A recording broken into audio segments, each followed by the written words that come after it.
The Arizona desert is a place of quiet beauty, wide open skies, endless horizons. But in January, the silence is broken. Off in the distance, you hear it. A low rumble. Soft at first, then growing stronger, deeper, closer. The sound of history being awakened.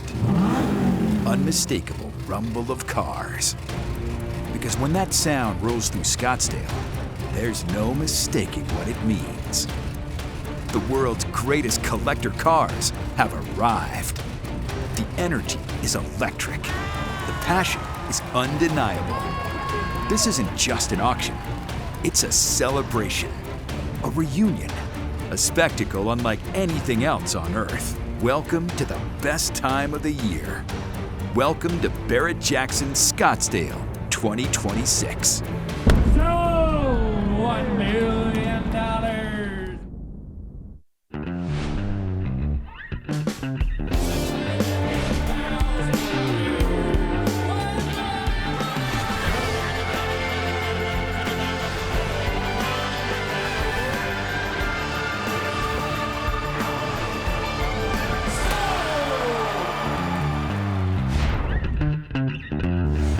Welcome to our Barrett-Jackson auction pre-show. Incredible crowds here for Super Saturday. Man, look at all these beautiful machines we are surrounded by. We're the luckiest people on earth and the best crowds you could ever ask for, so let's get to it. That's right, we're about to begin the biggest day and one of the most anticipated collector car auctions in the world. It's Super Saturday and we have the greatest lineup to feast your eyes on. Rare muscle cars, resto mods that look like the future yet honor the past, customs with no rules, and everything in between.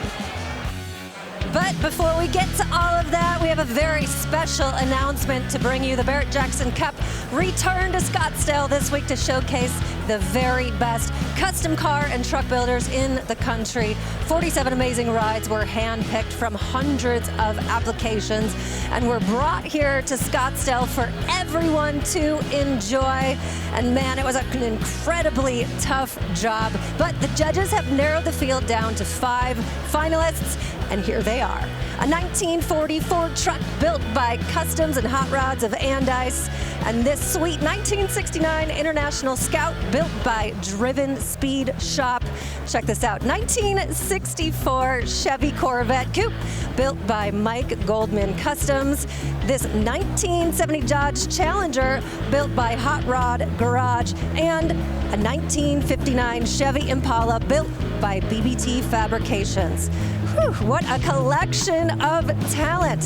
So there's your 5 finalists for the Barrett-Jackson Cup. Let's head over to the block with Rick DeBrule to find out who our People's Choice and Ultimate Best of Show winners are. And for the next 10 hours. All right, ladies and gentlemen, it is time to announce our winners. And we are going to start with the People's Choice Award. And the winner this year of the People's Choice Award for the Barrett-Jackson Cup is a 1958 Corvette built by Mike Goldman Customs and owned by BJ and Morgan Dees. Let's give them a round of applause. It received the most online votes and is the 2026 Barrett-Jackson Cup People's Choice Award. Once again, another spectacular trophy. Congratulations. A lot of work went in this. More importantly, it was the way the people voted. This is what the people wanted to see. One more round of applause for them. All right, now the moment we have all been waiting for, Craig, and we're going to leave it to you to announce the Barrett-Jackson Ultimate Best in Show Cup Award. Well, this was fierce competition, as they said. A couple of very beautiful cars, well, the 5 along here, but this is the winner right here of the 2026, a 1959 Chevy Impala is winning the Barrett-Jackson Cup presented by CRC Industries and Blueprint Motors. This was tough competition. The fit, the finish on this car is just exquisite. Congratulations. Eugene Botello, built by BBT Fabrications, custom interior by Phil Cato, and that color is PPG Twilight Blue. It was painted by Relic Resto Mods. This Impala was built to be driven, and it's clocked more than 450 miles since it had its debut in the 2025 SEMA show. Ladies and gentlemen, once again, a big round of applause for the Barrett-Jackson Cup Ultimate Best in Show winner, Eugene Botello and BBT Fabrications.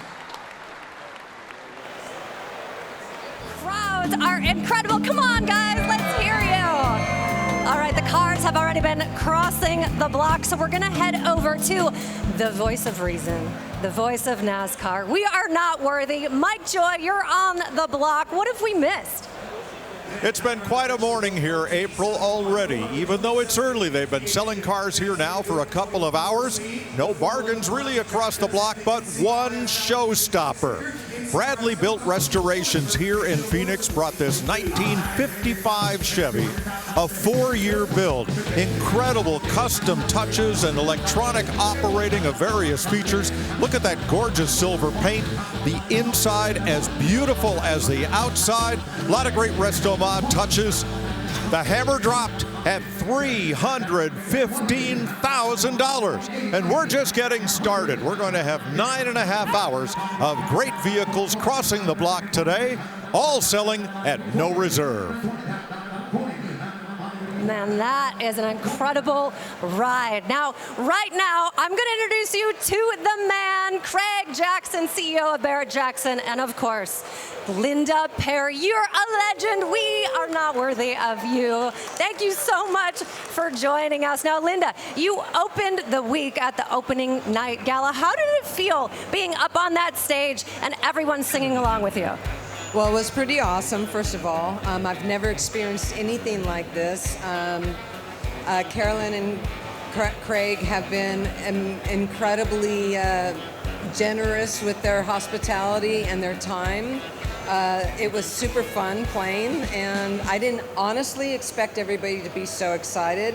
Carolyn certainly was. Right, Carolyn Jackson, I think Craig's wife. she tried to jump on the stage and take over at one point. I don't blame her. Maybe you can bring her along next time. Now, Craig, that's a great way to kick off the week, of course. Oh, absolutely. Having a pop-up performance like that. But what I was so impressed with, originally it was just going to be just an acoustic guitar, but then in 10 minutes teaching the band backstage the song, and they all gelled together, true professionals, and just rock the house. Oh yeah, as soon as I saw the energy in the room, I was like, where's the band? I gotta go find them because we gotta do it with the full band. So you felt it. It worked out great. The band was awesome. Absolutely. So here's the thing. You got a really sweet car, 1967 Camaro that you're selling today. You've had it for quite some time. I'm going to say almost 20 years. Is there a big attachment to this car? Well, when I was a kid, it's my dream car. You know, I used to see it, you know, because I was in the 65 is when I was born.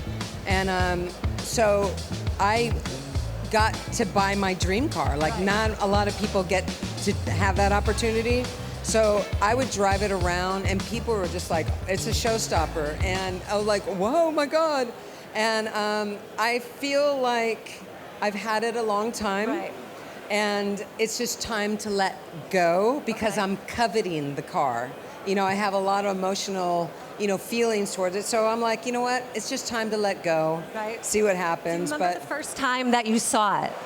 Oh, yeah. I saw it online because I bought it from someone in Ohio. It was in a showroom. And when I saw it, I was like, oh, my God, that's my car. Right. And it was perfect. The pinstripe, the convertible, and it's such a, the engine is so incredible. And I took really good care of it. And even when I wasn't driving it, I was starting it every single day, making sure. That's my girl, taking care of it. So it's a really great car. It's a showstopper, and the chicks love it. You know, yeah. Hey, I love it too, right? Now, Craig, guys love Camaros too. 1967. They've been selling really well recently here at Barrett-Jackson. Why do you think that is? You know, we were talking about it last night. One of my dream cars when I was growing up was to get a Z28 Camaro, and they were killing it last night. But back to Linda's car. I love the fact that it's a stick. It's a 4-speed. And you drove this all around Los Angeles? I did, yeah. That is very cool. I think the nostalgia for those body lines, and you're really seeing a resurgence for the Camaro. All right, now we are getting ready to go in a little bit. We're gonna let you go take care of that car, clean it up right before she goes across the block. But I can't let you go without getting to this TikTok mashup that we've seen, all right? We got your song. We've got Nicki Minaj's song. You and J-Lo recreating it. It is blown up all over TikTok. Did you expect this? How did that come about? Well, you know, with TikTok, everything is unexpected. You don't really know what's going to happen. Honestly, I wasn't even on TikTok, and I was working with this artist of mine, Sophia Treadway, and she was like, your sound is blowing up. And I'm all, my sound? What is that? And then she shows it to me, and I'm like, she's like, we should do one. So I did one with her. I'm like, okay, whatever. And then I get a call the next day, not a call, a text. Hey, Linda, I'm coming to your studio and we're going to do this TikTok thing. And it's from Jennifer Lopez. And I'm all, What? I'm like, what? What do you mean? And she was like, I'm on my way to the airport. I'm going to stop by your studio. And I'm like, you know, I don't live there. Like, you know, I need a little, whatever. So anyway, so she came in. She directed everything, said this is what we're going to do, and then she was gone, you know, and then they posted it, and then everything really blew up after when that. J-Lo comes at you, you listen. She is absolutely the queen of everything. All right, we're going to take a quick break, Linda. We're going to let you go. Craig, you're sticking with us. I just want we're out. And we will be right back in just a moment. Coming up, Steve Davis, president of Barrett-Jackson, joins us to get an expert take on the star cars crossing the block later today. Stick with us. We'll be right back. Welcome back to our Barrett-Jackson pre-show live from Scottsdale, Arizona. We're set up in the perfect place. Look at all these beautiful cars and these beautiful men. We got Craig Jackson, CEO of Barrett-Jackson, and now joined by Steve Davis, president of Barrett-Jackson. Steve, we've got almost 2,000 cars crossing the block this week, all at no reserve. That's a lot of trust to put into you guys. Yeah, Steve. We have so many things that go on to make the docket happen. It would take hours, but we have 5 gallons and we need to put it in a gallon bucket, and I can't spill a drop. That's pretty much what that amounts to. Right now, Craig, I know you wanted to thank Linda one more time. Absolutely. So Linda's car will be selling today, 2 o'clock Arizona time here, Mountain Time. And she's going to throw something in, and that is, Steve, you want to tell them? Yeah, very rare opportunity to actually go to the studio with Linda, which is priceless. It's almost like you're buying the car, but you're really buying the experience, and they're giving you the car. You can't buy what you're talking about, Craig. Going to the studio with her, she'll be recording up close and personal, behind the scenes look with Linda Perry, one of the hottest songs, as you said earlier, everywhere today, and she's got some incredible artists of her own. So opportunity that you can't buy, only at Barrett-Jackson can you be the participant and the beneficiary of that amazing opportunity. That's a legendary experience. Now, I want to get into our big star cars. Craig, we've got a Gull Wing here. She's been standing at the front of the salon all week. They are so desirable. A lot of people say the first very supercar. What are your thoughts? Well, it's really a wonderful restoration. They are great cars, and this car in particular, Rudge wheels have been added to it. It's got the fitted luggage. It checks all the boxes. One of the best restorations that I've ever seen. It just went to the Mercedes Classic Center, and all the numbers match on it. Exquisite car. I took it out and drove the car. It drives wonderfully, and it's got a story to it. It was a regular consignment. Towards the end, the gentleman right at the end of the year decided he wanted to donate the car to the California Highway Patrol. So the selfie for the seller we waived, so that all goes to the California Highway Patrol. But it is a regular consignment. Other than that, and a absolute one of the best specimens I've ever seen. It's a beautiful car. Steve, I want to move on. 599 GTO, those 3 little letters are pretty important in the Ferrari world, right? Absolutely, as good as it gets. I mean, again, you're talking about legendary cars and a legendary event, and it will be epic when it rolls across the auction block at no reserve. Incredible European sports cars across the board, along with everything else. We got the Gullwing, we got the SL Ferraris.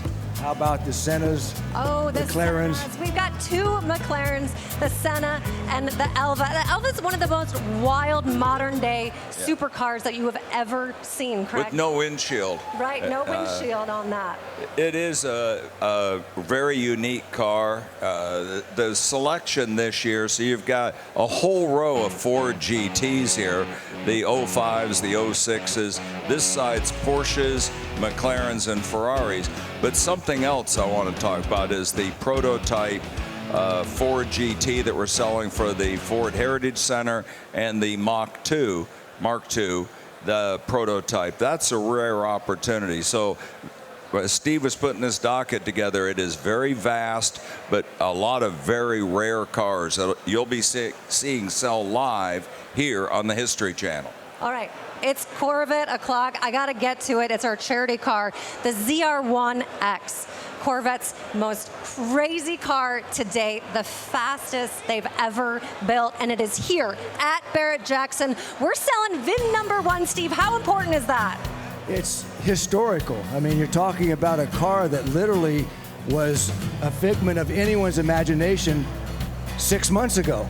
The fact that it's built, it's here at Barrett-Jackson, it's selling at no reserve for an incredible charity, but also what it represents and the fact that it's happening at Barrett-Jackson, VIN number 1, with the incredible crowd and the excitement, it's going to be epic. And Frank Stiller will be here selling it. The funds are going to Tunnels to Towers, so it'll be great charity. Really, absolutely wild. Great crowds, as always, here at Barrett-Jackson. Stay with us. We've got the best block coverage for the next 9.5 hours, live from Scottsdale, Arizona. Welcome to the Valley of the Sun. Phoenix, Arizona, on the northeast side of Scottsdale, and that's where the Barrett-Jackson Collector Car Auction is the centerpiece of Car Week in Arizona. And today, it is the center of the collector car universe. This is Westworld, an equestrian center 11 months of the year. But in January, it's all about not just 1 horsepower per horse, but multiples on the beautiful cars that will cross the auction block today, Super Saturday. It's the biggest day of the collector car year. Hi everybody, I'm Mike Joy. I'll guide you through 9.5 hours of collector cars crossing the block and all selling at no reserve, aided by Phoenix's own Rick DeBrule and of course, April Rose. What are you looking forward to? Well, there's a builder. His name is Jeff Hayes. We've seen him here before, and he has the first and last year of a C2, my favorite generation of Corvettes. He's got a pair of them. Now, his builds have gone for close to $1 million throughout the year, so it's going to be pretty wild today. And one of his is a 1967 in a beautiful Ferrari color called Bianca Fuji. I've never seen anything like it. It is gorgeous. It just pulls your eyeballs out and you fall in love. I can't wait to watch that sell. Rick, what are you looking forward to? You know, it's such a great mix of old classic stuff together with new stuff. And by the way, after 5 days, my voice needs a resto-mod work here. We're starting to run out. But I mean, there's a McLaren Senna in there that's absolutely amazing. We just saw a Porsche Cayman cross the block and do $200,000. So a lot of the modern machinery with amazing horsepower is also coming to center stage and getting a lot of attention. All right, we'll get you a valve job, a new set of piston rings. You'll be fine. Now, up on the auction block, we have 2 great experts. Dr. Date Code, Steve Magnanti, is back with us. We're thrilled to have him back, and he's joined by the host of Hoovy's Garage on YouTube, Tyler Hoover. Yeah, it's not just a matter of if we're going to have a car cross $1 million. It's going to be how much over $1 million and how many. And really, we don't know who's going to come out on top. The charity wild card with the ZR1X and the Gullwing, the sky's the limit. And there's a lot of other amazing builds and classic restorations out there that'll most certainly rock the block today. It's going to be so exciting. Well, Barrett-Jackson always attracts the best of the best, Earlier this week, we saw a record set with square body pickup trucks, some exotics, and today we're going to see a lot of Hemi cars, wing cars, lots of Mopars, and of course Chevys, and all kinds of Ford products on the block. So going to be more record set today too, I'm sure. Yeah, absolutely. And on the block right now, a pretty significant supercar, 2005 Acura NSX, the end of the line for Honda's first generation supercar, mid-engine V6 in the back, and this one finished in a bright yellow color. These are major collectibles that, started in 1991 with their mid-engine supercar that Senna Ayrton Senna, the legendary F1 driver, sort of gave his seal of approval on, and here is the end of it, very rare. Spa Yellow Pearl is the color, named after the famed Formula One circuit in Belgium. Bid to $170,000. A bidder on the floor, one on the stage. Well, only 178 of these were actually sold in the United States back in 2004. And in only 11,000 miles showing on the odometer. Sold for $185,000. And that will tie it for 5th in the early going of Super Saturday at Barrett-Jackson Scottsdale. Top seller, that John Bradley built 55 Bel Air Custom at $315,000. Next up is a mid-engine 2023 Maserati MC20. Yeah, Maserati came out with their own Halo supercar a few years ago. You can see it does have the butterfly doors, the doors that go up.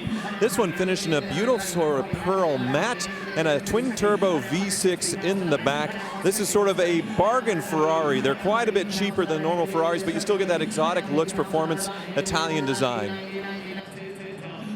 Well, I'm not sure how much of a bargain when the MSRP was $310,000. Well, compare that to an SF90 hybrid, and you're spending, well, $700,000 to $800,000. In the day's world, $300,000 for a supercar is a bargain. Yeah, hard to believe. And these have launch control, wherein you just hit the float the accelerator, release the brake, and off you go with no wheel spin. Now you see the Barrett-Jackson employee in the upper right working a bidder on the internet. You can bid over the phone, on the internet. You can have Barrett-Jackson place proxy bids for you. But the most fun is to come here and bid in person, check out the cars, and get an idea of what your bid might be. We're at $215,000, and we still have 3 committed bidders involved. Now, Maserati had made an MC20 before, but it was in very low production, just very much, sort of hand-built, very few numbers. This is sort of a mass-produced, their attempt, to make a Halo car to get people excited. This is where they're getting away from Ferrari-derived engines that Maserati is famous for, and their own design house, so no Pininfarina styling as well. So this is sort of them in-house with their own clean sheet of paper building a car. The hammer falls at $222,000 to a bidder over the internet. Add a 10% buyer's premium, and that Mazda rolls off to a new home. You can get the prices of all the cars that have sold and look ahead to what's coming up by going to the company's website, barrett-jackson.com. This is a 2017 Ferrari 488 Spider in Giallo Modena. Yeah, the roof is up on this Spider, but it also retracts and goes down. 488, sort of the end of Ferraris when it comes to non-hybrid with their mid-engine supercars. So this one, a twin-turbo V8, but still plenty of horsepower without any hybrid helping it out. 661 horsepower, dual-clutch transmission. If you're wanting the last of the old-school Ferraris without any hybrid or batteries helping things out, you get the 488. 12,000 actual miles, and the vehicle history report says this car was involved in a rear-end collision in 2021 involving a parked car. Front-end damage. It's all been repaired, but you want to be aware of that, determining how much you'd like to bid. And you can see the dual exit exhaust there in the back bumper, and also a Formula One style touch right here. When you get on the brakes heavy, this will flash just like in the Formula One race cars. So some of that F1 technology finding its way to the road going Ferraris.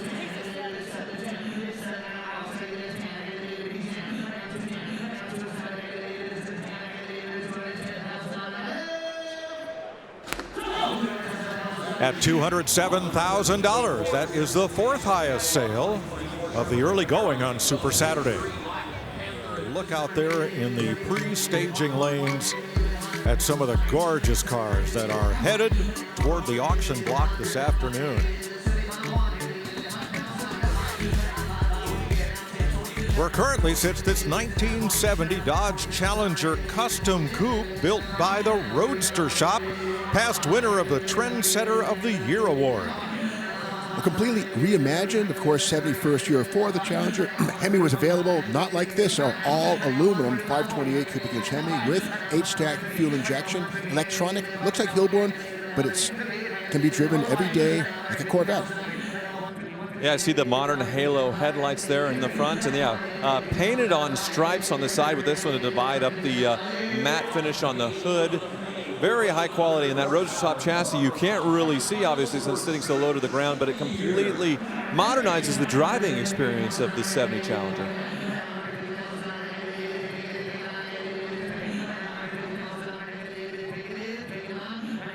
Looks like they did maybe a slight tub to the rear, because those are some very wide rear tires. And yeah, if you can get the camera underneath, you'll see a bit of what's going on. But otherwise, yeah, the paint job immaculate on this one, and little touches like the matte finish there and the taillights all modernized there. But underneath, yeah, very impressive. And in stock form, these are unibody cars, but this rides on a Roadster Shop chassis, which is far better. And that one sold to a phone bidder for $147,000. Next is this 65 Chevrolet C10 custom pickup by Mast Motorsports. Boosted Bertha is its name. Well, let's see why she's called Boosted Bertha as the hood goes up. Well, that boost is a supercharged LS engine. I like sort of the grid pattern as far as the air intake, which they put fresh air, actually using the factory holes in the hood as far as the fresh air with the air filter going in there into the beautifully finished LS engine. But when you go in the back, you can also see the bed is raised, so you can get a great look at the suspension and the air ride setup on this thing, as well as the fuel cell. Wow. Loving this color, and the paint is glistening. Nice work. Eddie Jewell did the paint, and Billy Hoover Street Rods the interior. This is another one that's been tubbed, but it's quite a bit easier to do on the trucks, because all you have to do is make the fender wells here in the back stick out even further to put on the wider rear tires. And yeah, you can see those airbags at work right now. They're actually lifted, so imagine this thing could be slammed all the way to the ground. Right now, it's just a few inches, just enough to get it off the block. Well, it appears we have two floor bidders and one over the internet in play here at $150,000.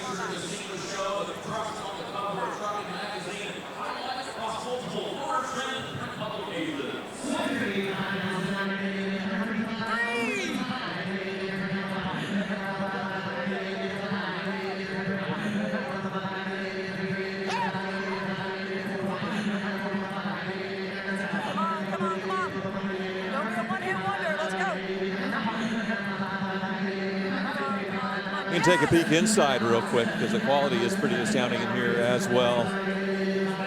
Lots of different materials going on, sort of the patterned leather, the quilted there, leather padded dash, much nicer than you get in 1965, way nicer.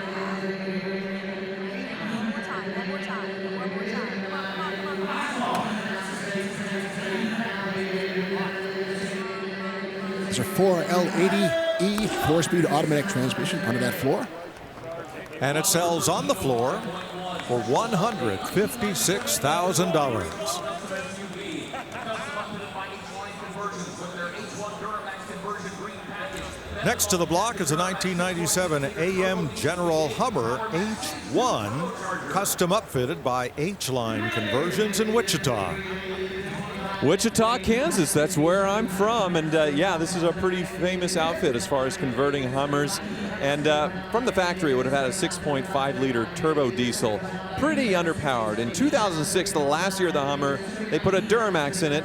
Very rare, very hard to find, but this is sort of that Alpha basically put in 1997 because they did the Duramax conversion, but then they made the interior of this rig even nicer than an Alpha, obviously completely repainted as well in this bright red. So this is better than anything you could have gotten new from a Hummer custom, if you will. Yeah, take a quick peek inside. Wow. That big hallway in the middle there encases the drivetrain, of course, all-wheel drive on these. And the drivetrain is tucked up high like that because there's no drive shaft, no axles on each end for maximum ground clearance over rocks, stumps, landmines, etc.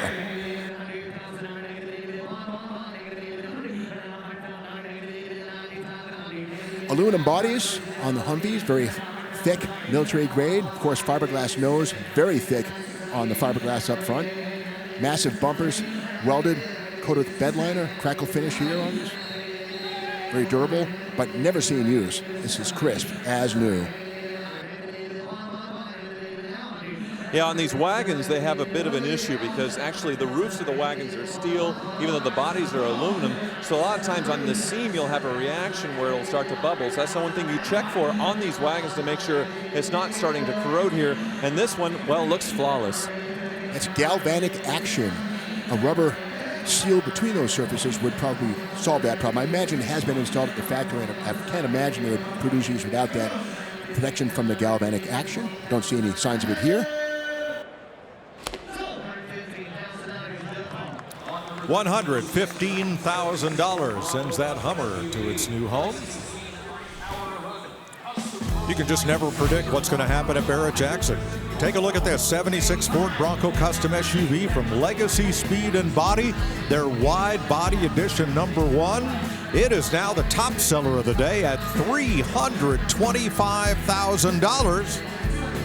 Right after that, an International Scout Custom SUV did $210,000. And here is a 67 Chevy Corvette Custom Convertible on a street shop chassis with Art Morrison frame rails.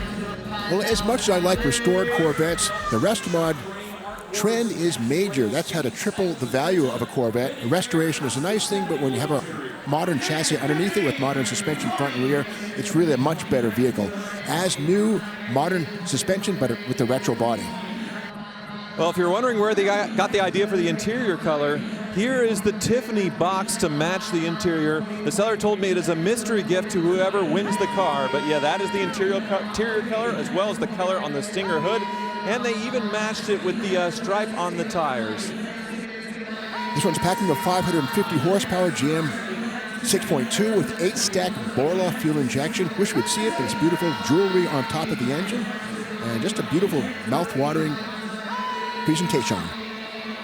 Shot turbine wheels, low-profile tires, a lot of Tiffany blue accents, including the stripe on the tires. And we're at $300,000.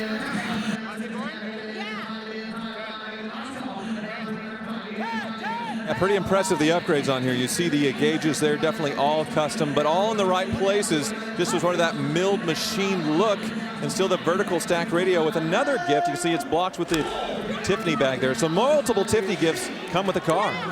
They came here to buy it, and they were not going to be denied. $320,000 for that beautiful 67 Stingray.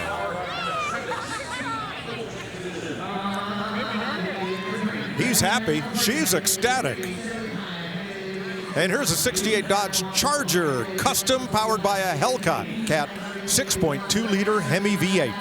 The Charger debuted in 1966, and for 67, both of those had fastback styling, not so successful. 68 was a rock star. Here's the first example. 68 went through 1970. Beautiful car. This was a Born a 318 F-code car, but now has a Hellcat Hemi under the hood. Yeah, great engine, that Hellcat supercharged, and all dressed up in there. You can see the supercharger painted red, carbon fiber fuel rail covers, upgraded headlights. 1968 has the Hideaway headlights. They popped up as they came on the block, and this one also has this perfect stance and upgraded brakes, and then just a perfect finish as far as the black, showing all flaws, but can't see any here. Got a Tremec 6-speed manual transmission. Moser 9-inch rear axle. Coil springs all the way around. In fact, the torsion bars are no longer present. This has an aftermarket front suspension. Torsion bars are nice, but not as good as a coilover system, a modern coilover system.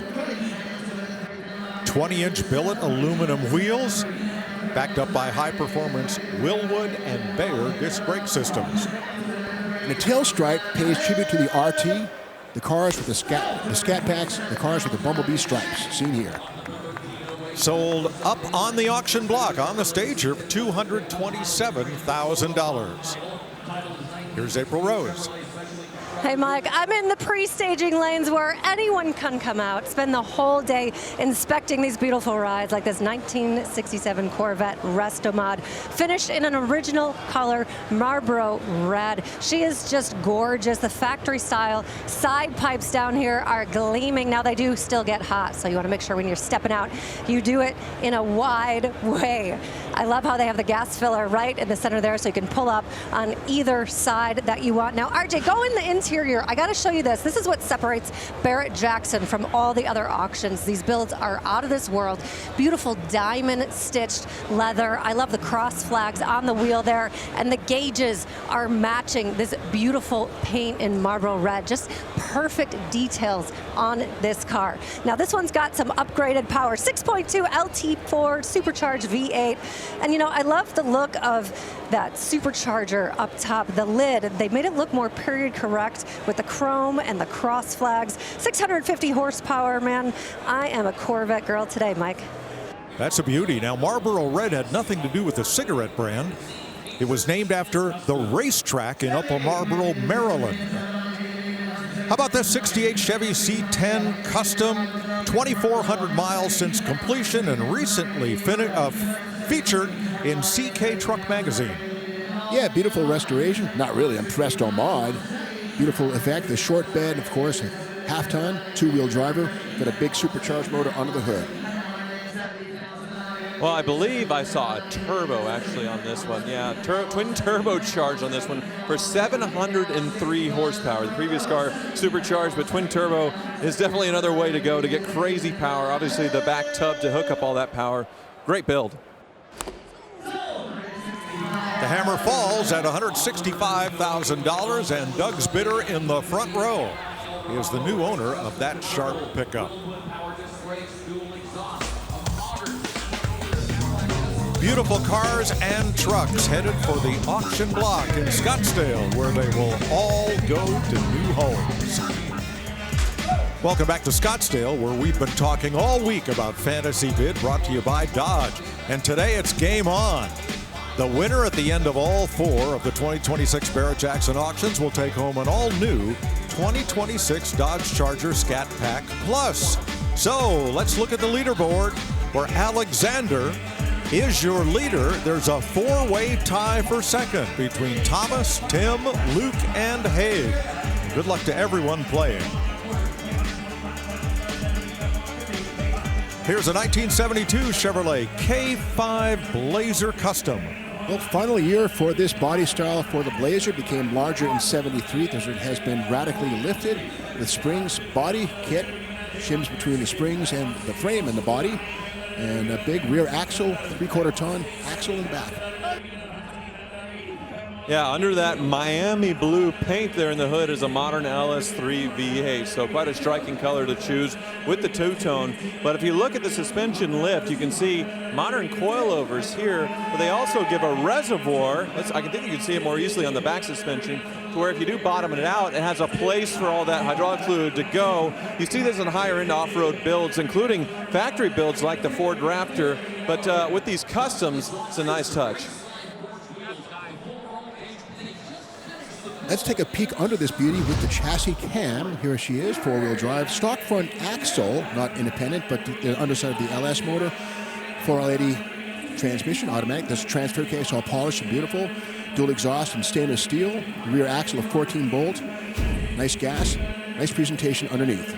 Now, the roof on these is usually a pebble grain fiberglass, but it looks like this one has been sanded and finished completely smoothed and painted. Nice. Well, you can see inside the wheel well an electric motor right here, and that is, I believe, for power running boards. Yep, here they go. They deploy and pop out so you can get into your lifted A5 Blazer. Very modern touch. Let's see it go back in. Wow. Sold on the floor for $210,000 in the reserve bidder area. High fives all the way around. Next is a 1941 Willis Custom Coupe powered by a Keith Black 426 cubic inch Hemi. Interior by the Recovery Room, paint by Bob White in Dallas. What a stunner. Well, throughout the 1960s, the Willis was one of the go-tos for gasser drag racing. Usually seen with a blown Hemi or any number of other creatures. This one has a big 426 Hemi with Stage 5 Hemi heads. I used to work at Stage 5, was a machinist there back in California, Walnut, California. I might have done some work on the engine. This one has an 8-stacks injection, electronic fuel injection, fiberglass body, not steel. Steve, other than building model kits of cars like this when we were kids, how does the Willis just retain its great popularity today? Well, I think it's brutal and beautiful at the same time. Yeah, and I think they did a great job with this one, making it stand out above the normal Willis hot rods that we'd see in models or in magazines as far as the finish, as far as the wider fender flares. And yeah, this root beer paint with the custom pinstriping looks great. And I stand corrected. This is an all-steel body, not a fiberglass replica. Hats off.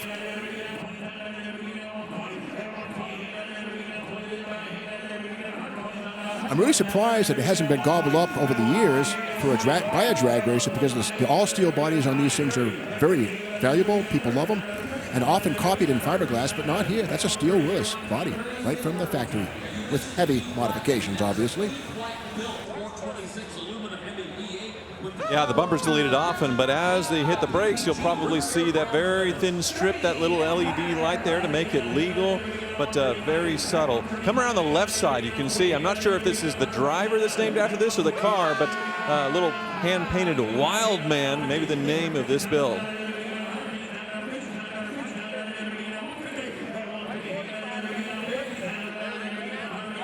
And the heads on this are dual plug heads, so it has 2 magnetos. Yes, magnetos. The hood's not open, unfortunately, but dual plug heads. Better combustion. They work just about as well as a single plug. With that said, 16 spark plugs on this V8. Dual plug heads debuted in 1970 with Pro Stock drag racers who used them as a variety of benefits from the dual plug heads, but seen on Dick Landy's cars, Sox and Martin about 1970-71. There was a big deal in Pro Stock, the twin plug Hemi heads, seen here.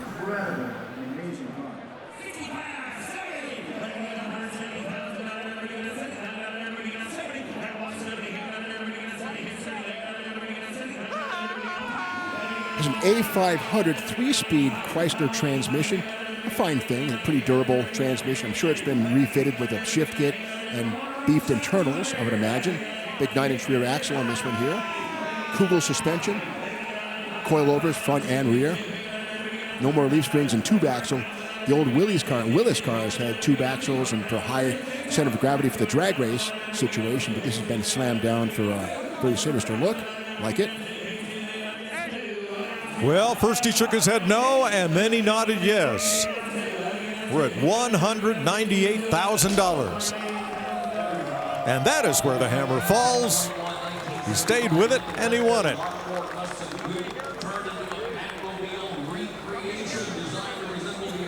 All right. The Cape Crusaders car has come to center stage from the campy crime-fighting comedy TV series Batman. This is a custom 75 Lincoln copy of the original George Barris Batmobile.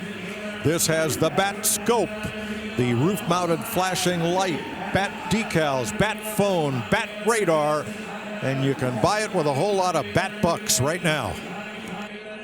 Yeah, we sold the original Barris Batmobile, which was based on a Lincoln concept car that he modified in the Adam West machine in 2013 for over $4 million. And since then, there's been a lot of tributes, and this one is certainly a good one. I'm looking for the Bat phone. Yeah, there it is. Can you hand me the Bat phone? Yeah, please. Can I have it? Here it comes. Yeah, hello, Batman.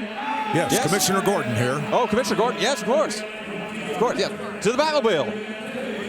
This one is based on a 1975 Lincoln Continental chassis, which is appropriate because the original Batmobiles was based on a Lincoln Futura show car from 1955, which was then radically modified by George Barris's shop in North Hollywood, California. So it's Lincoln bones inside and out. So obviously this is internal combustion powered, but in the TV show it was supposed to be jet powered, and it does look like they have some sort of flamethrower set up here on the back to where you can do, shoot flames a little bit. We won't do it on the block, obviously. Yeah, careful, Tyler. That flamethrower is said to be functional. At the other end, there's a 460 Lincoln V8 stock. Plenty of power, good torque to move this down the road. Big, heavy fiberglass body. Batmobile recreation sells for $225,000.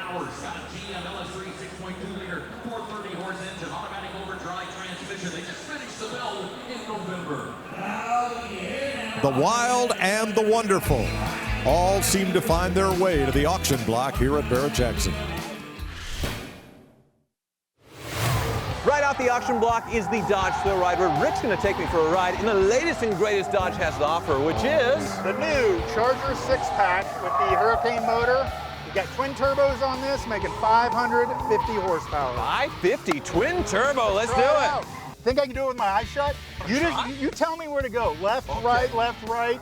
It'll be like rally racing. You're going to do it with your eyes shut. Eyes shut. You ready? I'm ready. Here we go. Eyes are shut. Left, right, yep. Left here. Left, yeah, and you're still kicking it out. Okay, now slide right, okay. Yep.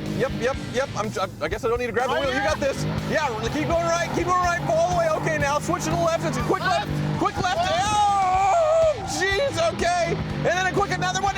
Another airprint. You've got this memorized. Totally. Don't. I think there's a left here somewhere. Okay. Another, okay, and then slide left to the finish line. There's a crowd. Rick is an absolute madman doing that blindfolded. Totally insane. You have to experience the Dodge Thrill Ride. Back to the block. I think he's got company. Wow. Here is lot 1312, a 2022 Dodge Challenger SRT Hellcat Red Eye that's been customized. Well, indeed, it is the bones of an actual Challenger with fiberglass and carbon fiber nose cone and wing a la the '69 Charger Daytona. Yeah, I would say this would be kind of awkward, in the photos, but in person it actually looks pretty right, especially when they go to all the trouble of making the wing out of carbon fiber. I am really impressed. Even the flying buttress rear window shape is correctly rendered. And again, this is a LC Challenger under this shell. Yeah, it looks like explode carbon fiber on the hood as well with a functional intake. And then, yeah, this nose cone, definitely high quality carbon fiber. Pretty impressive. Exomod Concepts put 2,000 hours into this build. It sells for $200,000.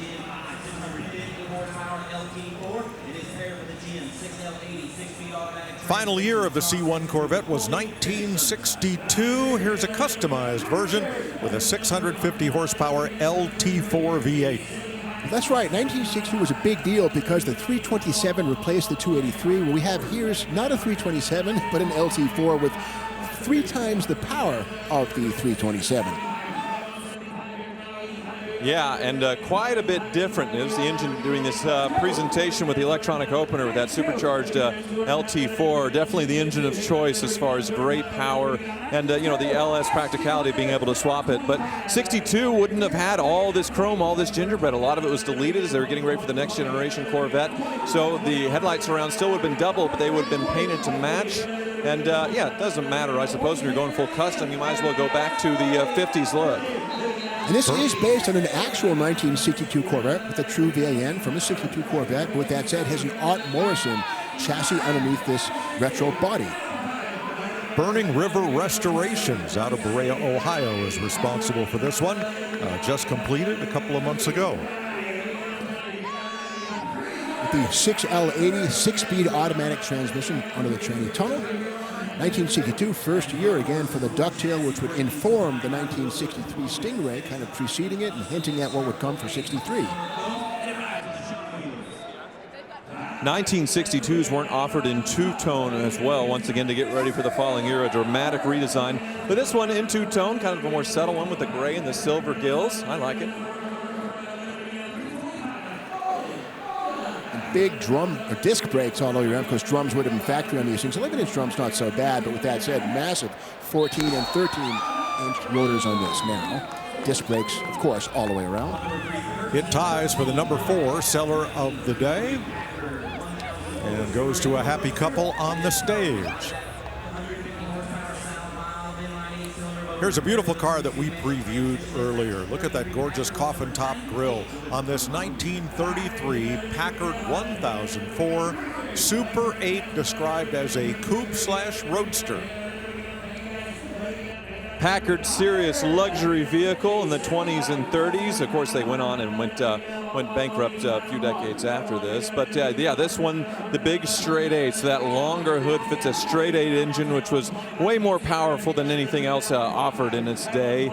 As far as normal cars, like a Model A would have been, 60 horsepower and barely be able to go 50 miles an hour. These could go almost double that. So it's basically the 1930s equivalent of a supercar meets luxury car. Still has the original and correct massive drum brakes, which are mechanically actuated with cables and levers. And of course, the wire wheels were an option on the Packard at this point.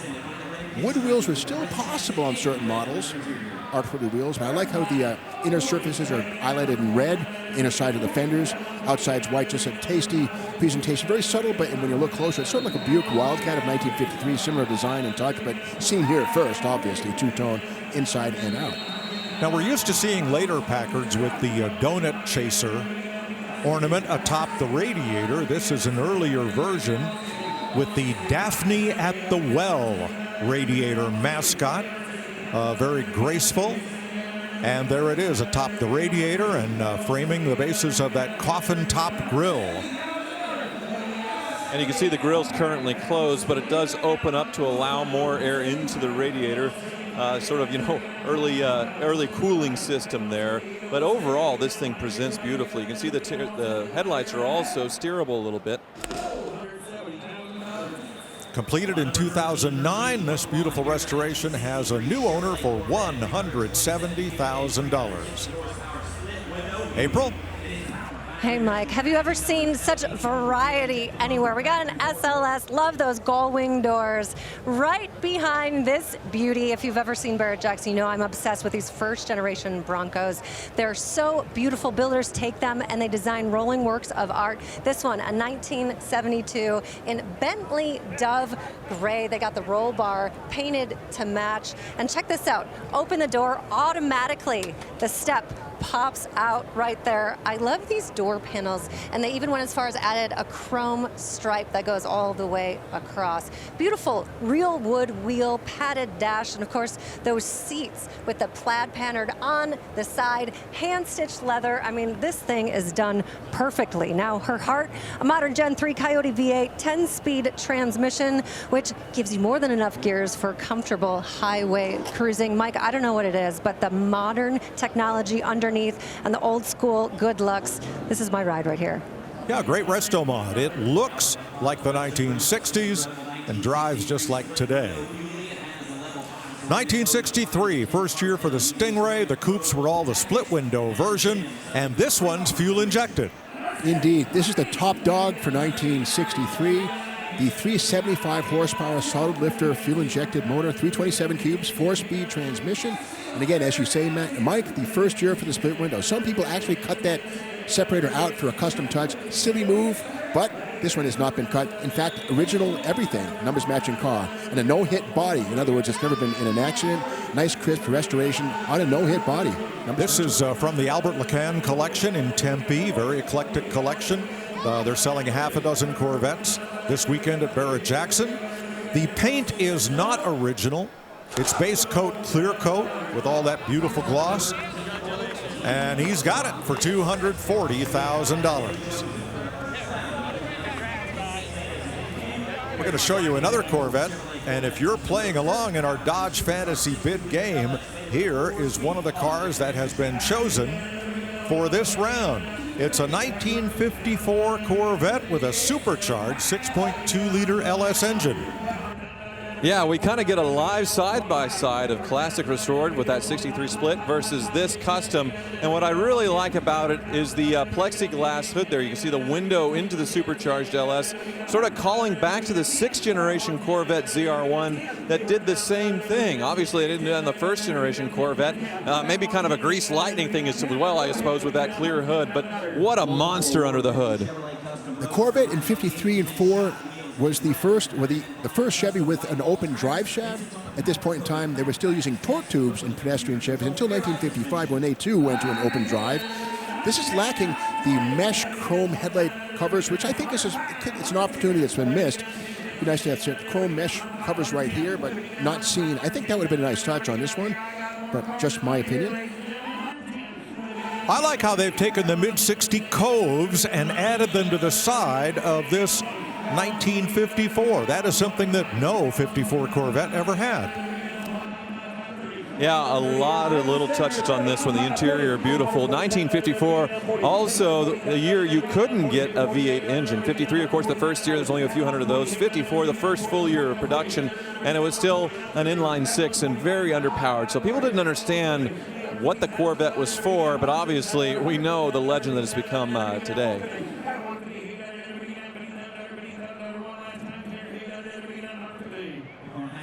This rides on a Fat Fabs chassis, which has been powder coated for longevity, shiny and beautiful. I'm sure it's just as nice underneath as it is at the top. Love the brown leather interior. Now you can see the doubled-in screen for the gauges. It looks like there's only one gauge in the where the cluster would be, and it's just fuel. So very updated.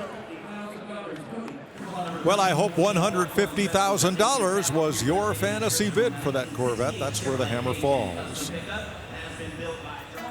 Big crowd on hand here at Barrett-Jackson.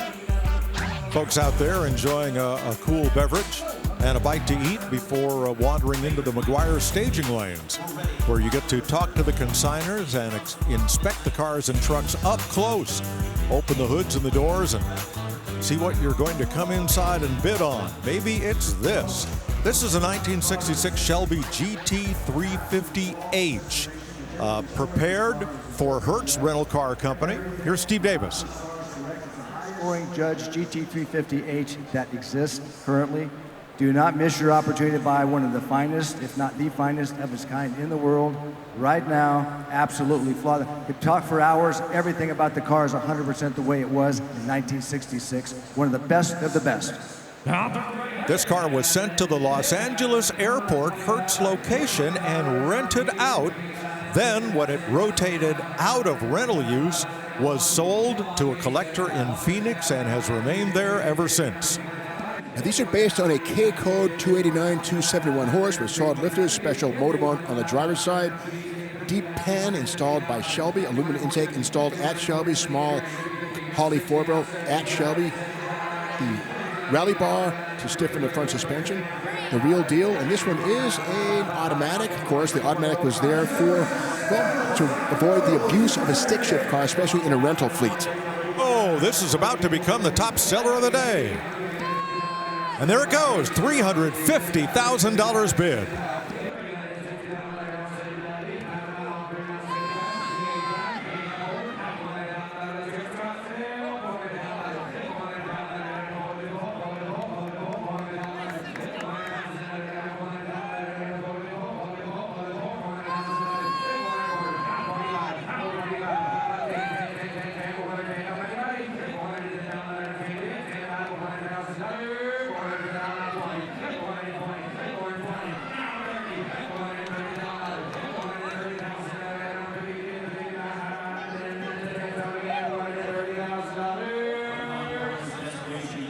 Wow, back in 1966, you could rent this for $6 a day, 60 cents a mile. Now it's costing you $420,000 or more to buy. But what makes this one special is the fact that it's numbers matching, because most of them are raced hard, put away wet, the engine's blown. The fact that this one's numbers matching is very rare. And ahead of the rear wheels on the leaf springs, you see the Traction Master traction bars, which prevent axle hop on hard acceleration. $420,000. That is an unbelievable number for a Hertz Shelby Mustang, but this one was at the Shelby American Auto Club 50th anniversary convention. We were there to see it earn the premier award, the highest honor in Shelby Concourse judging. So there it is now, our Hagerty top seller of the auction, or of the day rather, at $420,000, ahead of a custom Ford Bronco, a Chevrolet Corvette, a Chevrolet Bel Air, and another Shelby, a GT500 KR. Another Ford, this one is a Bronco, a 1970 custom powered by a Roush 5-liter Coyote V8. Something unusual seen in this is not the usual Spicer Dana front axle, but rather a Ford 9-inch, which has been merged into the Spicer ends. And again, the 9-inch has to be reverse rotation for front-wheel drive use. But again, a 9-inch up front and in the back, an unusual touch by Gateway Broncos. Yeah, nicely lifted. They're calling the color Brittany Silver. I see a bit of that classic Ford Heritage Brittany Blue in this one. And overall, yeah, the quality definitely shows on this build, along with the upgrades. The suspension, you know, from the factory when these were new, definitely rickety, made mostly for off-road use, not really good on the road. But this one, I imagine, is smooth on both.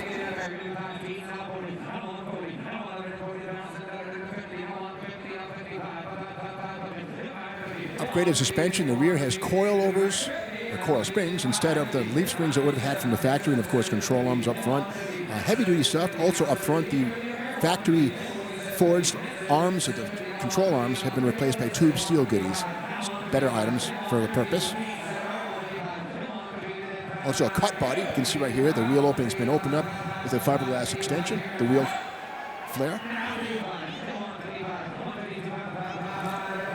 Bidder in the skybox, the bidder assistant with that bright yellow towel to catch the attention of the auctioneer several hundred feet away up on the stage. He is holding a fist, which means I have the bid. $155,000. Big round of applause up there in the Muscle Lounge for the successful bidder. You can go to Barrett-Jackson.com and see the prices of all the cars that have sold and get a great idea of what is coming to the block later today on Super Saturday. Like this 67 Ford Mustang that is described as an Eleanor tribute to the Gone in 60 Seconds movie car. Yeah, they recently celebrated the 25th anniversary of Nicolas Cage's Gone in 60 Seconds remake, and this was the hero car, that body kit custom in pepper gray with the black stripes. This one a tribute to that with a vintage 427 Cobra motor and a big supercharger you can see mounted there on the right side for extra horsepower. The supercharger is mounted down low, or here it is right here. It's belt-driven, of course, and this is a Windsor-style engine, not a 427 FE, but the same cubic inches. Windsor is a smaller engine, it's a lighter engine, too. Slight deviation with the wheels, but in the film they used, a pretty stock looking as far as a wheel setup. This is much more modern, and the upgraded brakes as well, so I imagine much better than what the film car, which just basically hastily modified several vehicles. We actually interviewed April, the stunt driver, yesterday, who drove a lot of the climactic scene in the film, and he talked about crashing a lot of them. So this tribute definitely looks like it's never had. Oh, Max found something. The Go Baby Go button. When you hit that button, of course, it releases the nitrous oxide into the engine. One bidder on the stage, one on the floor. And the bidder assistant holds up that hand in the shape of a C. That's, let's go, half the bid that was requested, and we're at 177 from 175. Yeah, at the top of that shifter, there's that Go Baby Go button, and there she goes. And there she goes for $177,000. April previewed this Corvette for us. It's a 1967 Custom with a 650 horsepower GM Gen 5 LT4 supercharged V8 and a 10-speed automatic. This one rides on a Kaufman Corvette chassis, which of course is far better than the C-channel stuff from the factory. Box channels here, some tubular structures as well. Of course, the mighty LS motor under the hood with a supercharger. Yeah, I've never seen this before. The LT4 polish with that Corvette emblem on there. Really nice touch to make this modern engine look vintage, along with the valve covers, the cam covers, and then a beautiful presentation overall. 67, the last year of the second generation Corvette, and you can see it does have the Stinger hood indicating a big block, which we don't know if this one was a big block from the factory. Maybe not, and it got this massive upgrade as far as the power plant. That authentic paint scheme done by Tatted Cat Custom Creations, and the Italian leather interior by Al Nock, very well known in Corvette circles, who works out of El Paso, Texas. Has the 10L80E transmission, in other words, 10 forward speeds. Yes, 10 speeds, 4 of them are overdrive. So top speed of this car potentially over 200 miles an hour. Okay, I got to feel this Italian leather here. Yep, smooth as the baby's bottom. Wow. One bidder on the floor and one on the stage. I like that the gauges are also marble red to match the exterior paint. Nice touch there. All in the right places, but you know, subtle things like that, the little things make a big difference on these customs. Of course, 1967, final year for the mighty Stingray before it gave way to the Mako Shock of 68. Hammer was high, and that bid came in right at the last second. 175 is where we are.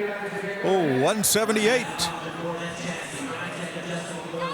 Yes, he says, and we go to 180.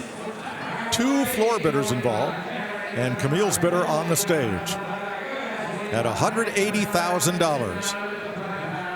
Gotta love the iconic side exhaust, which is functional. 185, will that be the knockout punch?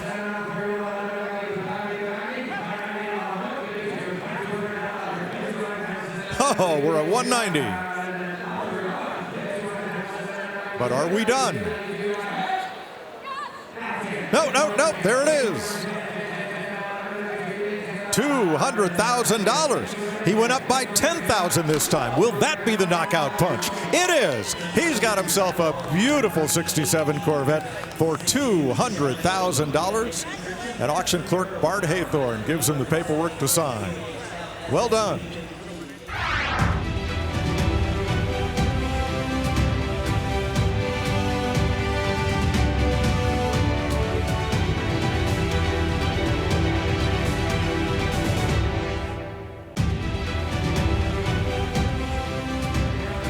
Welcome back to Scottsdale. Beautiful cars and trucks continue to cross the Barrett-Jackson auction block. Luke, your father's car is here. This Ford Bronco Custom SUV titled Darth Vader was just hammered sold for $160,000. Excuse me, not been hammered sold. We're currently bid at $160,000. Yeah, the bidders are still fighting, and I think I'm going to have a fight here. The Darth Vader, are you ready?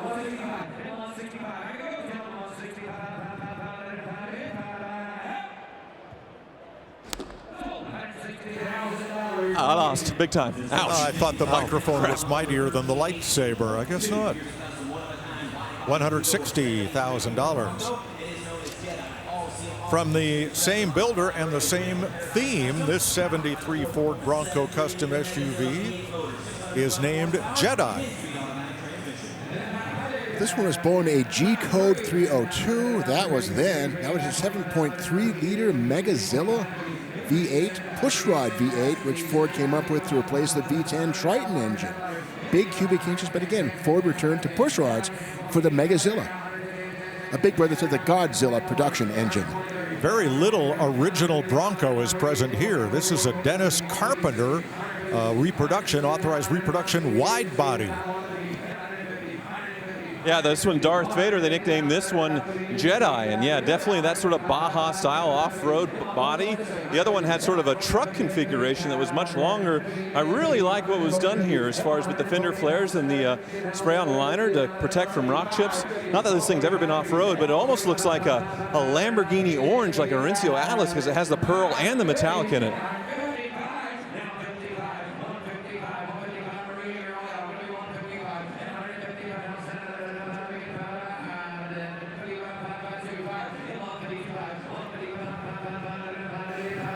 Heavy-duty coil spring suspension at the back, leaf springs long gone.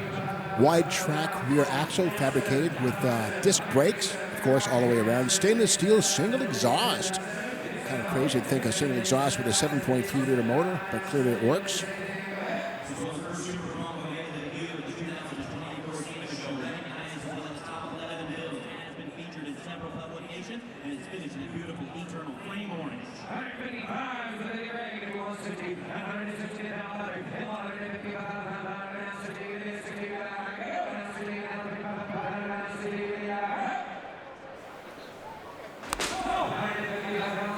Sold to a bidder out on the floor in the bidder seating area, $155,000. Here's April.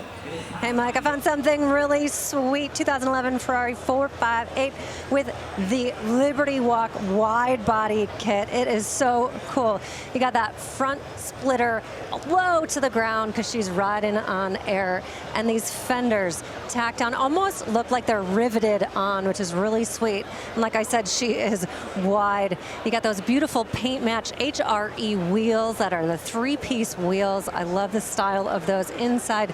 Beautiful white leather seats that surround you. Even the seat belts are matching Creative Bespoke. Yeah, this is Bespoke. She's gorgeous. You got the wide body fenders back here. Also this exaggerated duckbill and the triple titanium exhaust out back in that beautiful blue color that'll sort of change with the heat. Now her heart, a 4.5 naturally aspirated V8 getting you 562 horsepower. It's one of the first Ferraris to have that quick shifting dual clutch.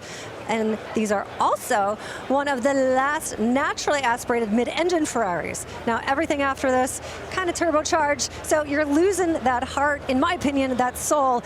I love the sound of the naturally aspirated machines, Mike. That is just music to my ears. Boy, I agree. I had no idea your taste in cars was so high maintenance. How about this? A 1970s Chevrolet Chevelle Custom Coupe.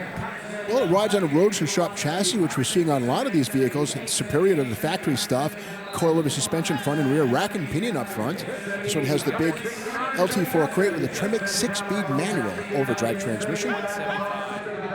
Yeah, supercharged LT4, the engine of choice on these, high-end custom builds. And I like how they kept the rally stripes as far as the width, but it's all one giant stripe, and then retained the cowl induction here with sort of the satin finish. Beautiful. 175 would still get you in.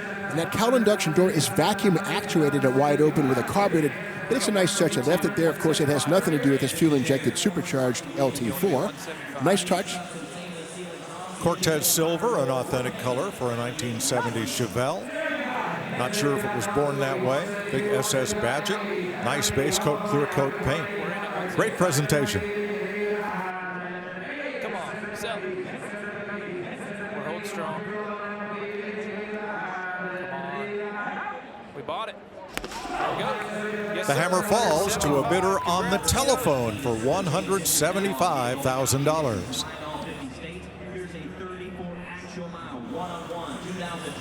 Well, here's one of the final Chevrolet Camaros. This is a 2024 Yenko Stage 3 Black Panther. Now, Yenko plays into the tradition of Don Yenko modified Chevys, of course, Cannonsburg, Pennsylvania, where Yenko Chevrolet was located. They did Novas, yes, Corvair Stingers, and of course, into this era, the Corvette, or the Camaro with the supercharged engine. Yeah, Yenko, the legendary engine tuner, passed long ago, but they sort of brought it back for the end of the Camaro with these crazy builds, and 1,500 horsepower reported on these engines. They have it labeled on the supercharger, labeled on the hood, and they have the same stripes you would have had back in the Yenko Camaros back in the 60s. That's SYC Yenko Supercars. Now, this one has only 34 miles since completion.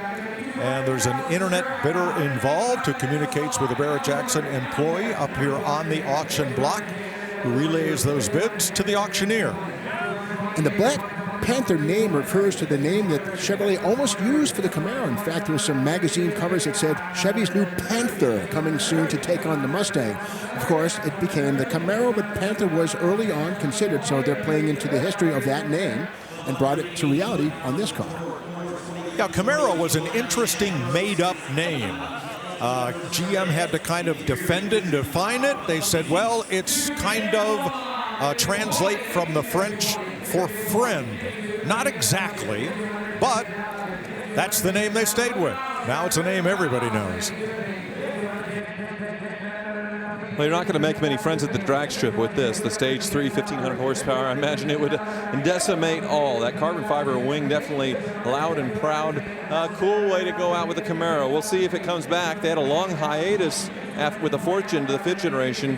We'll see if they do it again. Build number 10 of 42, black with azure blue accents. Bidder in the skybox and one on the stage. And Yenko is installing 427s in Camaro as early as 1967, 68. Of course, 69 was the big year for the Yenko Camaro. They bring $100,000 these days or more. And this one's brought $215,000. Number 10 of 42 built.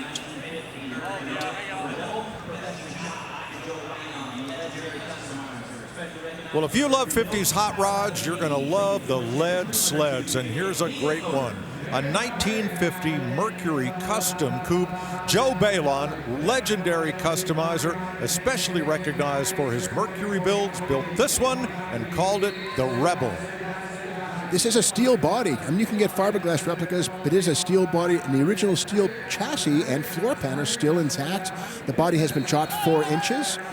Very nicely done. Joe Bellin, of course, was one of the leaders in this, one of the first guys to chop the top of Mercury. And the term lead sled comes from using lead as filler on these when they're chopping and modifying the bodies. Not using filler, not much of that back in the day, with lead to make the metal all smooth before you paint it. And yeah, every lead sled's different as far as the custom touches. And this one, yeah, definitely high quality build. There's a lake pipes. The lake pipe refers to the Muroc Dry Lakes around California, where you go to the Muroc Dry Lake, uncork the car, and go for a run. I like it's illuminated inside with LED, the Rebel Without a Cause. In other words, a reference to the James Dean film of 1950s, The Rebel Without a Cause, who used a Mercury. It was not chopped, but again, it made this car, put it on the map with disaffected youth and customizers the world over. Yeah, there's a sort of ghosted in James Dean mural there on the trunk with his Rebel, of course, from his most famous film, Rebel Without a Cause there. And I like the door handles, the way they put a little grab handle here. You push the button to open it, and you have a way to pull the door open. So, yeah, a lot of neat little touches.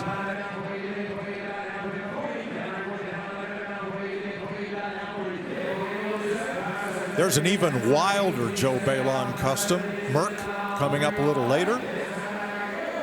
1953 DeSoto grill teeth in this one. Hammer falls at $135,000 up in the skybox.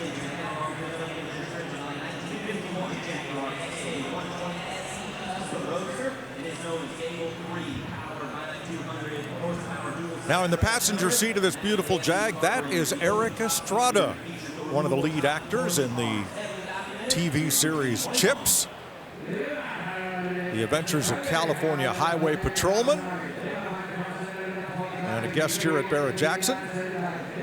Now the car is a 1951 Jaguar XK120 with a concourse restoration. Here are some Haggerty fastbacks on this one. The XK120 was produced between 1948 and 54. Clark Gable bought the first one. It was the world's fastest production car when new. And this one was built as sort of a tribute to Clark Gable, who was sort of the king of style back then as far as a Hollywood icon, and owned some amazing cars. We sold his 300 SL going here at Barrett-Jackson, I think, in 2013 for almost $2 million. But now this one isn't one of his cars, but it's built as sort of a tribute to it in this beautiful blue paint. And yes, not only is this a stunning work of art, but that aerodynamic shape did make it the fastest car in the world. 120 meant 120 miles per hour. And Mike, to your point, the name XK120 is a reference to the 120 mile an hour top speed. There's nothing like Barrett-Jackson Scottsdale, so let's keep supporting them. 225 to 25.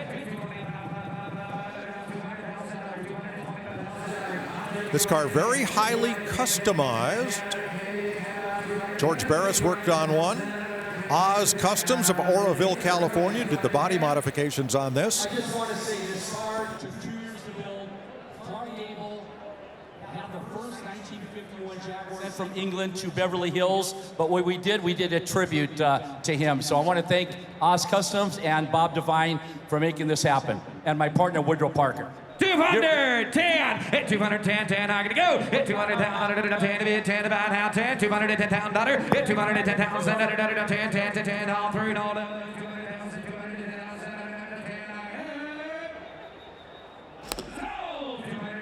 That XK120 Custom sells for $200,000.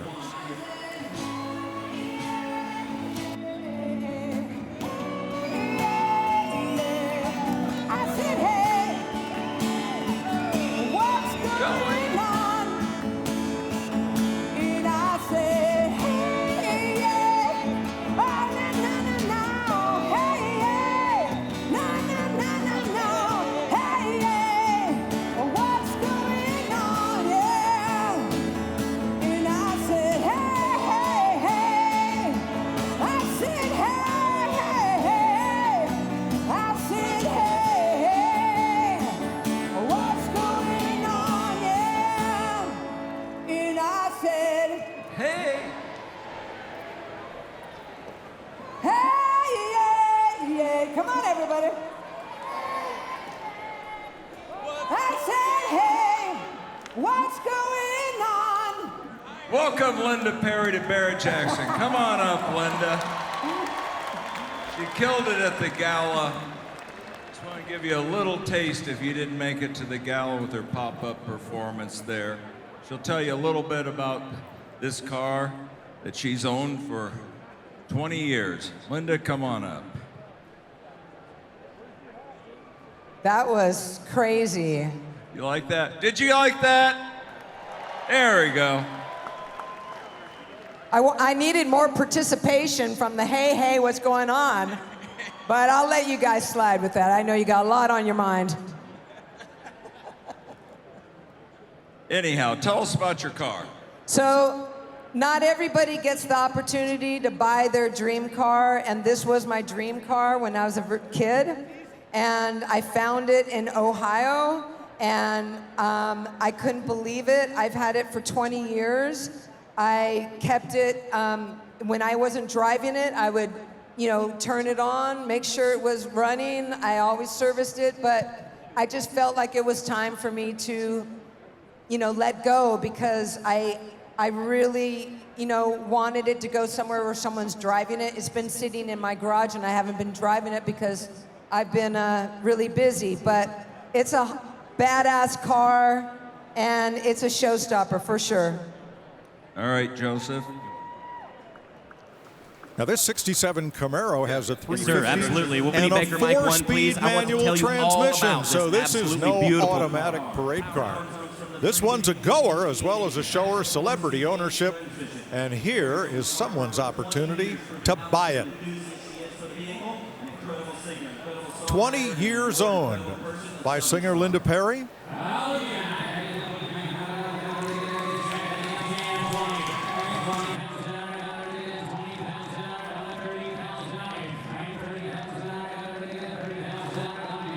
Well, first year for the Camaro, and of course, first year for the Camaro convertible.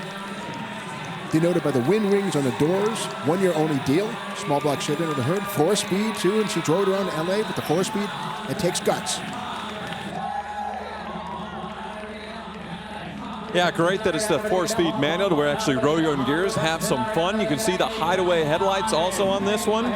The cowl induction hood, black with the rally stripes, and even though Linda's owned it for 20 years and driven and enjoyed, it's still in fantastic shape.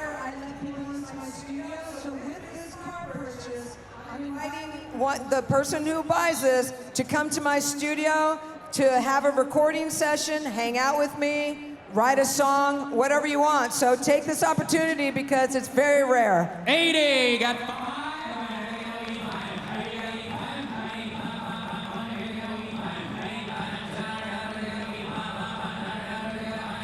In the 20 years of ownership, the car's been driven sparingly, always maintained. She said for a long period, she would start it up every day, so the car didn't get any garage rot, but here we go. We're closing in on $100,000.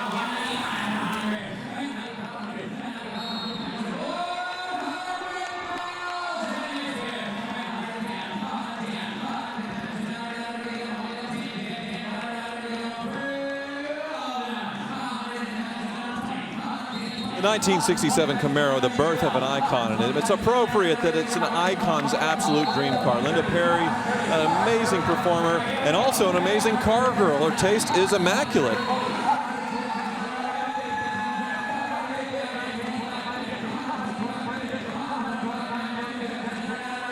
One bidder in the skybox, one on the internet.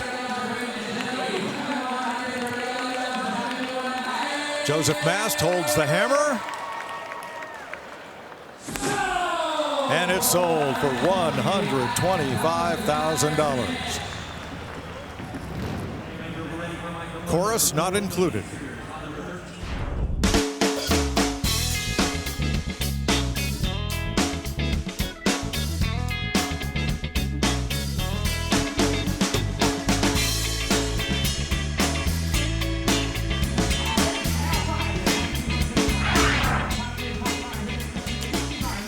Welcome back to Scottsdale, where we've been talking all week about Fantasy Bid, brought to you by Dodge.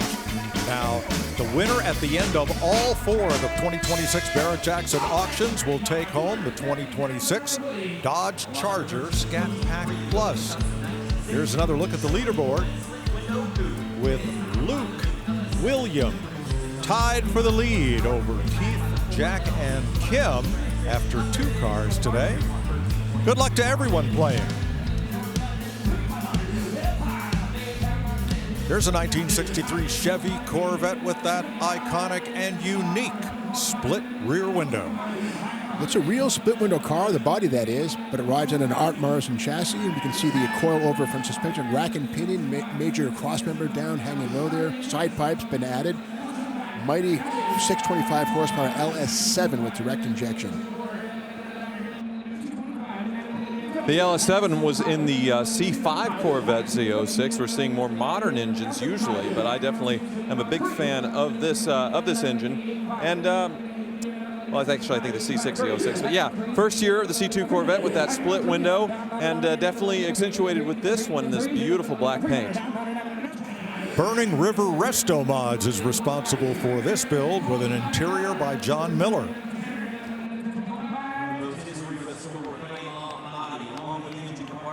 Internet bidder involved,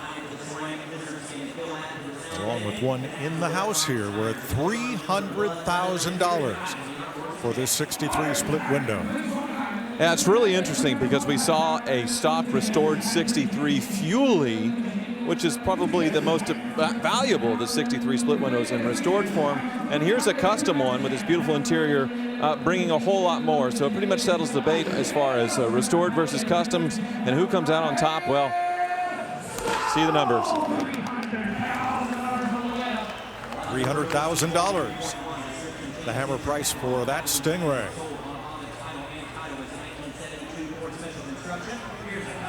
Off it rolls to its new home. And we'll have a look at the 1972 Ford Bronco Custom that April previewed, completed by Classic Ford Broncos in Powell, Ohio. A little beautiful recreation. This was born with a G-Code 302 pushrod engine. Still has a 302 under the hood now. However, it's a modern Coyote dual overhead cam V8 with far more power, aluminum block, aluminum heads. Yeah, and very high quality. You can see underneath as far as the chassis and the suspension upgrades, and that Coyote engine, yeah, fits in there perfectly since it's the same displacement. So wouldn't say an easy conversion, but definitely a very appropriate conversion. Same with cutting the rear quarters, which we talk about different ways to do it. Some leave them uncut, some do flares, but these ones are the nicely done, stamped out rear quarters to give it that stock look. But overall, quality-wise, really high on this one as well. I like the use of these wheels, which are painted white to sort of emulate the look of a 15-inch steel wheel, and even the retro 60 Ford hubcap at the back there. Nice retro touch with modern dimensions.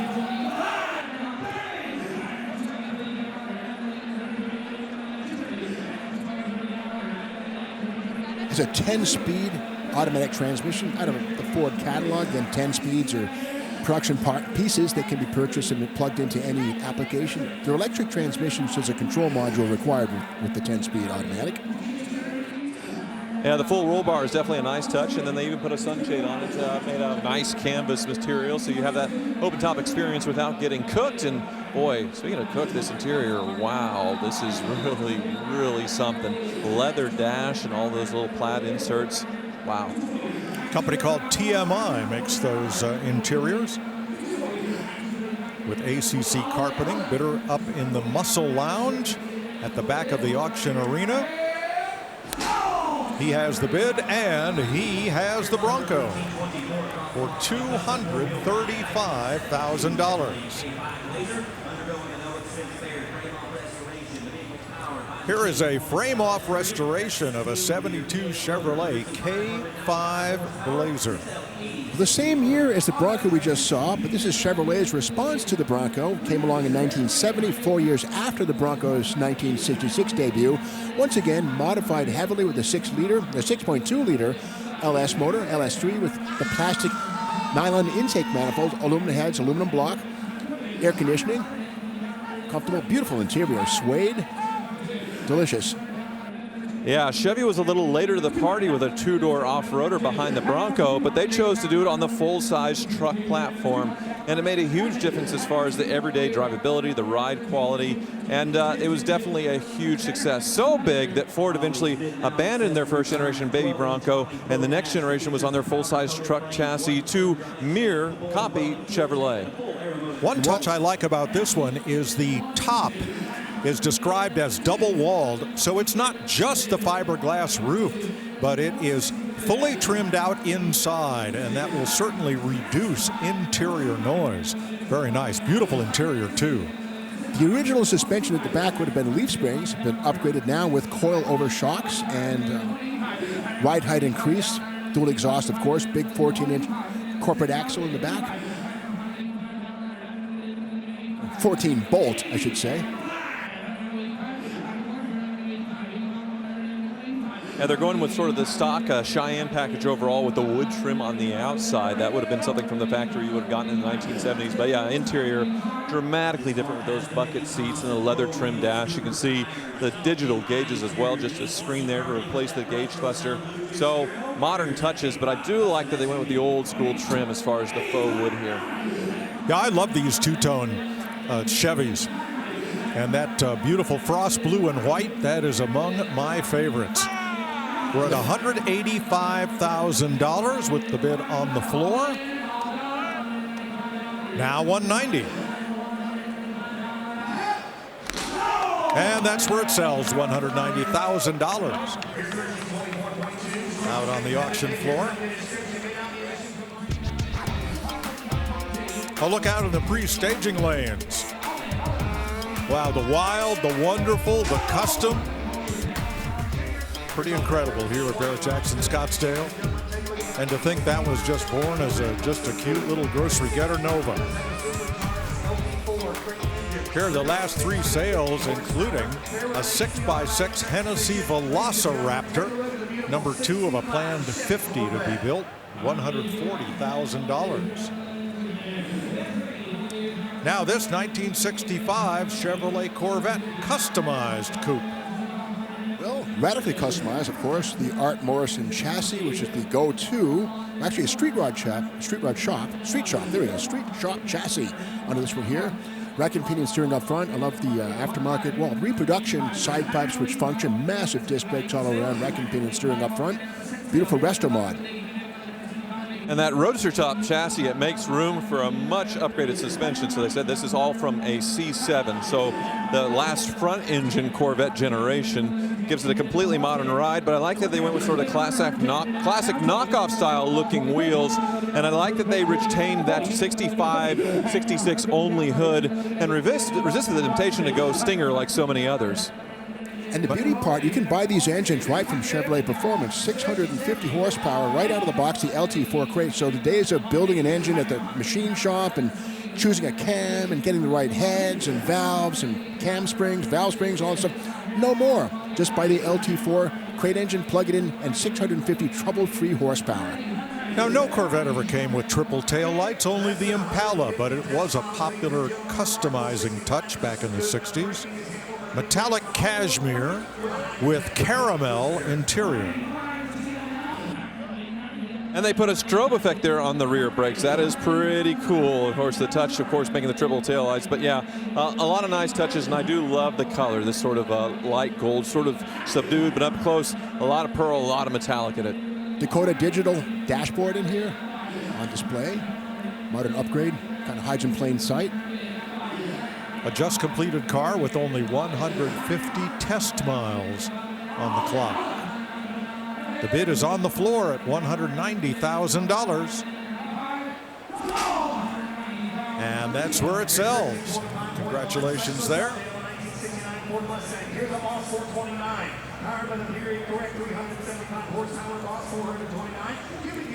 We'll take a look out in the staging lanes. If you're coming to Barrett-Jackson, that's where you get a last opportunity to maybe meet the consignor of the car you want to bid on. Open the hood, the trunk, the doors, and check it out thoroughly before it rolls up to the auction block.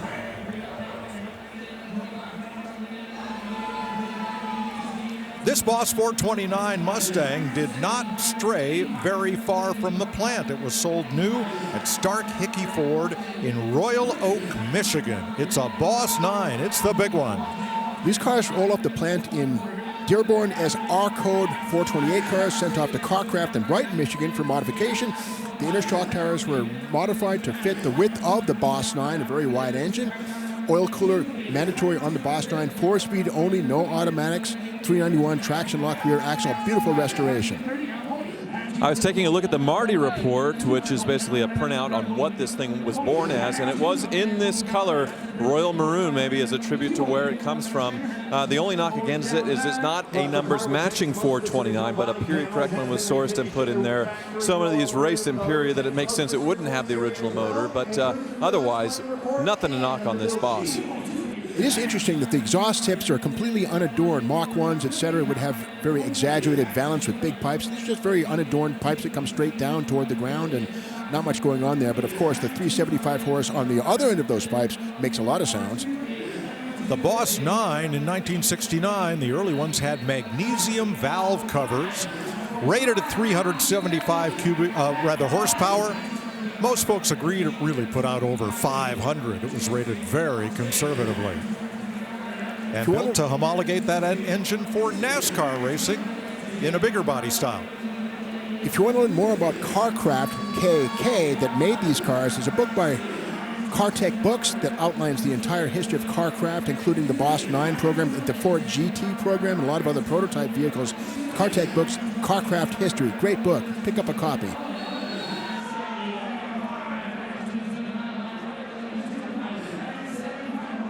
And the battery would be in the trunk of this on the right rear side. Of course, no room on the engine bay with the massive Boss under there, so the battery's in the right rear corner. Very rare part to find a correct battery. All right, we're finding it out here. Emma's bidder on the floor at $275. Roger's bidder up there in the skybox, shaking no, I don't think so. Roger waves it bye-bye, and it's going to sell right here on the auction block for $275,000.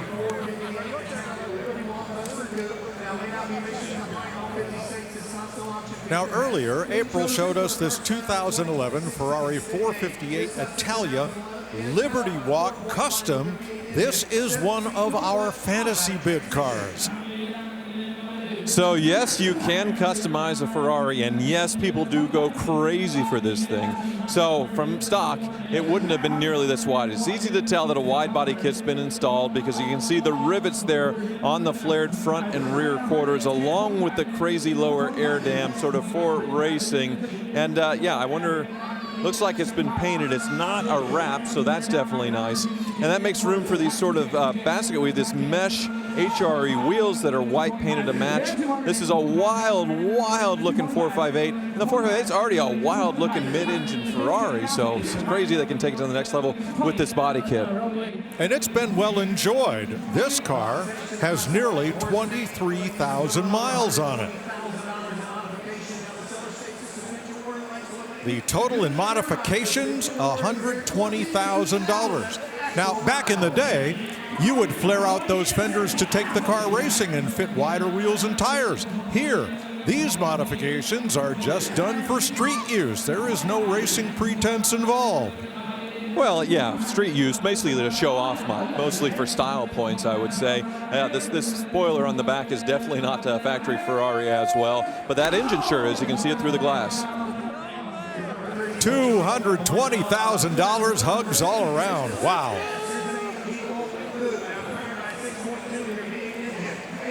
You can go to Barrett-Jackson.com and check out the sale prices of all the cars that have crossed the auction block, along with information on future auctions. We're going to stay in the high-performance Euro lane with this 2011 Mercedes-Benz SLS AMG Gullwing Coupe.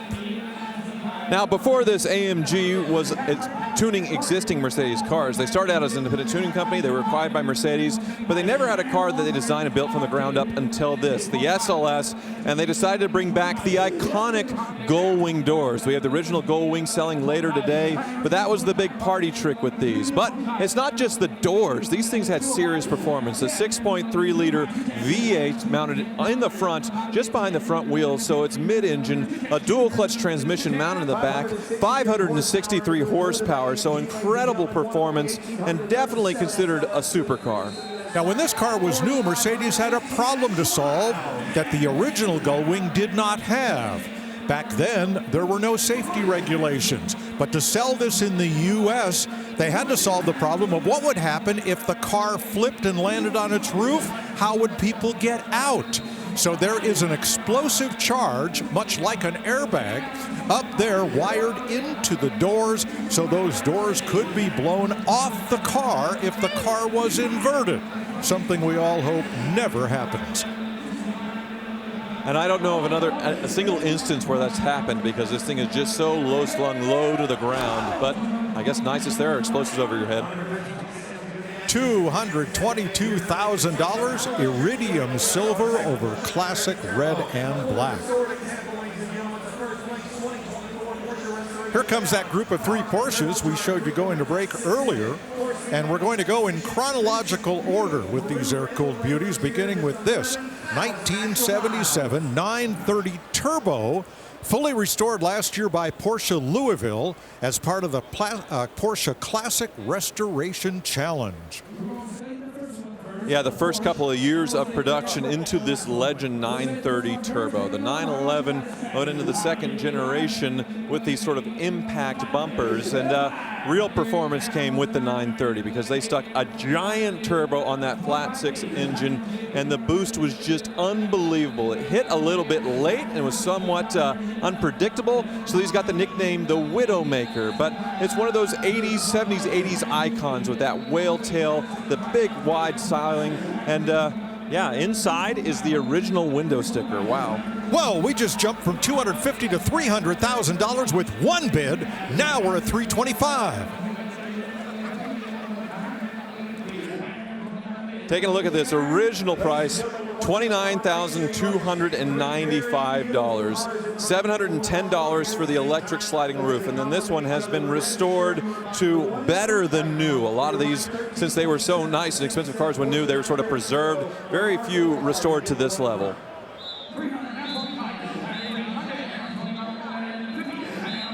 Now, there are 3 cars that were all restored for part of the Porsche Classic Restoration Challenge, and all 3 are right here center stage.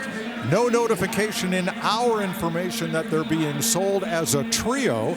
As far as we know, we are bidding only on lot 1327, this 1977 Porsche 930 in Peru Red.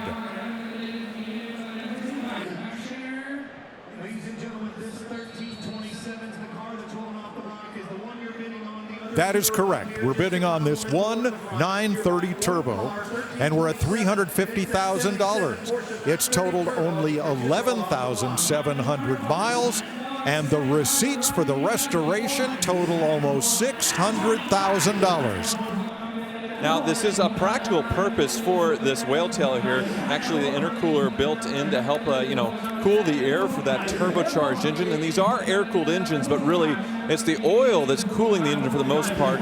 Huge oil capacity on these, running to the front of the car for some additional oil coolers. And in 1999, they transitioned to water-cooled 911s. And a lot of people say the 911 sort of lost its mojo after that. I'm not sure, but that's what they say. You see, the little secret was that Porsche was racing liquid-cooled cars long before they made the switch for the road cars in 1999. Oh, well. People still love these air-cooled beauties. This one to the tune of $410,000. Let's check with April. Hey, Mike, we're going racing right now. 1969 Dodge Daytona. Woo! She is super rare. They only made 503 of them. And this massive wing and back, 23 inches tall, so you can still have a functional trunk, which, I don't know, you don't really need for racing, right? Now, you got a flat, sort of fastback look with this back end fuel filler racing style gas filler right there. I love the look of these bodies. They're low. They're all about aerodynamics. And you got to check out the nose up front. She is gorgeous. Now, it's got its matching numbers, 440 Magnum V8 and matching numbers 4-speed manual. This is incredible. It's an incredible find. It's been thoroughly looked through to be correct. Has all the right stickers, the right chalk marks you'd see from the factory. This is as good as it gets, Mike. Sure is. That's a beauty. Look at that broadcast sheet. How many years did it live underneath the bottom seat cushion of the rear seat? So here's the second of this trio from Porsche Louisville. And this one is a 1982 Porsche 911 SC, short for Super Carrera. And it's a story car. It was originally sold by Jim Haynes, now the dealer owner, to a Dr. Gotti who drove it for over 3 decades across Kentucky and Indiana. And then it got a $500,000 no expense spared restoration.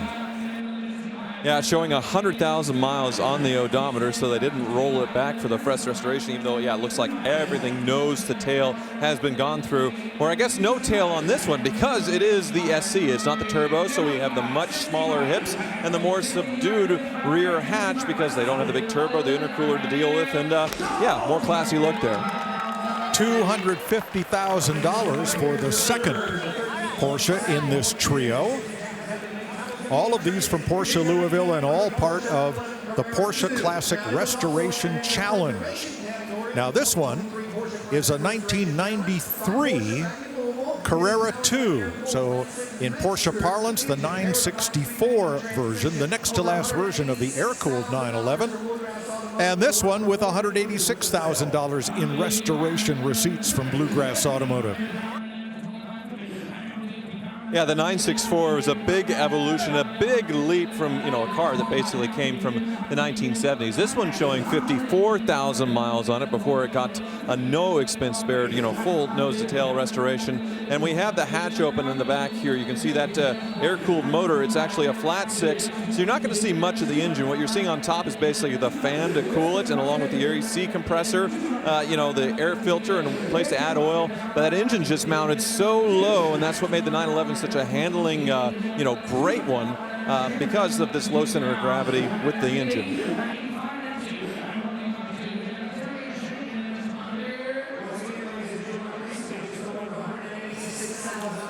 Beautiful car in black. For a while, it seemed that all Porsches ordered for dealer stock were either silver, white, gray, or black.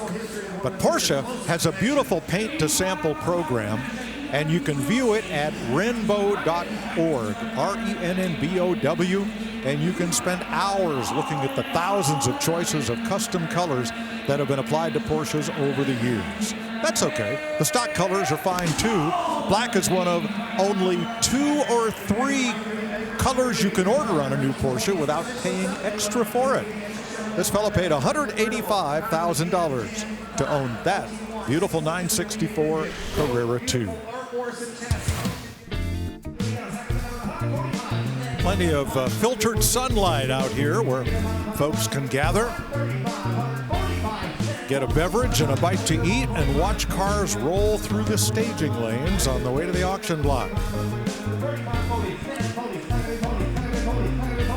Now this is a 1969 Chevy Camaro Custom Coupe, part of our fantasy bid game. This one's had more than 3,000 hours of custom metalwork. I get it, the front suspension, the front grille has been sectioned down. The body is slightly chopped, very sanitary. The fenders have been bulged out at the back and the front. Just a really cool hot rod. Yeah, with the badges off this thing, I think most people would have trouble even recognizing that's a Camaro because it's just been so dramatically modified as far as, yeah, the front rake and the fender flares. Even the roof line, I mean, it's closest resembling the Camaro, but even that looks different. Looks like it's been chopped a bit. The paint on this is PPG Envirobase Incinerator Orange. And it rides on an Art Morrison Max G chassis, tube frame, square and round tubing, far cry from the original front sump clip and rear unitized construction. Wide wheels and tires, front and rear. Beautiful interior.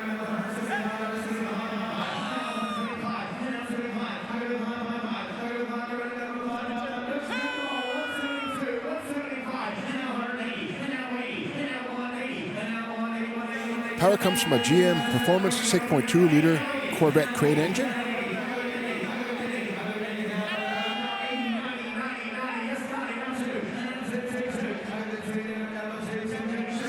Backed by a TCI 6-speed automatic transmission.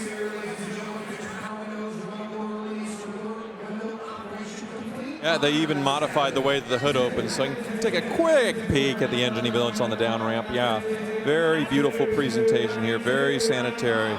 Wow. And that's an Edelbrock E-Force supercharger. Well, if your fantasy bid guess was $192,000, you nailed it. There's the new owner.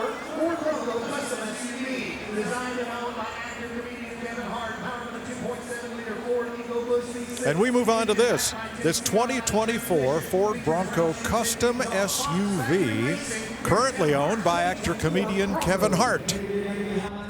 Well, the underpinnings on this is indeed a 2024 Bronco, but it has the nose and the sheet metal of a 69 Bronco hiding in plain sight. Very cool.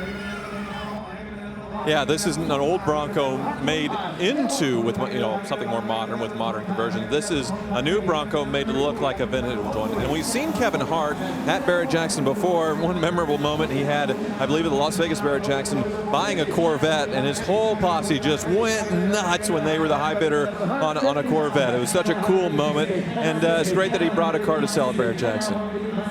The original steering column and steering wheel, etc., and even the instrument panel has been merged into this from the modern Bronco. Builder Vintage Modern. And Kevin Hart consulted on the build and all of the features on this one.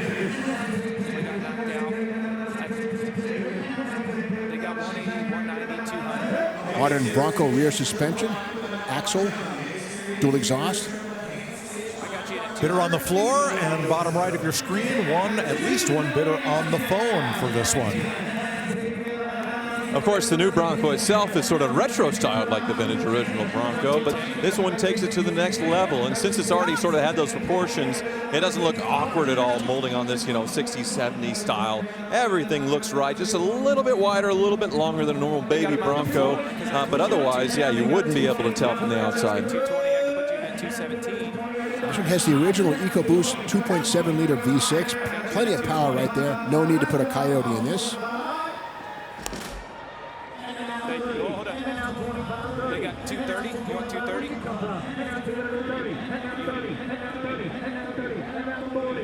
We're at 240. 250, 260. 260. Definitely not the stock interior as well. Majorly upgraded. We got it. 260. Sold for $260,000 to a phone bidder. Sold sticker goes on it, so if you're walking around Barrett-Jackson, you can see the price of every vehicle that's already crossed the auction block. April previewed this 1970 Plymouth Barracuda Custom Coupe in Callalua Green. It's called Notorious, has a C6 Corvette front end. Indeed it does. The original torsion bars are long gone. Of course, C6 goodies have coilover shocks and springs. And radically modified, this has a NASCAR spec R5 small block pushrod engine, high RPM, 9,000 RPM capable engine, 900 horsepower on tap. 900, holy smokes. The interior, very interesting on this one because they chose not to do carpet. Rather, it's sort of like a plastic finish in there or something else, and then little leather inserts for the footrest to really make this thing look modern. Of course, with the iPad in the center console as well. The door handles are shaded with sort of a modern handle insert. Same with the glass. It doesn't have that chrome trim you would have in 1970. Rather a modern style. They do make these to where you can bring your 70 Plymouth or several other cars into the modern era with no glass trim. Has a Super T10 4-speed transmission, 9-inch rear axle with 35 spline axle shafts. The 35 spline axle shafts have a larger root diameter than a 31 spline, which makes them stronger. And definitely tub there in the back with a crazy suspension, of course, all color painted to match, which is super impressive. And yeah, very wide rear wheels, so that 900 horsepower can hook up.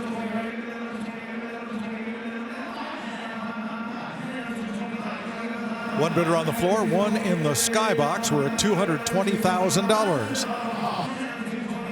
Has Shockwave airlift suspension, so yes, airbags at all four corners to modify it and tune the ride height.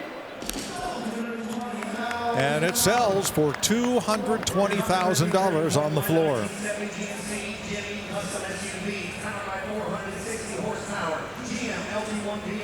Among the cool vehicles coming to the auction block, this 1957 Chevrolet 3100 custom pickup with 525 horsepower. And here's lot 1330.1, a 1970 GMC Jimmy custom SUV. Oh, I see a lot more of the Blazers, but the Jimmy from GMC, basically the same thing. They said that they were slightly, higher quality than GMCs, but really they were built on the exact same assembly line. And we see the modern LS engine treatment inside on this one, all very sanitary, very nice, lifted. And once again, I love it when they do these sort of classic looking wheels with the GMC hubcaps, but they're much bigger and wider to fit modern all-terrain tires. Rather than something that would look dated as time goes on, go with that classic look that will never age. This rides on a Roadster Shop chassis with modern Silverado independent front suspension, not the coils that you would have had from the factory. Now back, the leaf springs are still in place, along with the 10-bolt rear axle, the corporate 10-bolt. Dual exhaust, of course, to exhale that LT1 460 horsepower motor under the hood. Pretty radical interior choice in here, sort of a leather weave plaid. You can see it on the back of the rear seats and in the front seats and on the door panels with some of that blue in there to match. That's really sharp. That's a custom leather upholstery, customs by VOS, with hand-woven leather and German box weave carpeting and stainless accents. Leather stitched dash as well, but everything else looking pretty stock. $175,000.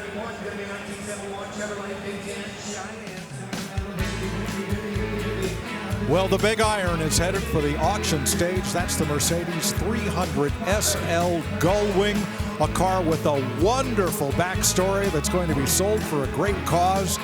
The 300 SL Roadster is right behind it. Business is picking up at Barrett-Jackson Scottsdale.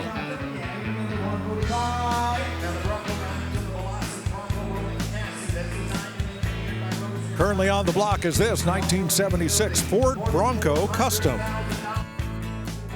Yeah, Coyote powered on this one. Of course, the vintage look, even though 1976.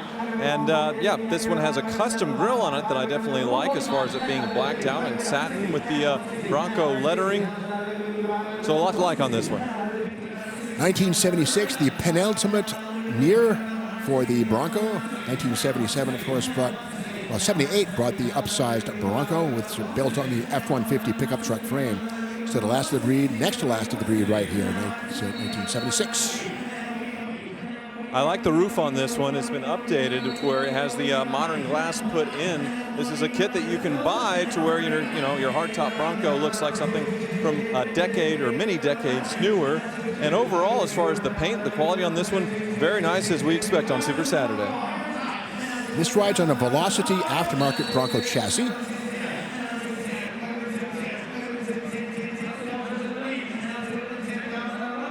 The days of sourcing an original Bronco frame and trying to fix the rust are long gone. $200,000 is the hammer price for that 76 Bronco. All right, here is a special car with a special story. Let's go to the auction block. With Stelzer. Logan, you want to be 200? Sorry, we 200. are still on the Bronco. We had two bidders that both thought they had the high bid. So the auctioneer has backed us up to $195,000 between just those two bidders. And now he hammers it sold for $195,000. Let's go to the block. Superbirds available on the market, largely unrestored, build sheets, numbers matching, engine and transmission. Still has the original trunk mounted spare tire. Don't miss this one. Well, there's a huge story to this car. Sam Posey, the star driver of Dodge's Trans Am team, helped his mom buy this car in June of 1971. And Sam's mother, Mary Moore, drove it around the Lime Rock area. It was very popular until about 2011. Vitamin C orange, black vinyl roof, and black interior. It has had a couple of owners since, but yeah, this is Sam Posey's mom's daily driver. Cool. Largely unrestored is the 444 barrel car with a 4-speed pistol grip transmission. So Sam's mom drove a pistol grip 4-speed around Lime Rock, Connecticut. Awesome. Yeah, pretty impressive considering how long this car is. Of course, it's a homologation special to race in NASCAR, hence the big wing and the nose cone. They had to sell a couple of thousand of these to qualify to race. And these wings are structurally reinforced to the frame to where you can actually put a full human weight on it. You can actually sit on it like a bench. Gotta love the Roadrunner Super B, or the Roadrunner character right there, licensed by Warner Brothers 7 Arts. The logo has to appear everywhere. You see it on the feet of the Roadrunner, and on the wing you see it in large scale right up here, the circle. Once again, Warner Brothers 7 Arts right there. Even on the horn button, it appears there as well. This does have the beep beep horn. The hood is closed, but we can assure you that it is there. The purple horn that goes beep beep when you hop the horn. Well, as a native of the area, I can promise you there are no roads anywhere near Lime Rock, Connecticut, where you could get this up to its 200+ mile per hour top speed. There's the Roadrunner horn, and the hammer falls at $220,000 on that Plymouth Superbird with some great provenance. This is the Raven Black 1968 18500. This is number 0089, Authentic Texas Barn Find. Next up is a restored 68 Shelby GT500, a Texas barn find, elevated to concourse standards by Legacy Speed and Body in Strathmore, Alberta. This one has the 4-speed transmission, my preferred choice. Otherwise, the C6 automatic would be found.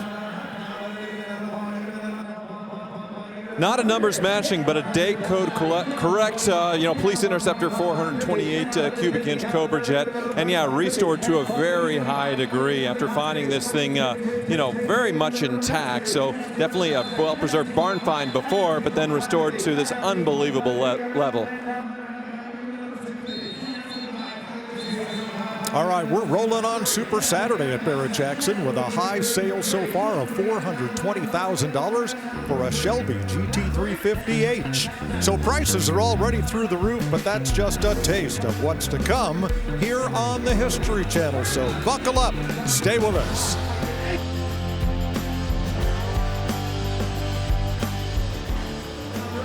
Welcome to Barrett-Jackson Scottsdale, the world's greatest collector car auction, where a 1968 Shelby GT500 is just being rolled to the edge of the block to put a little more pressure on the bidders. We're at $280,000 bid.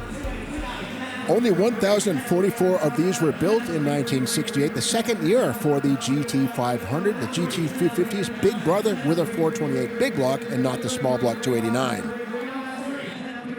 Yeah, you could get the 350 with the small block, but this one, the big 500 with the manual transmission, and this is how it left the factory. So whoever ordered this and built this, great job back in 1968. This car retains all of its original sheet metal. Every panel on this vehicle is original, has been restored. With that said, the original metal, the floors, the trunk, everything, all from 1968, very pure.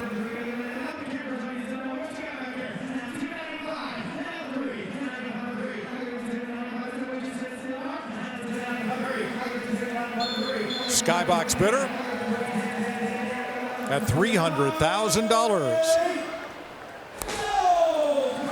And that's where it sells for $300,000. Next to the auction block, the very first year of the 4 headlight C1 Corvettes. That would be 1958.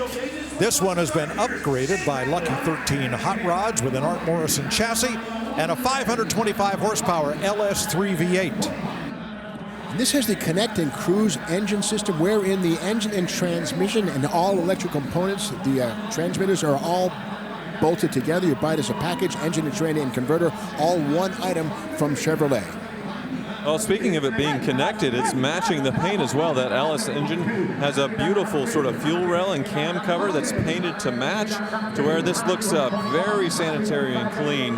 1958, yeah, the first year of the double headlights, and all the gingerbread on the Corvette, including these 2 ribbons on the trunk. Ed is working an internet bidder. And there are bids on the floor on this Frost Blue Beauty with white coves. The wheels on this emulate the look of the original stamped steel hubcaps, but these are made by Schott wheels. They're forged aluminum, highly polished, but they look like the original hubcaps, but much larger and much purer and beautiful. Blue leather interior on this one, looking very nice, and it's amazing they put a digital odometer here in the screen. It's showing just 4 miles, so basically this is just fresh, completed, and basically a brand new 1958 Corvette. And the rear axle and leaf springs are long gone. It still has an axle back there, but it's independent with coilovers at the tail. Also coilovers up the front, and rack and pinion steering at the nose.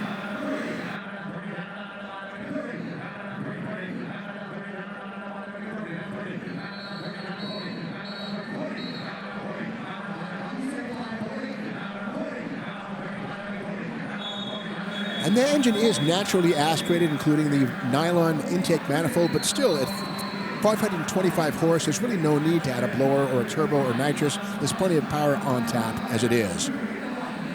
Number 3 seller of the day, behind a Shelby GT350 and a Porsche 930 Turbo with a $500,000 restoration. We're at $355,000 for this 58 Corvette. Well, I love it, and I guess the room loves it as well with the bids when they do it correct like this. All the correct chrome, the wheels, yes, oversized, but looking correct. And everything that you love about a 1958 Corvette is still here, but it's upgraded in all the right ways as well. No artistic liberties with the design, but just in the way that the car drives. It's just, yeah, great work. Now, Patrick working 2 bidders up in the Muscle Lounge, and we've got a floor bidder involved. This is the epitome of what a Restromod should be. It looks right, but it has modern guts. I like it.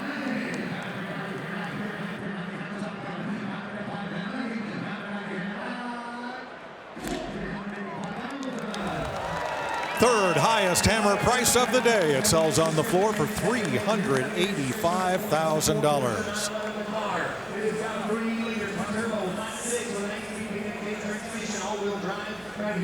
Well, there are all sorts of Porsche 911s. Some you take to the track, some you take on the road or rally.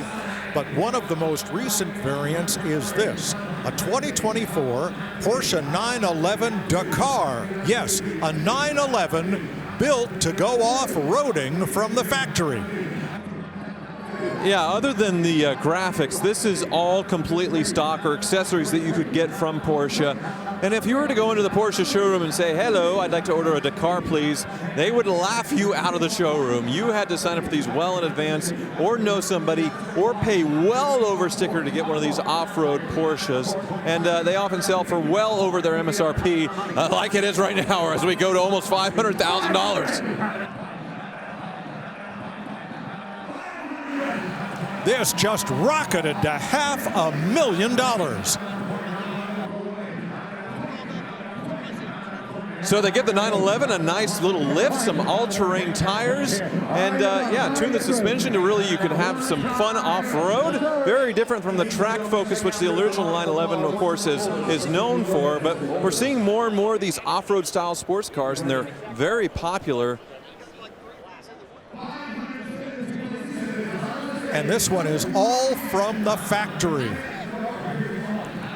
Porsche files recoiled in horror when this was introduced. How dare you? Complete with the roof rack, with a toolkit, and even a shovel in its bag in case you get stuck. Water jugs, toolkit inside of the Porsche. And it's sold for $500,000. 215 actual miles. How about that?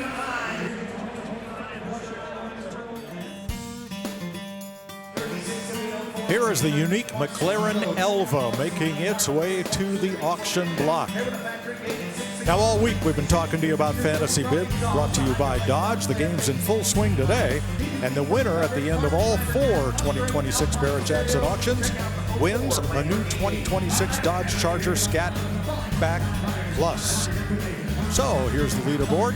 William K. and Rick D. are tied for the lead. Keith W., Kim G., and Luke L. tied for 3rd place right now. So good luck to everyone playing. First Lamborghini we've seen today, Tyler. Yeah, and a very special one, the Murcielago, so the last of the V12 analog Lamborghinis, and this one optioned with a gated manual transmission. Most people were going for the E-gear, the paddle shift, but now the manuals, what survive and what are left, are a big premium over the paddle shift cars, and this one in a very subdued color for Lamborghini. They call it Verde Hydra, so sort of a green metallic with a tan interior. This one wears aftermarket wheels from Speedline, and the vehicle history report shows minor damage to the right side back in 2015.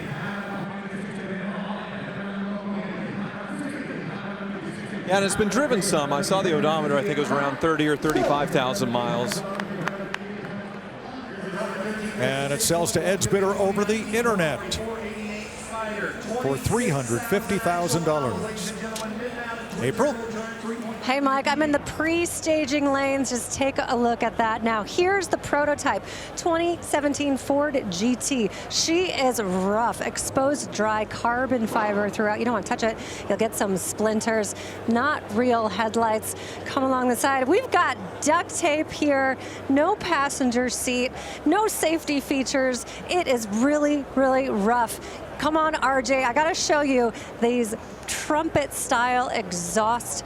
You can clip on instrumentation. Also, you got your little tow hitch. Maybe you want to drag your boat along. I'm just kidding. That's for easy to pull it around for testing. Now, this generation Ford GT wasn't always guaranteed.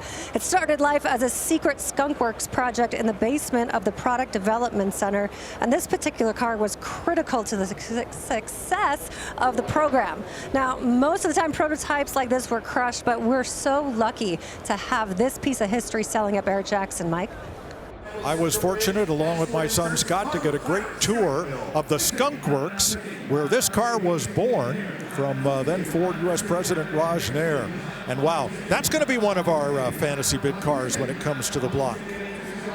Here's a 2019 Ferrari 488 Spider in Grigio Silverstone. The 488 was the evolution of the 458, Ferrari's mid-engine V8 supercar, and the big addition were 2 turbos to the V8s for even more horsepower. So April was talking about how the 458 being the last sort of naturally aspirated, analog Ferrari as far as that noise. These still sound pretty good in my opinion, and what came after it is all hybrid, so quite a bit different. This one 26,000 miles and driven some, but 661 horsepower. There's no disputing the power when you twin turbocharge these engines. $275,000. And they are pretty ecstatic at winning that Ferrari 488. Here's a truck we previewed earlier, a 1957 Chevrolet 3100 Custom, a finalist for Good Guys Truck of the Year. Yeah, beautiful presentation here in the engine bay. Once again, taking a modern LS and then painting it to match the truck to where it's just sort of a seamless, just as beautiful under the hood as it is on the outside. It's pretty obvious why this thing is picking up so many awards. Reconfigured front suspension, leaf springs gone, now in their place coil overs, steering stabilizer there. I think it's a power assist is what that is. It's not a stabilizer, but beautiful power coated everything under there. Disc brakes, of course. Yeah, dramatic lift on this one, and definitely the high end when it comes to the coilover shocks with the reservoirs, and yeah, massively upgraded in the suspension. Underneath looks very tidy. Wow, look at those big disc brakes on this thing with the blue calipers to match. Pretty impressive.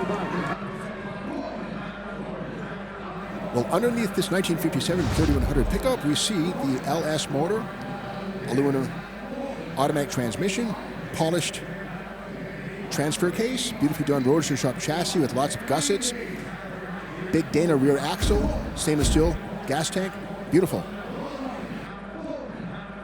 This one's been on the cover of Street Trucks magazine, been featured in America Tri-5 magazine and Classic Truck Performance. So this is a truck that just about everybody knows.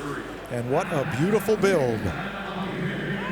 Yeah, and a price to match as we cross $400,000. Are we going to do it? Yeah, it looks like it.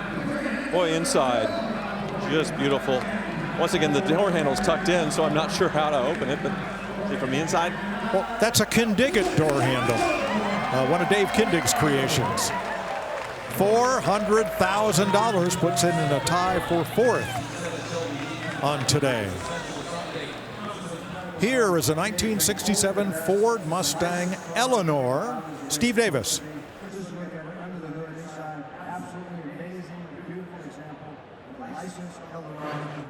This amazing chance to Barrett Jackson. No reserve. Let's sell this bad boy right here.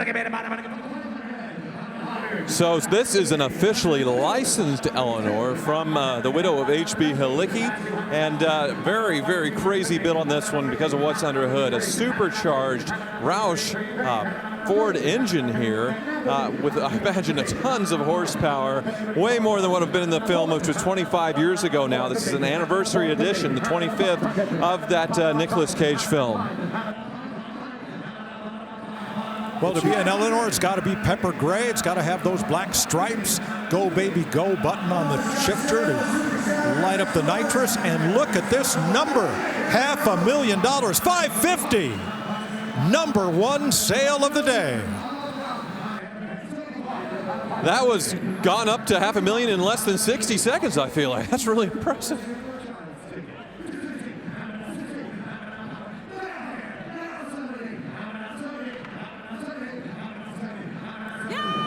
Of course, the film takes place with Nicolas Cage having to steal a number of cars, many dozens in one night, and the last one he took was Eleanor. It was his unicorn, the 67 GT500, and someone's taking this one home to the tune of $595,000, $600,000. Wow.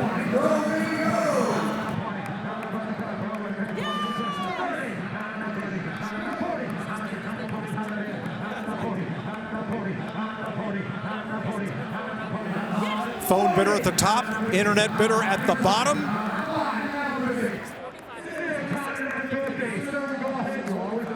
Yes!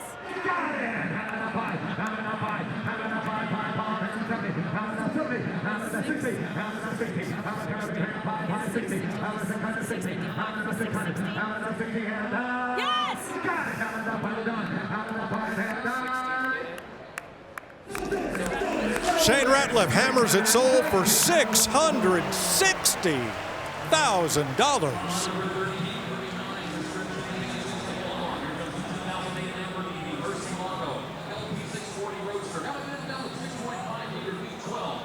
Wow.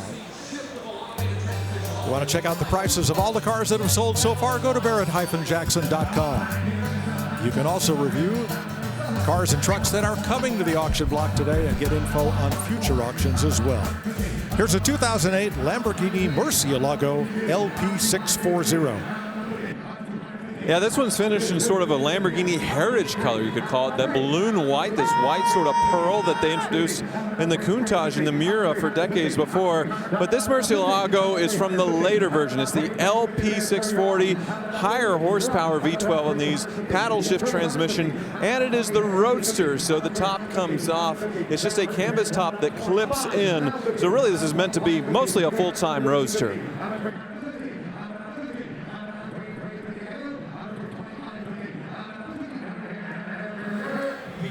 Pearl white over Nero Perseus leather. Recently serviced, new clutch, 10,000 miles.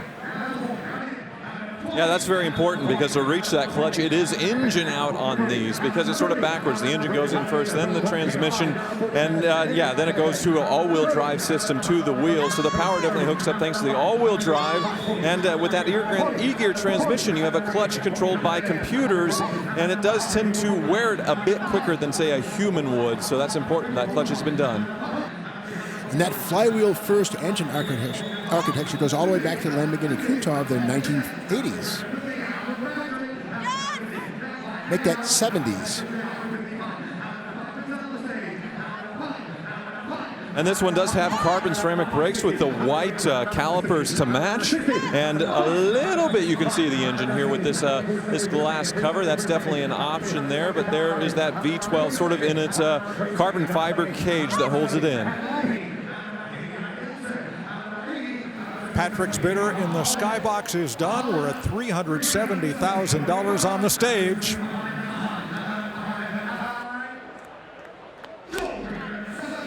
And it's sold for $370,000. As that Chevelle rolls off center stage, LS6 Chevelle, the Big Mac daddy of Chevys.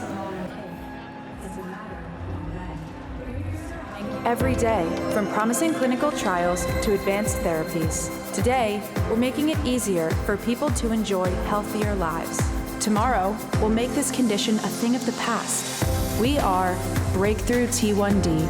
As we drive toward curing type 1 diabetes, we help make everyday life better for the brave people who face it.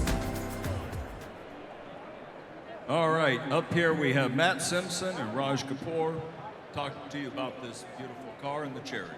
We've got a special car here today. We have VIN 1 of the all-new Mustang Dark Horse SC. This is the first road car developed by Ford Racing. All the racing experience of our GT3 Mustangs at Le Mans, all the technology of the GTD.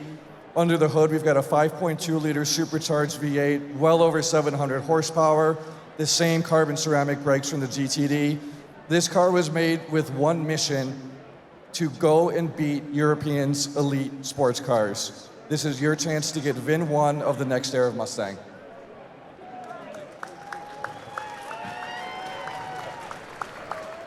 So thank you, everyone. First, we would like to thank Edsel Ford for his passion for the Breakthrough T1D cause, and Jim Farley for his support and leadership. No company has done more for Breakthrough T1D than Ford. Ford has raised over $85 million for Breakthrough T1D. We'd also like to thank Craig Jackson and Steve Davis at and the Barrett-Jackson community. We have raised over $7 million through this partnership with You guys Ford. have done it. Thank you. We have today 5 of our youth ambassadors down over here that are part of our Breakthrough T1D community. The mission at Breakthrough T1D is to accelerate life-changing breakthroughs to cure, prevent, and treat type 1 diabetes. Our goal is to turn type 1 into type none.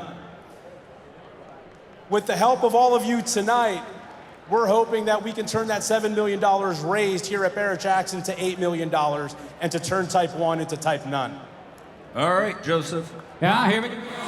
This car was just introduced to the world last Wednesday by Jim Farley at the kickoff for Ford racing season up in Dearborn. It takes the engine from the $400,000 GTD and a lot of its parts and puts them in the Mustang Dark Horse. This is an awesome combination. $500,000 bid. Yeah, supercharged 5.2-liter V8 borrowed, from that legendary Mustang. Here we keep going, $550,000 along with the brakes and a lot of other components.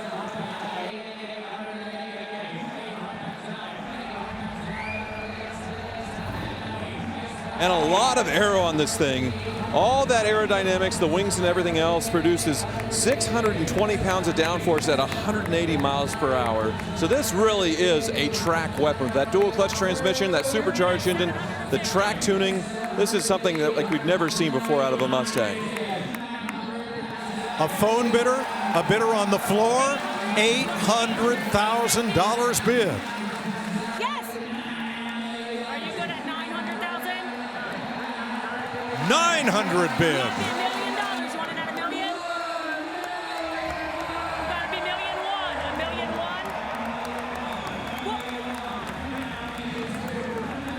You're in at $1.1 million.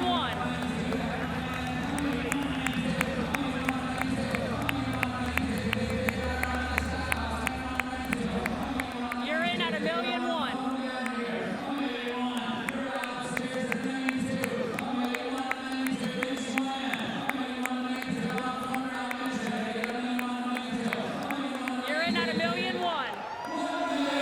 Here's $1,200,000 in the skybox. You're in at $1.25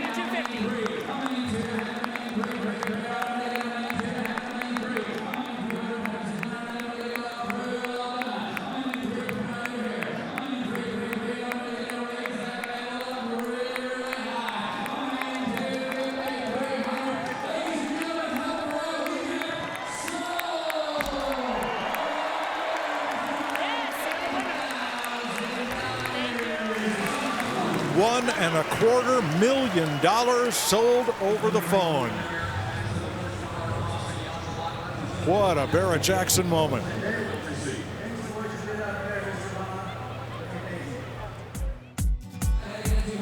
A brand new just released Mustang just sold for $1.25 million for charity.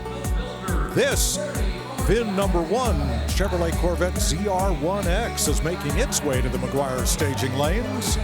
It will also be sold for charity here at Barrett-Jackson.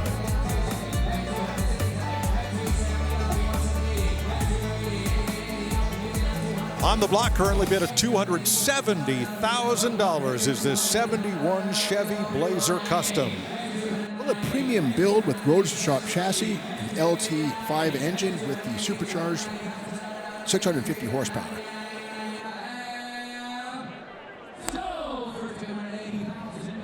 $280,000 is the winning bid for that big Blazer.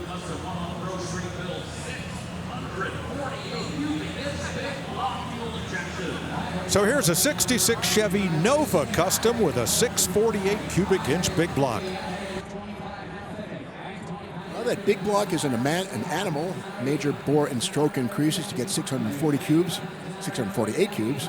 The induction on this is pretty radical. We can see it comes up through the hood, sculpted into there. A couple of plenums there being fed by 2 throttle bodies.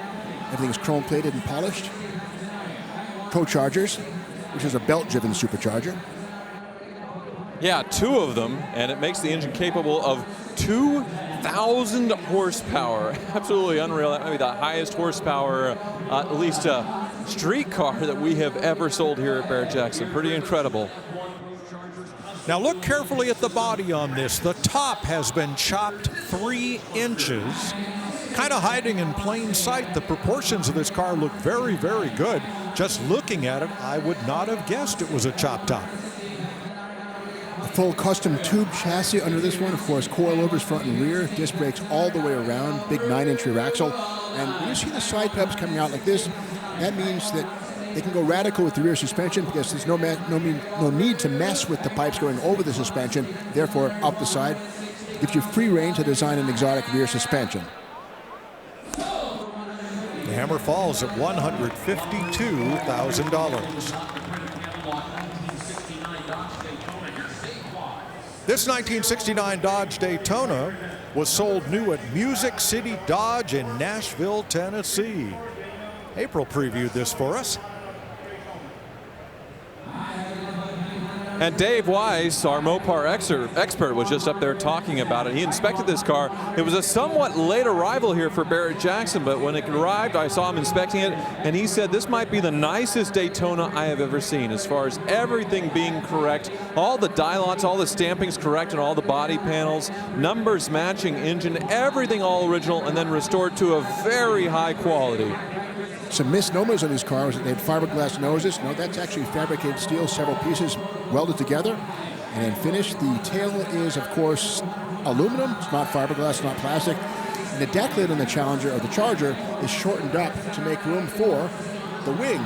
The standard deck lid on a Charger comes up to the backlight. And speaking of that backlight, the flying buttress has been replaced with a flush window, which is more aerodynamics, as proven in the Wichita State wind tunnel. We're closing in on $500,000. This is a numbers matching car, professionally restored. And the color looks custom, but it isn't. It was a limited production color, code F6, Spring Green. This one packs the 440 Magnum, single 4-barrel, has the A833 4-speed transmission. Of course, when you got the 4-speed, you got the Dana 60 rear axle with 354 ratio. $495. 3 bidders in play. One on the block, one on the floor, one in the skybox. And of course, this is a homologation racing special. They had to do this body so that they could race in NASCAR. 1969, Dodge got the Daytona, and then 1970, he went to Plymouth with the Superbird. There's the new owner at $500,000 for that rare color, professionally restored Dodge Daytona. Here is the first of the new Ford GTs to cross the block. There will be about half a dozen of them. This one has had a number of aftermarket modifications, including exhaust and wheels. 1,300 miles, and this 2018 version sells for $760,000. There will be more, and the numbers will go up. Next is a 1965 Ford Mustang 2+2 Custom known as GT427. Yeah, that was really cool. That Ford GT might be our first ever custom Ford GT to sell. I'm sure it won't be the last, but this, speaking of custom, holy smokes. Look at this engine bay with a 427 cubic inch engine with those stacks for the intake and the carbon fiber for the inner fenders and the radiator cover. And that carbon fiber continues to the roof. This is a totally custom carbon fiber fastback roof conversion, and it looks fantastic. Driven only 70 miles since completion. Whoa, $500,000. Well, I like how they did the subtle louvers in the glass as well. Whoa, holy smokes. Somebody just tried to throw the knockout punch, raising the bid to $575. $625. $650.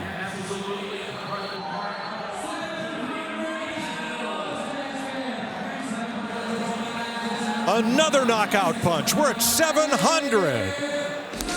There's where the hammer falls. $700,000. My gosh, did you see that coming?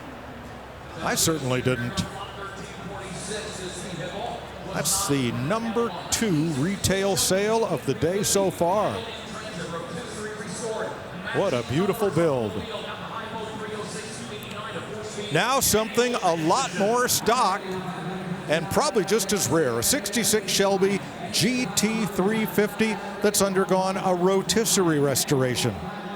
Yeah, no carbon fiber to be found here. This is the real deal. 66 Shelby GT350. So a Carroll Shelby built car with a numbers matching 289 hypo engine. Incredibly rare, since most of these were taken racing, and you know, you'd blow it up on the weekend at the track, and these things are usually used for that purpose. So somehow this one was preserved, this one was survived, and then was restored to a concours level condition. Now out in the showcase, this was parked right next to the Shelby GT350H, the black and gold Hertz version. My son and I had a little side bet on which would sell for more. The GT350H hammered sold at $420,000. Here is the more often seen Wimbledon white with Guardsman blue stripe version, also a 1966. And currently we're at $60,000 shy of that with a phone bidder and one on the stage. We're at 365. Yeah, the Hertz colors, the black and gold contrasting with that. Yeah, the Wimbledon white and blue, certainly the other iconic of Shelby colors. I love the wheels on this one too, and they went with the accurate old Bi-Spy looking tires. You gonna do 380? That's the original Shelby American logo on those center caps. We're at 380. So we're at 370, 380 right now. About 40 shy of what the Hertz version sold for earlier. And both cars restored to an incredibly high standard. Both are in the Shelby registry. This one has 60,000 miles, and it hammers sold for $385,000. Huge crowds on hand at Barrett-Jackson. The auction arena is full. And as you can see, the staging lanes have a big crowd as well. How about this 69 Boss Mustang 429 at $400,000? That big number 13 sign in the windshield indicates this was the 13th car down the conversion line at CarCraft to get that big honking Boss 429 engine. Well, despite that number 13, this thing's lived a pretty blessed life because it does have its numbers matching 429 competition engine under the hood, which was way underrated in the horsepower and then treated to a concours restoration. The engine fresh rebuilt in 2025 as well. The air scoop on these is manually operated. There's a knob under the dash, as is the choke. Once again, another knob for the choke. These have the battery in the right rear corner of the trunk because the engine is so wide it won't fit under the stock engine bay. 857 were built for this model year. Bob Wilson at RJ Restorations is responsible for bringing this back to as new condition. We've got a bidder on the internet, and one up on the auction block, and one in the skybox.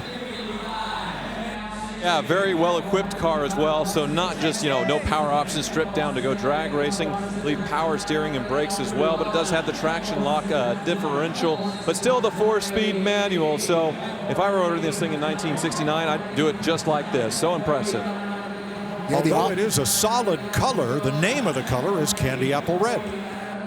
The automatic transmission was not available behind the Boss 429. Only 4-speed sticks, the close ratio Ford top loader 4-speed manual.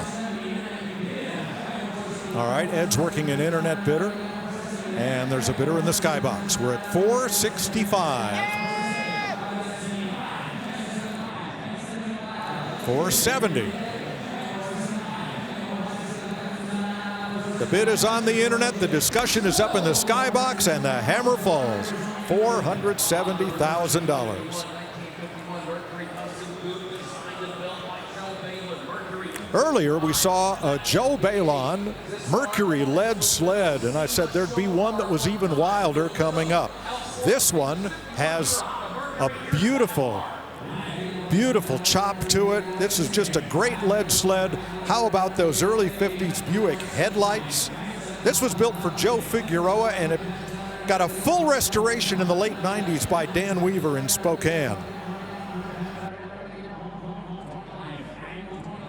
Let's have a look under this beautifully chopped Mercury with the chassis cam. There's the underside of that Ford flathead. Yes, flathead, backed up by an automatic transmission. Live axle, X-frame, original floor pan. Rear axle is going to be a Salisbury Dana 45. I like how the gas tank's painted to match the body. Nice underneath. Yeah, very nice on top as well. I'm seeing 3 different shades of red. And look at this beautiful engine bay. It almost looks like it's getting blood transfusion from the fuel delivery there with those red fuel lines going into the triple carburetor system. But then if you look at this hood as well, they added an extra seam here going up the hood and then also split the windshield and another seam starting here in the roof. So impressive. There's the mighty flathead Ford. Aftermarket aluminum cylinder heads, polished. The recesses painted to match the body. Nice touch. Cadillac hubcaps with center spinners added. These are called the Cadillac Sombrero hubcaps. The spinners are added on, not factory, but still a very cool touch. Barris crest on the front fender, although Joe Ballon was the one who actually built this. Oh, excuse me, it's a Ballon crest. Okay, Ballon, not Barris here. This one's had a 4-inch chop to the top. The B-pillars were removed, as were the drip rails, and Tyler talked about all of the hood modifications. Extended and peaked fenders, Frenched headlights, a one-off Balon chrome grille, a custom deck lid, extended quarter panels made from 16-gauge sheet metal, and so much more. Yeah, come back and look at these rear quarters. They are unreal. They stick out about a foot past where a 51 Mercury would have been stock to give it this crazy rear fin look.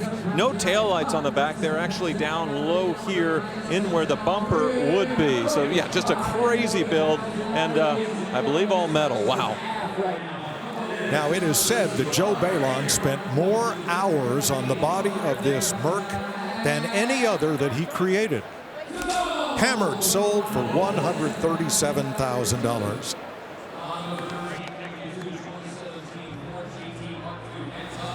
Now here's the Ford GT Mark II, one of 2 very special GTs, the other the unpainted prototype. Pretty incredible car. This one and its sister car resides permanently in the Ford Heritage fleet, but here it is. Here's Steve Davis. Build a collection and want something that nobody else in the world has except Ford. Here's your opportunity. Literally a rolling piece of history. These cars were never meant to be publicly owned, but this is one that's going to be an exception, and it's right now. Let's go. Sold on bill of sale. So when Ford built the GT with 647 horsepower and raced it at IMSA, they wouldn't allow all that horsepower because of their balance of performance regulations. So Ford built this to show what was possible if you built a Ford GT with no rules to follow. So this is just incredibly awesome, and we're going to have a speaker explain, I believe. Yeah, and for that reason, that's why it's sold on a bill of sale. So it's not supposed to be titled or used on the street, because this is the hardcore racing version. And Ford didn't use this to race. It was a promotional vehicle that they took around to shows and different events and then put away. And now they are letting it go. Now the proceeds from this car will be used by Ford, dedicated to the restoration and maintenance of the vehicles in the Ford Heritage fleet, to be preserved and shown and exercised for enthusiasts to see for all time.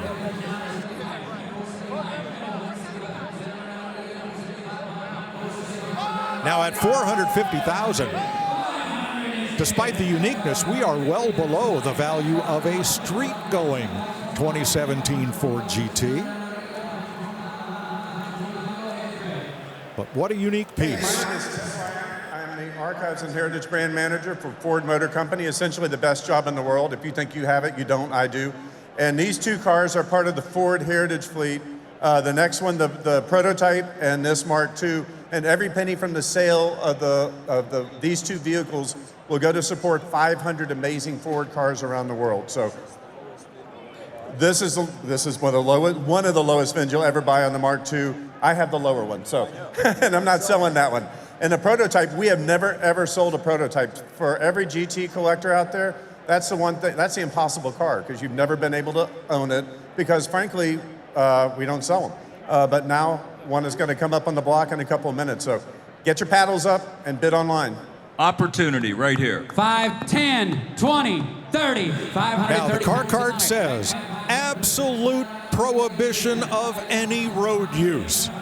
This is a full-on, no-holds-barred, all-out race car to show what is capable and what the Ford GT could do if there were no rules to follow. Yeah, still with its racing tires, the stance just impossible to drive on the street anyway without scraping somewhere. Lexan side windows, they have one little port for the opening, that's all you get, they don't roll down. And that big roof scoop along with the spoiler. So yeah, track only, most certainly. This is one of our fantasy bid cars. Excuse me, next is one of our fantasy bid cars, excuse me, as this sells for $530,000.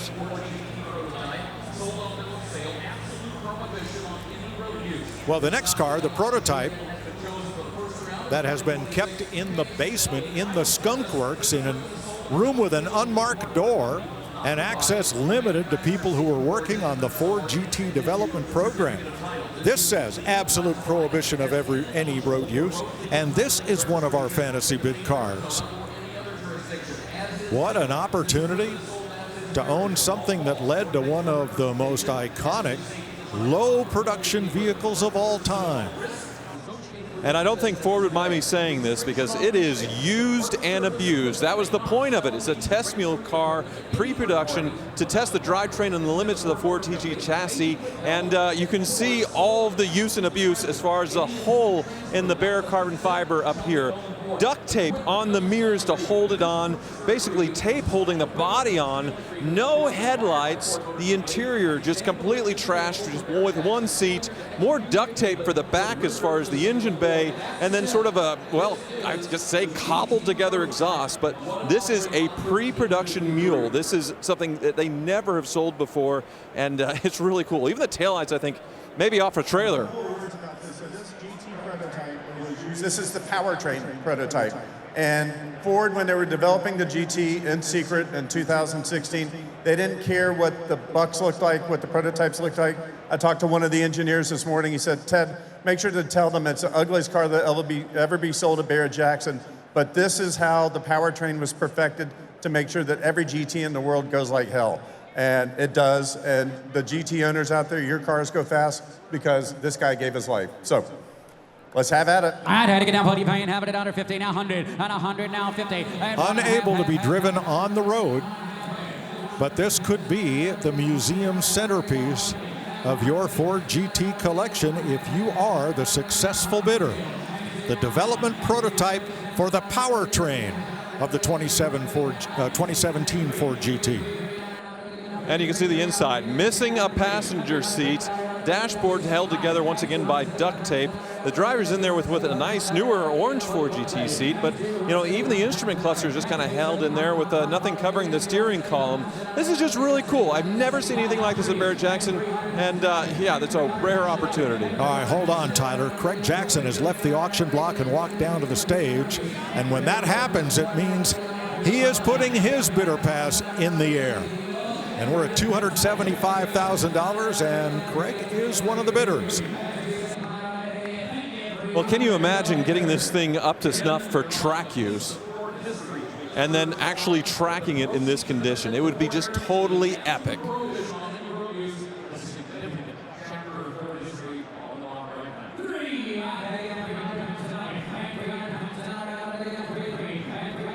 And you can see in the back it does have a trailer hitch along with a tow hook on the front. That was to make it easy to move around and test different things and be able to, you know, if it broke down, grab it rather quickly. It's not towing anything, obviously. The bid, obviously, is with the auction company CEO right now, $300,000. $320,000, $325,000.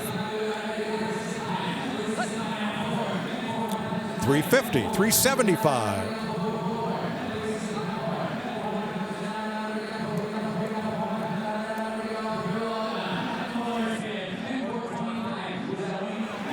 400 bid, and that gets a head shake from Craig Jackson.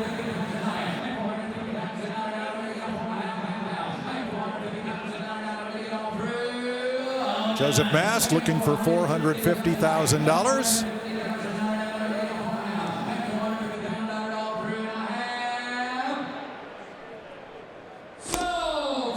Sold for $425. Craig Jackson has bought the prototype, and all the money goes to a great cause, not a charity lot, but the sale of this vehicle benefits the restoration and maintenance of the vehicles in the Ford Heritage fleet. Well done. April? Hey, Mike, this is just crazy out here. 2019 McLaren Senna, McLaren's most insanely styled car ever. Tons of aero. RJ, come on over here.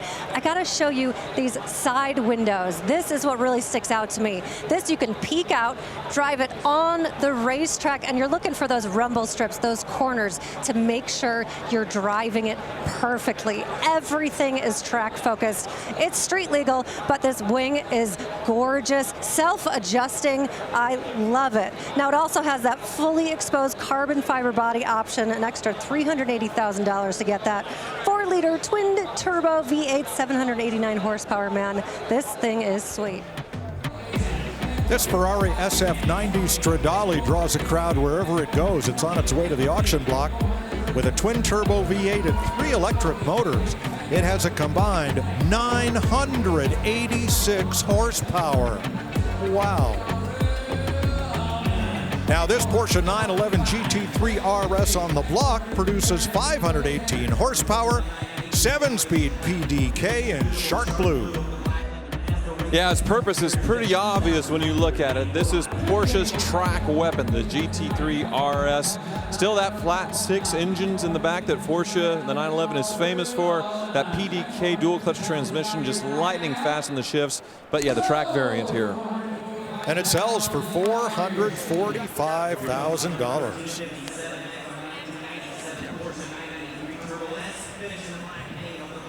We're going to stay in the Porsche 911 theme, but with a totally different car. We're going to go back a couple of decades to when these rear-engine 911s were air-cooled. But this one, unlike that GT3, is turbocharged. It's a 1997 911 Turbo S, one of just 176 built for the model year. Yeah, to air-cooled Porsche purists, this is where the 911 ended, because it's the last year of the air-cooled Porsches, and this one, the king of them, the Turbo S. Very rare for the last year, I believe, less than 200 built, and yeah, the most powerful. Still a manual transmission, turbocharged, and the big flares in the back, and that Whale-Tailor spoiler had evolved to a much smoother look, but still, yeah, still a wild-looking thing. 27,000 miles on the clock. This one remained in California till about 2006. Aero Kit 2 front and rear spoilers, yellow brake calipers where the standard turbos were red, 18-inch wheels.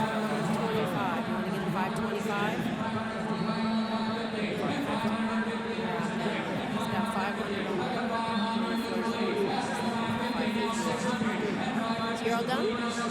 Okay, thank you so much. Yeah, over $500,000, and it's hard to believe that people were trading these in and then paying money for the next generation water-cooled 911 to upgrade. Obviously, it would have been the smarter choice to find one of these, and in recent years, there's been major collector appreciations for this end-of-an-era air-cooled 911 here. And yeah, very rare, 176 Turbo S models built in the last year. Turbo twist wheels. These 993s were the final iteration of the air-cooled 911, and 97, the final year the Turbo S could be sold in America.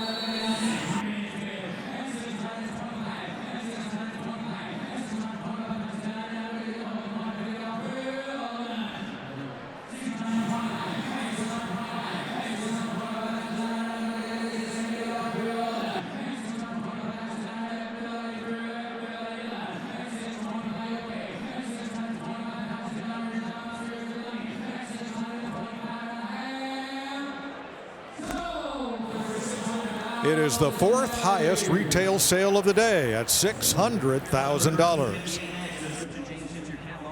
writing a description of the 2024 Porsche GT3 RS. It is powered by the natural aspirated 4-liter 5.6 motor that produces 518 horsepower. Back to 2024 and another GT3 RS, but this even more special than the one that preceded it.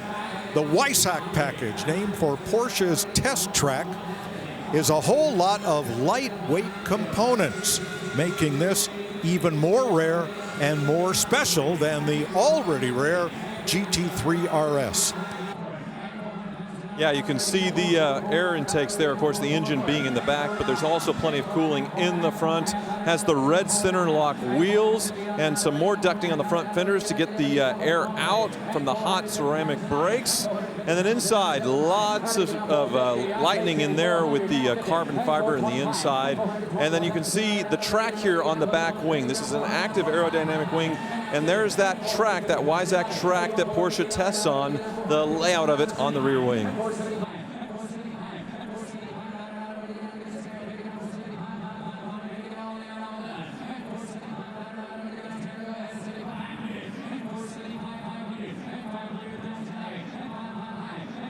This is another one of those Porsches that you just can't walk into the showroom and order. They would laugh you out of the showroom. You had to put your name down years in advance or know somebody or pay well over MSRP. I believe the current bid is certainly north of its MSRP. Now with the Weissach package, you could spend another $20,000 to get magnesium wheels and save a few more pounds. But you have a carbon fiber multi-element wing with active aero, a widened rear diffuser with extended carbon fins, 20s and 21s, and yes, those are the magnesium wheels. And this one basically brand new, 486 miles. Doesn't look like it's ever been tracked. That's the first thing I would do if I bought this one. Well, this one's had only limited road use since new and less than 500 miles.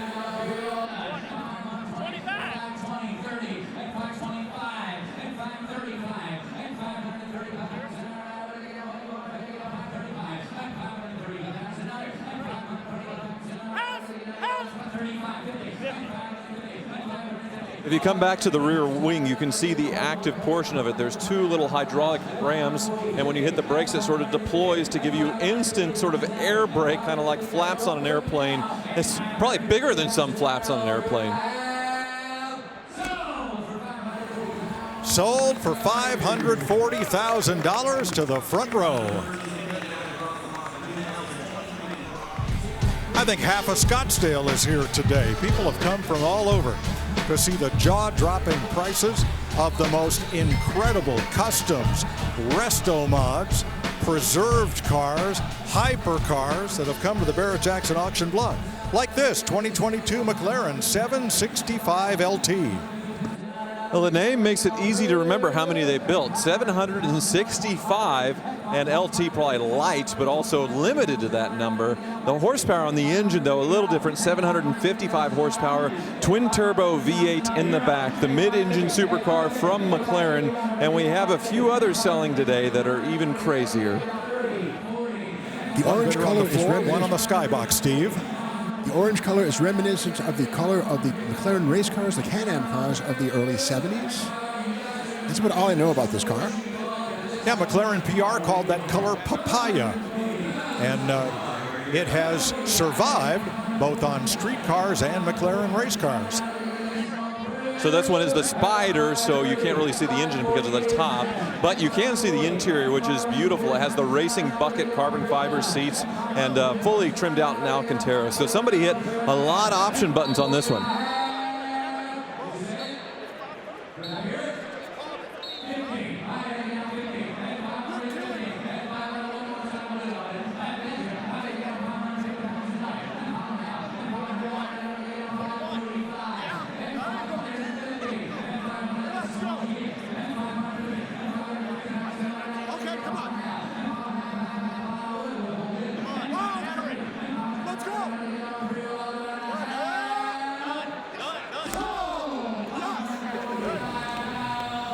Sold on the auction block for $545,000. Now, the third generation Ford GTs were built from 2017 to 2022. So 22, the final year. This is serial number 14 for that year. The paint figuration is 1 of 1, ingot silver over a dark energy interior and competition orange over the top stripes. If you were selected to buy a Ford GT, you were sent a beautiful carbon fiber briefcase with a kit including small models on which you could put different wheels, different colored parts, different colored stripes. And here we are at $700,000, somewhat close to this car's original MSRP. 700 grand, and speaking of carbon fiber, you saw it on the front with the lower splitter and the side skirts, but this isn't a carbon edition since it would have had the exposed carbon fiber body with the stripe. This one having that orange stripe signifies it's a normal production Ford GT, but nothing normal here about the price. At $800,000, it's the top retail sale of the day. Now, Ford had a very complicated application process, hoping to get these cars into the hands of people who would drive them. However, once the cars arrived, the values skyrocketed and a lot of them spent more garage time than road time. This one has been driven 1,264 miles, and I would say it's among the higher odometers of this generation of GT. Yeah, it's probably about double its original MSRP, and it's, yeah, basically an instant collectible, and it's just a beautiful design. That flying buttress C-pillar is just so iconic, and it really accentuates, you know, the racing heritage of this Ford GT. And that EcoBoost 3.5-liter V6 it was used in racing, so even though it's the V6, it is an incredible machine. Well, for a while, these were $1 million plus automobiles as they begin to come out from underneath Ford's 2-year embargo on resale.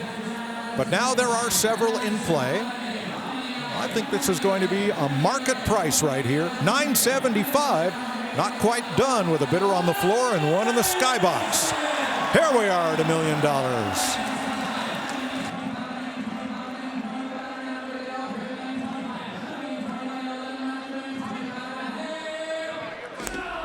That's where the hammer falls. $1 million for a 2022 Ford GT, serial number 14, with 1,264 miles. Well done. Here's a 3,000 actual mile, 2019 McLaren Senna, chassis number 422, just 500 produced. That's our first $1 million retail sale of the auction. It won't be the last. Here's a 2019 McLaren Senna, chassis number 422 of just 500 produced worldwide. Well, I don't think it'll take long for this Senna to follow up that Ford GT for $1 million. Yep. Here we go. That was quick. So this Senna is the track-focused McLaren supercar, built to go track racing without any kind of compromise. Not really that great for the street, but just a crazy bonkers look. And this one with an exposed carbon fiber body, which was an enormously expensive option. Enormous being $379,000 in options over and above the base car. 3,700 miles on this one. So if you look down at the bottom of the door, there's actually another window showing the passenger's legs. That's sort of a quirk with the McLaren Senna, exclusive to these cars for whatever reason. But also, you look up, the McLaren Senna has a roof scoop feeding fresh air into that twin-turbo V8 in the back. We're at $1.7 million bid.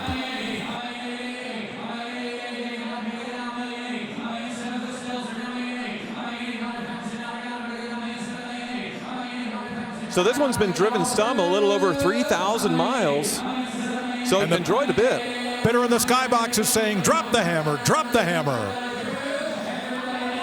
Bidder on the block, one in the crowd. There it goes, $1.7 million.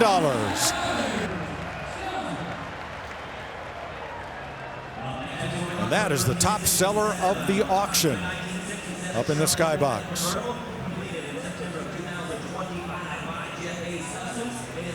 Now for something truly special. Jeff Hayes Customs of Bloomington, Indiana, has brought another pair of showstoppers to Barrett-Jackson. Here is the 67 convertible. It'll be followed by a 63 split window coupe. Well, on the outside, it looks like an original 67 Corvette, and yes, it has that VIN, but underneath, it's all modern Art Morrison chassis, modernized rack and pinion steering, and coilovers at all four corners, and disc brakes all around. Yeah, Jeff Hayes drove it up on the block there and just stepped out. They're complementing cars, the 67 convertible and the 63 split window. This one finished white on the outside in a Bianca Fuji, a Ferrari color, and it is just stunning in person. But Jeff Hayes is known for all the little details. You look at that LS engine, just immaculate and beautiful. This interior in navy blue, once again, so many other little details, and that's what makes Jeff Hayes the king of custom Corvettes. And one of the details you can't see is the charging battery maintainer system, cribbed from Ferrari, and it is magnetic to the bottom of the car, so that if you drive off without remembering to remove it, no problem, it'll just fall right off. Kind of a magnet safe. Didn't Apple invent that for their laptops? I believe they did. The LS3 hot cam engine has 540 horse. The hot cam references the camshaft, a little bit more duration and lift than the basic one. And again, 540 horse in a crate, ready to turn, pull it in the car, and hit the road. Well, except for Monday night when Indiana was playing for the national championship, Jeff has been here all week long explaining the details of his cars to onlookers, passers-by, and would-be bidders. We're at 675. And again, those shot billet aluminum wheels that look retro but are totally modern. $700,000. There's the happy new owner up in the skybox. Now, last year, the incredible Corvette Stingray Roadster and Coupe that Jeff Hayes brought to Barrett-Jackson both went home with the same buyer. Let's see what happens here with this 63 custom split window coupe. Yeah, same drivetrain on this one, but the 1963 split window, having the appropriate hood and that split window in the back, but reversed on the colors. So we have this beautiful metallic blue on the outside and sort of an off-white cream on the inside. And once again, the details just unbelievable. And it's a real split window coupe, but remember, with just about 10,000 of them built, there's plenty to go around between restorers and hot rodders like this. This has an Art Morrison modern chassis, of course, 4-link suspension front and rear. And disc brakes, of course, in the LS3 hot cam engine. Once again, nice recipe for success. White change a thing. The color is called Mediterranean Sky on this one, and it has every bit as deep and metallic and pearl to it. Has that Bianca white from Ferrari, and everything, I mean, just totally flawless as far as the paint job, getting that fiberglass body just as perfect as possible, and then a deep glistening paint job. Wow. I asked Jeff the other day, what are you bringing next year? He goes, well, it's at the paint shop now. It's a year-long labor of love to build these cars, and we're at $530,000 on the stage. Camille's bidder on the floor, and the hammer falls at $530,000. Was that your fantasy bid for that beautiful 63 Corvette? Hope so.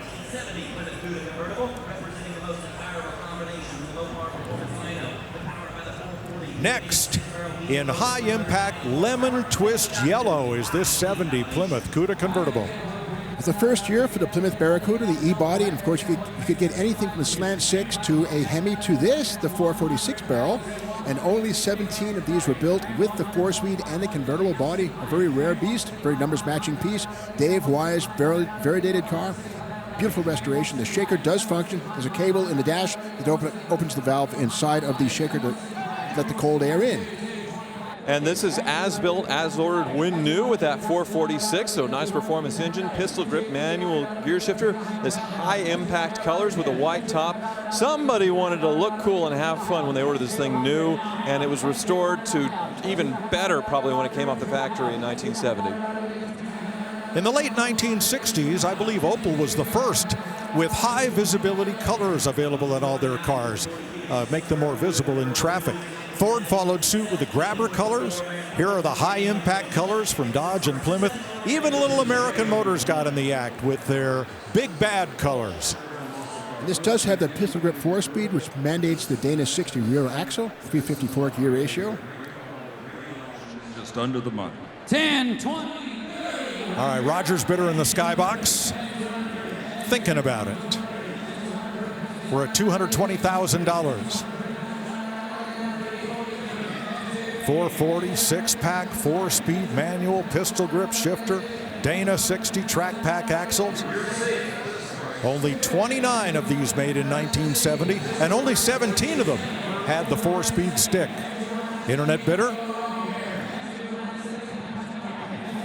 This car has the broadcast sheet as well as the Dave Wise certification. Money in the bank right there, those two items.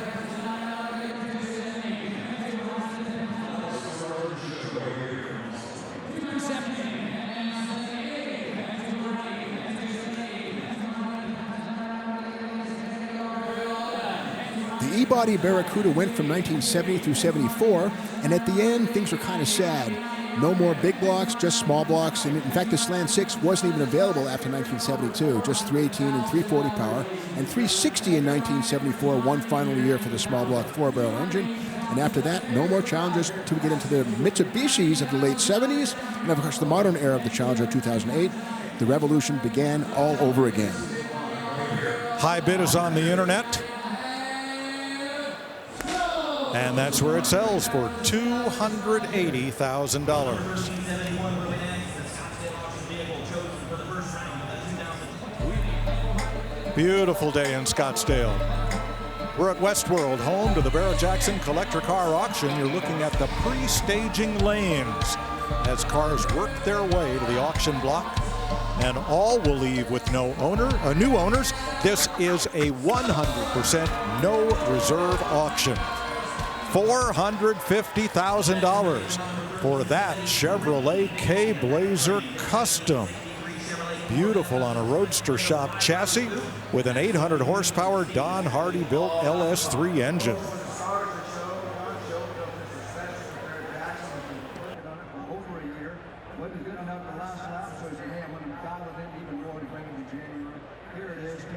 Specs on this thing.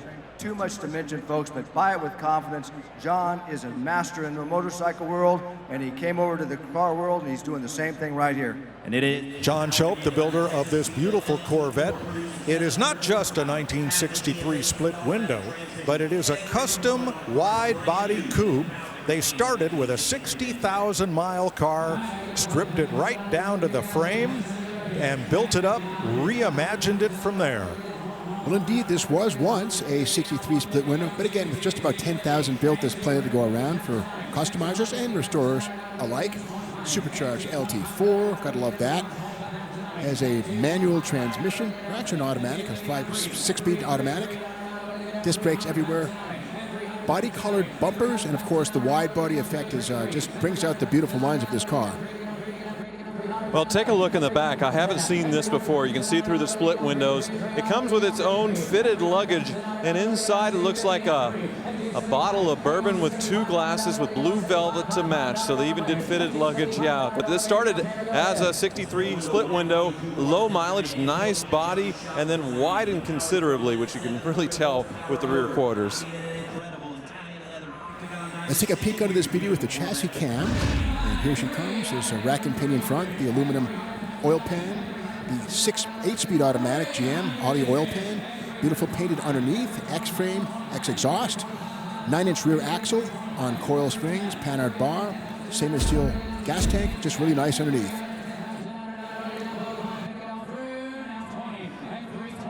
It could be misleading a bit, but they do look like they're real knockoff wheels as far as these blades that you knock off with a lead hammer or so. So I'm not seeing anything that, now that I get close, it may twist off and hide lugs, but this one's really well done. Looks like it's a milled one-off thing. And they did do a side exit exhaust, similar you could get 1963, but it comes right out by the front wheels instead of the rear.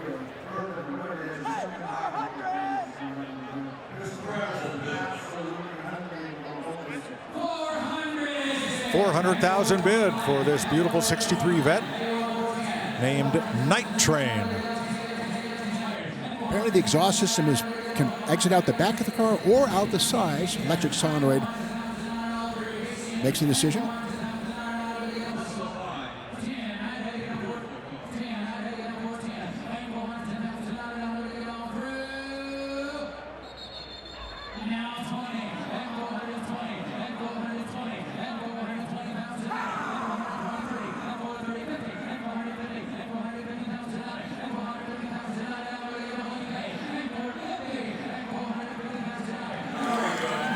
Every detail has been reimagined.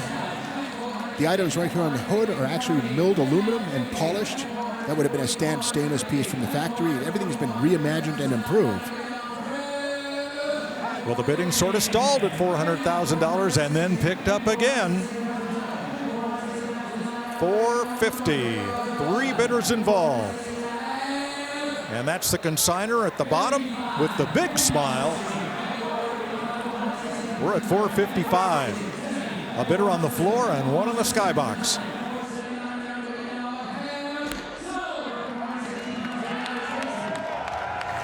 Hammer price, $460,000. Congrats all around. Visit Barrett-Jackson.com for the prices of all the cars that have sold and the information on those that will and upcoming auctions. Now, to celebrate Hurst's 50th anniversary, they commissioned this SRT10 Dodge Viper in special Hurst flat gold paint with Hurst hard drive gold shifter, special black chrome forged aluminum wheels and logos. Then they did it again with a 50th anniversary convertible number 2, and they built a 50th anniversary custom go-kart to match. This is all from the Centerpoint collection, and you will bid on all 3 lots with 1 bid. So someone is going home with all 3 of these special 50th anniversary Hurst vehicles. And they both have the bone stock 8.4 liter V10. Plenty of horsepower in stock trim, no need to hop it up. Yeah, 3rd gen Dodge Vipers are fantastic machines. Still have the V10, still have the 6-speed manual, and yeah, you get the coupe and the convertible. Easy to see the Hurst shifter on the convertible, though. You can see there they did their own unique shifter there with the 6-speed manual with the Hurst lettering on it. And yeah, this flat gold paint definitely works with a polished black stripe. And the Viper little go-kart, well, it looks more like a 1st gen Dodge Viper. Lawnmower engine. Not a V10. That could be fixed, I suppose. All right, now the coupe has 820 miles. The convertible, less than 200 miles. No odometer on the go-kart.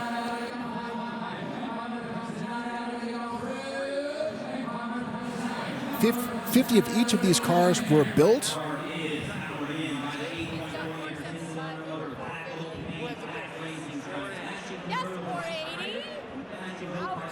This is not a wrap. There's actually paint on the body. Not clear coated, has a semi-matte finish, which is nice.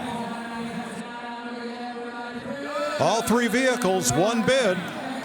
We're at $480,000 on the auction stage. Sold for $480,000. Well done. Now, I hope you've been playing our Dodge Fantasy Bid game. We're going to give you another update on the current standings. We're going to have it in action in all 4 Saturdays of our 4 Barrett-Jackson auctions this year. Let's see who's in the lead. William K. with 16-14, leading Dylan by only 5 points. Luke, another 100 points behind. Alexander and Rick tied for 4th. Good luck, everybody.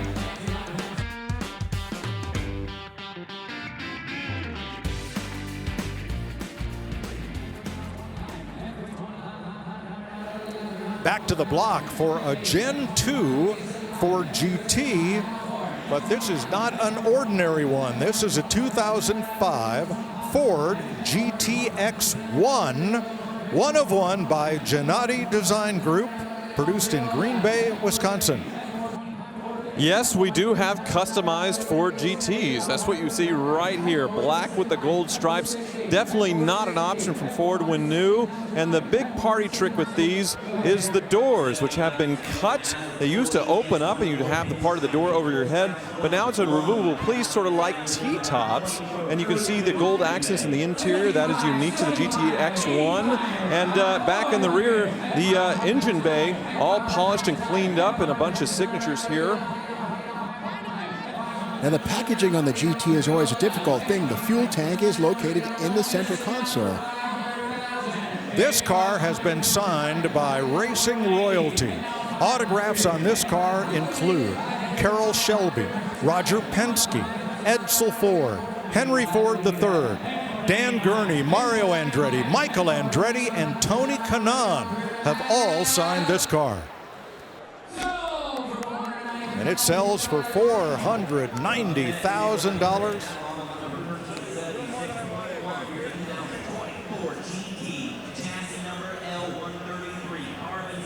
And we move to a third generation Ford GT. They were limited enough in build, but the one coming to the block is more limited still. It's the Carbon Series, one of the lowest production variants of this GT. This is a 2020 version, serial number 133. Big change with this family of twin turbo V6 rather than the V8 of the second gen GT. And it's very easy to tell when it's a Carbon Series because the pins are the racing stripe is carbon fiber. It is the actual body of the car exposed and clear coated to make it the pinstripe. Very hard to do and a very rare, expensive option. Still, carbon fiber down the roof and the rear as well exposed, along with all the other places where you could do it, and carbon fiber wheels.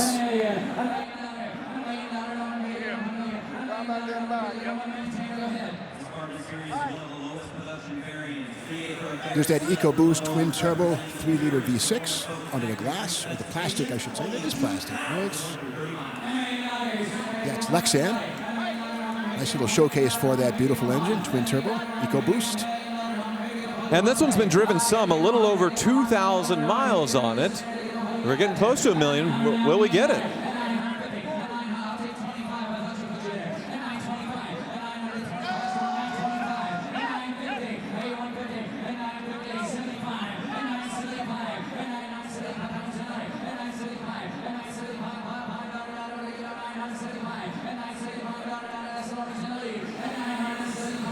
$2,100 miles on this 2020 Carbon Series GT. And we're at 925.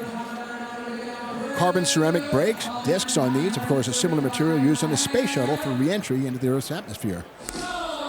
Sold for $925,000. Now this next car comes to the block through the founding chairman of the Peterson Museum in Los Angeles, the best friend the California car community has ever had, Bruce Meyer. For your generosity in allowing us to present this car, the very historic car. This will be the finest 300 SL ever offered for private sale at a private auction. This is one of the top 10 300 SLs in the world, and it comes to us to the generosity of Lynn and John LaBarbera. Wave there. They donated this car to the California Highway Patrol, and I want to do a wave out to the first responders, the men and women of the California Highway Patrol, because every dollar of the hammer price goes to the CHP 1199 Foundation. Absolutely. Now this started as a regular consignment, and he was going to sell it and then donate the money, and I said, I think it'll work better if we split this. So it's not a standard So the 300 SL car, Gullwing is a happen design icon. The Gullwing doors were designed out of necessity because of the tubular chassis. So the sill is mounted very high on this one, and they needed to have a closed top for racing, so they made the Gullwing doors to be able to enclose the car. And that's so that design, this Icon, just came out of practicality. This is the first production car to have direct fuel injection, over 200 horsepower. And originally, these were only race cars. And a man named Max Hoffman said, hey, if you build civilian production versions of this is American, I'll sell every single one. And he's right. People credit these with being the original supercar. Some say the Lamborghini Miura, but I believe, I'm in the camp that the 300 SL is the original supercar. To suit the low hood line, that six-cylinder is laid down at a 45-degree angle to allow the hood line to be as low as it can be, rather than vertical mounting, which would be more difficult to have a sleek line. A Gullwing is always a good investment. You can do no wrong. And on top of it, they're good cars. They're great cars to drive. They're very capable, and everyone should be proud to own one. Speaking of that, is Mike Coons, the head of the Mercedes Classic Center in California, who does beautiful restorations. Absolutely. Oh, look in. Height, to get down, plenty of fun. Who wants to A start? multiple show winner just out of the Mercedes Classic Center. And you saw the couple that is donating the car. They came, I had dinner with Bruce Meyer last Thursday. They came to him and they said, we have no one to leave this car to. Would you like to auction it to benefit the California Highway Patrol 1199 Foundation? And here is where Bruce chose to bring it to sell. Barrett Jackson, where it's at $1.5 million. 1.6.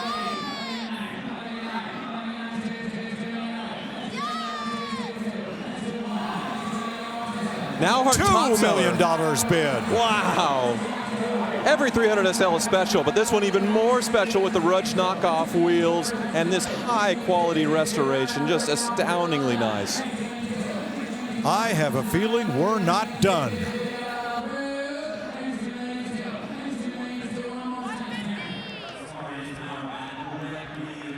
So there are a reason for these bump outs in the hood. There's two pieces of it, and one is to clear the inline six engine, and the other one just to make it symmetrical, because that inline six engine does sit pretty tall, so they had to slant it at a 45-degree angle for it to fit. The direct fuel injection is on the side. Of course, Chevrolet like that design so much they use it on the 57 Corvette hood. We're at $2.2 million on an incredible car. Numbers matching from bumper to bumper. And freshly restored, multiple show winner. One of the best ever.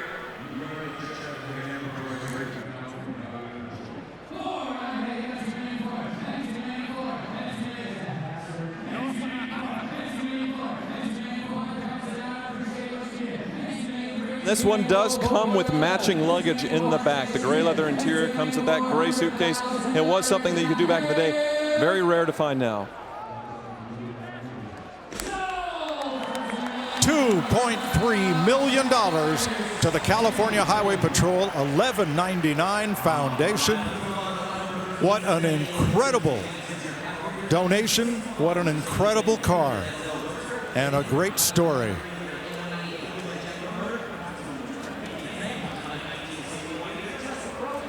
That is the high sale of the auction. And this is its 1961 Mercedes-Benz 300 SL Roadster. The Roadster came a few years later after the Gullwing. The Gullwing 1954, the Roadster in 1957. It was the only year that the Gullwing and the Roadster overlapped, and then it was all Roadsters from here on out. So 1961, Roadster only, and a lot of refinements in the suspension to make it less twitchy, and in the doors, making the sills lower so you could put on traditional doors, higher performance, and you could get disc brakes. This is a disc brake car, and once again, restored to an incredibly high quality. And an incredible price. We're at $1.6 million. 1.7. And here's that inline six mounted at 45 degrees, so the valves over there, the beautiful intake leading into the engine there, and that's the reason for the bump out on the hood to clear the valve cover. All right, Ed has a bidder on the internet working against the bidders in the crowd for this incredible restoration by Coachworks of Victoria, British Columbia.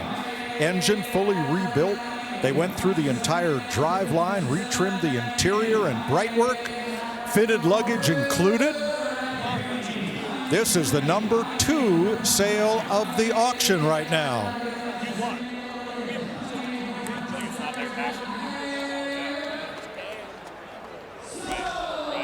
Sold to the internet, $1.7 million.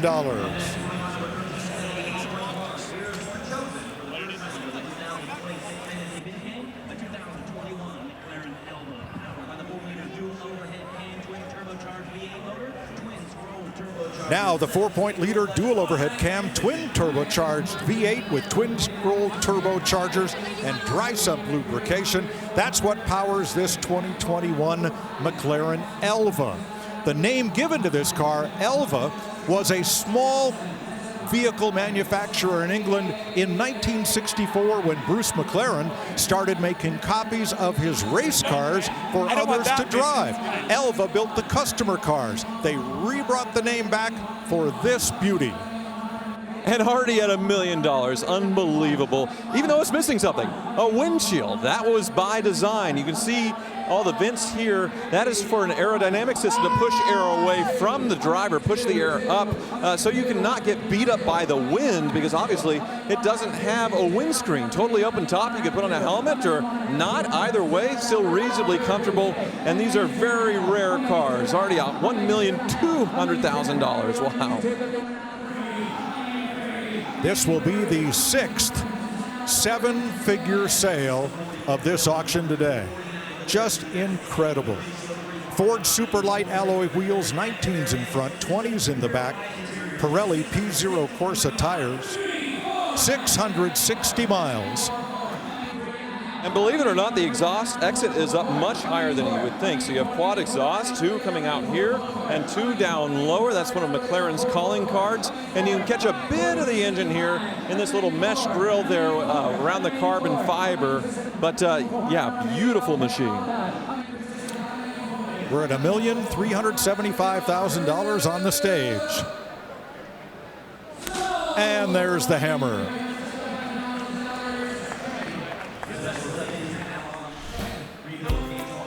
Moments ago, this 1963 split-window Corvette with the big tank option for endurance racing, one of only 63 so produced and subject to a professional Neighbor Brothers restoration, just sold for $1 million, making it the 7th 7-figure car of this auction. Now, Tyler, the slant nose conversion for the Porsche 911 930 was done for racing. But the 2 examples we've seen have been a convertible and this Targa, and to me, I'm not sure I get that. Very unusual configuration, but still, yeah, 930 turbo. $400,000 the hammer price. Maybe they just like the look and the improved aero when those headlights were closed.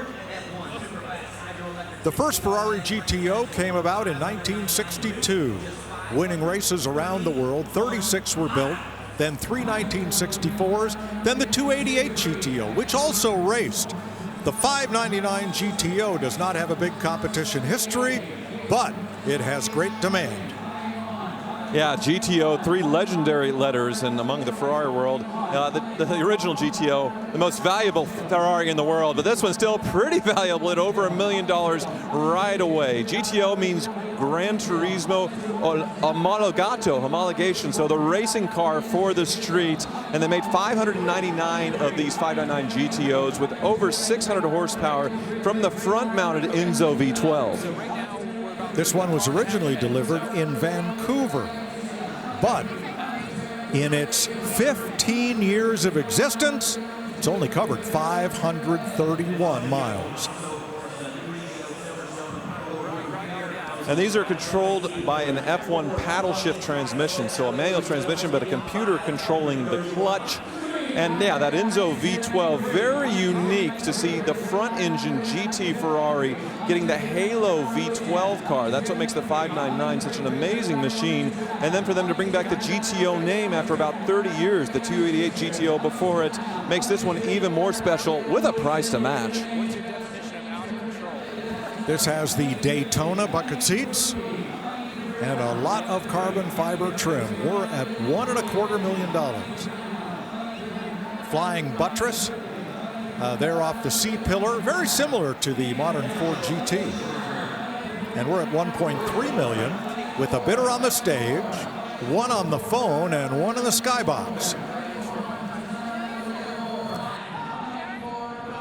When the 599 entered production, Ferrari was still winning at Formula One, but they haven't won now for, well, going on 20 years, something like that. So yeah, that's part of that Ferrari racing heritage right here, and it's definitely last of its breed as far as these front-engine V12 sort of analog Ferraris with that legendary GTO badging. We're at $1.5 million bid.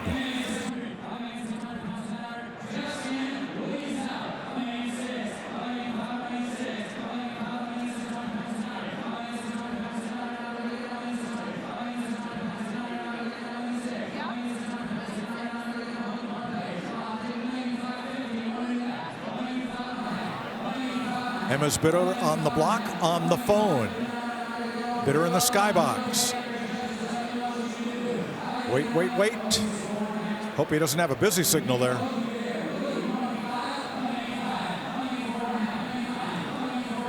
Now we backed up to $1.4 million.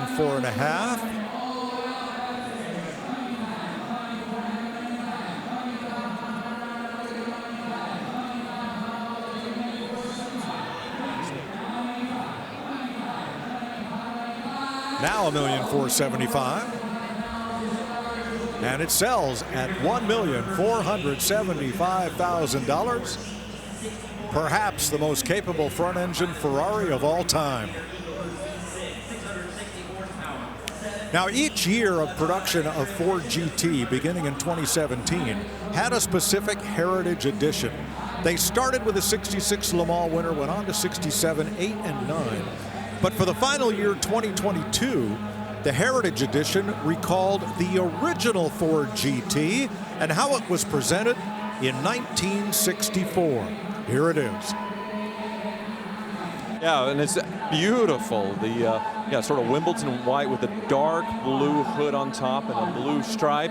And yeah, already crossed $1 million. The Heritage car is definitely the most desirable in the Ford GT world. And yeah, we've already rocketed cost $1 million.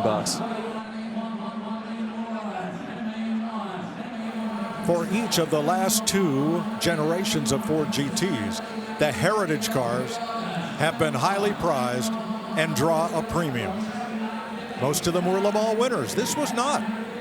The Ford GT in 1964 was called the GT40, as it was only 40 inches tall from the ground to the roof. It was built from the Lola Mark 6 GT, built in England, provided the bones of it, and Ford took things from there. Yeah, there's the flying buttress C-pillar that Mike was talking about compared to the Ferrari, but also there's a bit of carbon fiber exposed in this stripe, similar to the Carbon series, and the wheels are actually carbon fiber wheels, but they've been painted on the outside in the same dark blue as the Heritage colors. That color is antimatter blue, as this recalls GT101, the very first 64 Ford GT prototype that launched their Le Mans racing program. And we backed up the bid. Well, here we are, 1.1. 1.1 million on the stage. Now $1,125,000. And that's where it sells. $1,125,000. Mexico blue. Well, everybody I know, that's their favorite Porsche color. So here it is on this 2023 Porsche 992.1 Turbo S Coupe, reimagined as the Brabus 900 Rocket R. Tyler, one of only 25 produced worldwide. Yeah, Brabus is known for their totally bonkers designs and tuning of German vehicles. And this Porsche, it's just incredible. The wide body treatment given with extra carbon fiber. You can see sort of the gills coming out the front and rear quarters. That's all Brabus there, kind of looking like a GT3, if you will. Crazy Mexico blue color with the blue interior to match. And then the engine tuning as well, 900 horsepower. So way more than stock as far as the Porsche 911 Turbo S.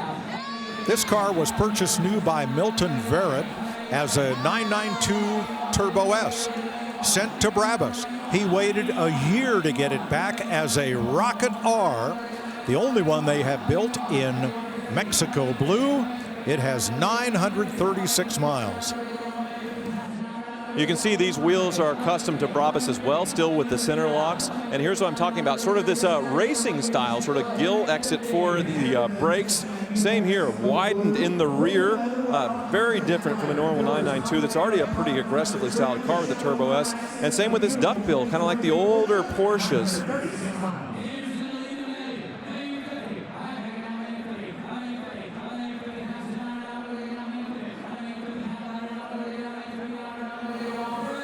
Emma's Bitter on the stage, anxiously waiting for the hammer.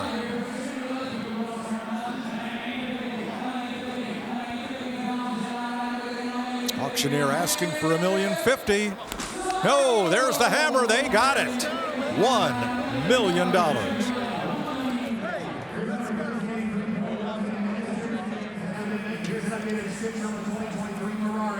Well, from Germany, let's head back to Italy for this 2023 Ferrari SF90 Stradale.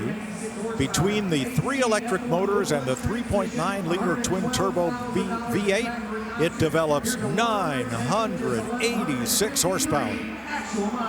Yeah, hypercar technology trickling down into the regular production Ferraris. Before this, it was the LaFerrari built in very limited numbers, but now full production with their mid-engine V8. So the twin-turbo V8 helped by electric motors and a battery. Yeah, it's a 986 horsepower. This one even more special because it's the Stradale, sort of the race street version, and a lot of beautiful, amazing options. 1,153 miles on this one. Lots of carbon fiber. The driver's zone carbon fiber with LEDs on the steering wheel. As you approach red line, they light up. Ed's working an internet bidder there. So Ferrari's non-standard palette, this color, Azzurra La Plata. Hopefully that's the correct. It's a 2-layer color, and it does look like a robin egg blue and just stunning. Yeah, you saw the LEDs light up there on the steering wheel, so you don't have to look down at the tachometer. Azzurro, Italian for blue, and La Plata is the special 2-layer color over a white leather interior with carbon fiber size XL racing seats. $112,000 in factory options. In the back, you can see through the glass that very low-mounted V8 engine, giving it a very low center of gravity. And then you can see the orange around here, the orange lines, those are labeled. They have to be high visibility because those are high voltage lines for the hybrid system.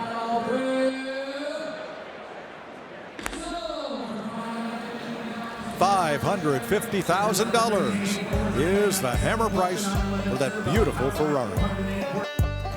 Welcome back to Barrett-Jackson, where this 63 Chevrolet Corvette custom split window, built by Todd Compton Classic Corvettes and Resto Mods, is currently bid to $255,000.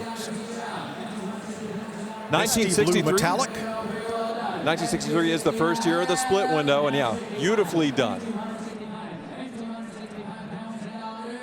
It's an Art Morrison Mandelbrot chassis. Sold at $260,000. All right, Scott Bell is going to tell you all about this VP from Chevrolet about this amazing car. Yeah, all right, excited to be here tonight. It's an honor. Steve and Craig, on behalf of General Motors, thank you for this opportunity to be here tonight to support such a great cause. This is a 2026 ZR1X. It has 1,250 horsepower, does a 1/4 mile in 0.6 seconds, just under 160 miles an hour. I'm not sure I need to say anything more about that. What makes this car very unique is the fact that this is the first time we've ever offered a one-of-one edition on a Corvette.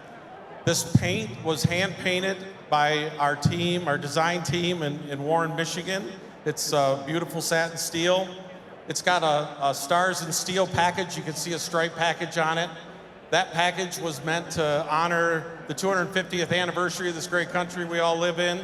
But this car specifically was done to honor the 25th anniversary of 9/11. So, look, we are excited to offer this car. We're going to give this buyer a very special experience. They're going to be able to build their own LT7 at our plant in Bowling Green. And for the first time ever, we're going to let somebody take delivery of this vehicle from one of the most iconic automotive facilities in the world, and that is our very own General Motors Design Dome in Warren, Michigan. So some great experiences, a phenomenal car, and all for a very, very good cause. And with that, I'd like to turn it over to Frank Siller, the chair and the CEO of the Tunnels to Towers Foundation. Thank you, Scott. I lost my brother. It will be 25 years on September 11, 2001. America, we can never forget the sacrifice that was made that day. To you firefighters standing there, thank you for protecting us. To the police officers that are here with us, thank you for protecting us. For these great three heroes sitting in the front who gave their bodies for our country, thank you for protecting us.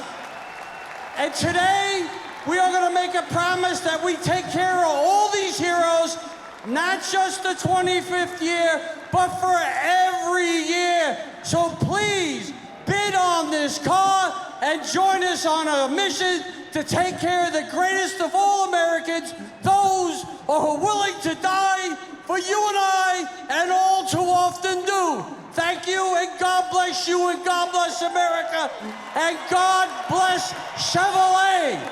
And Craig Jackson. All right, let's go, Joseph. Here we go. Well, you heard from Scott Bell just how unique this one-of-one Corvette is. This is not just VIN number 1 of a special edition. It is the only one, and we're at 1.2 million already. Yeah, pretty astounding performance figures on this one. So you have the LT7 engine along with a hybrid system helping it to 1,250 horsepower. The 0 to 60, a little over a second and a half. 8-second quarter mile time. That's astonishing. That's pro stock times of the 1970s. And it's painted one-off to commemorate America's 250th anniversary. We recently had the 70th anniversary of the Corvette. Who could have ever imagined in 1953 the Corvette would become this, beating any supercar or exotic from Europe or anywhere else in the world? Nothing can touch this. Next bid is $2 million. There it is.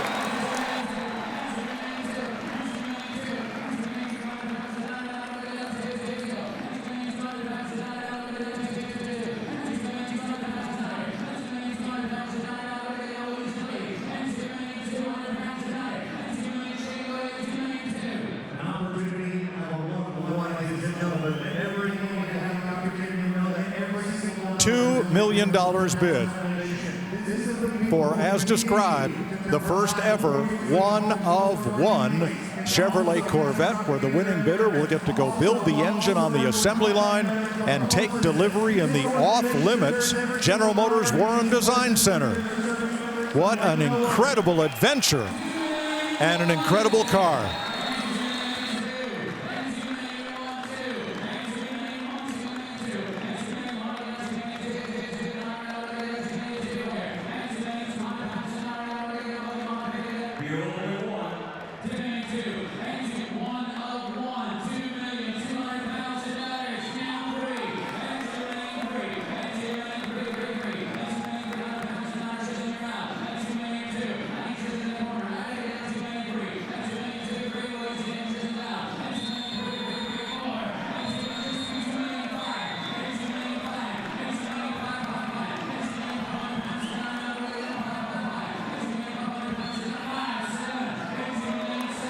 We're at $2.5 million, the top sale of the auction.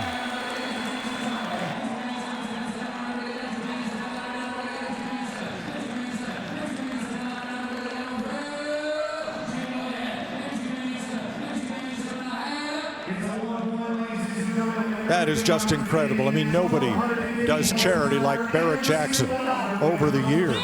They have raised so much money for so many great causes, all through the generosity of the collector car community. $2.6 million bid.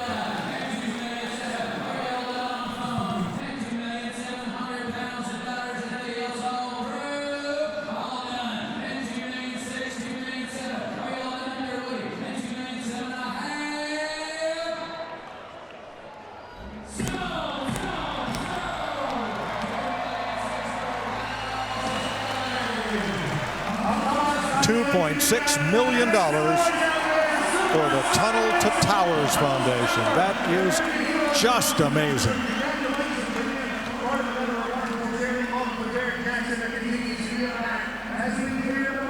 I think we need to review top sellers because we have had some changes in just the last few minutes.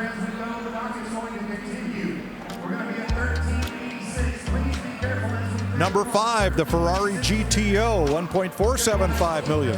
Number 4, the McLaren Senna at $1.7 million.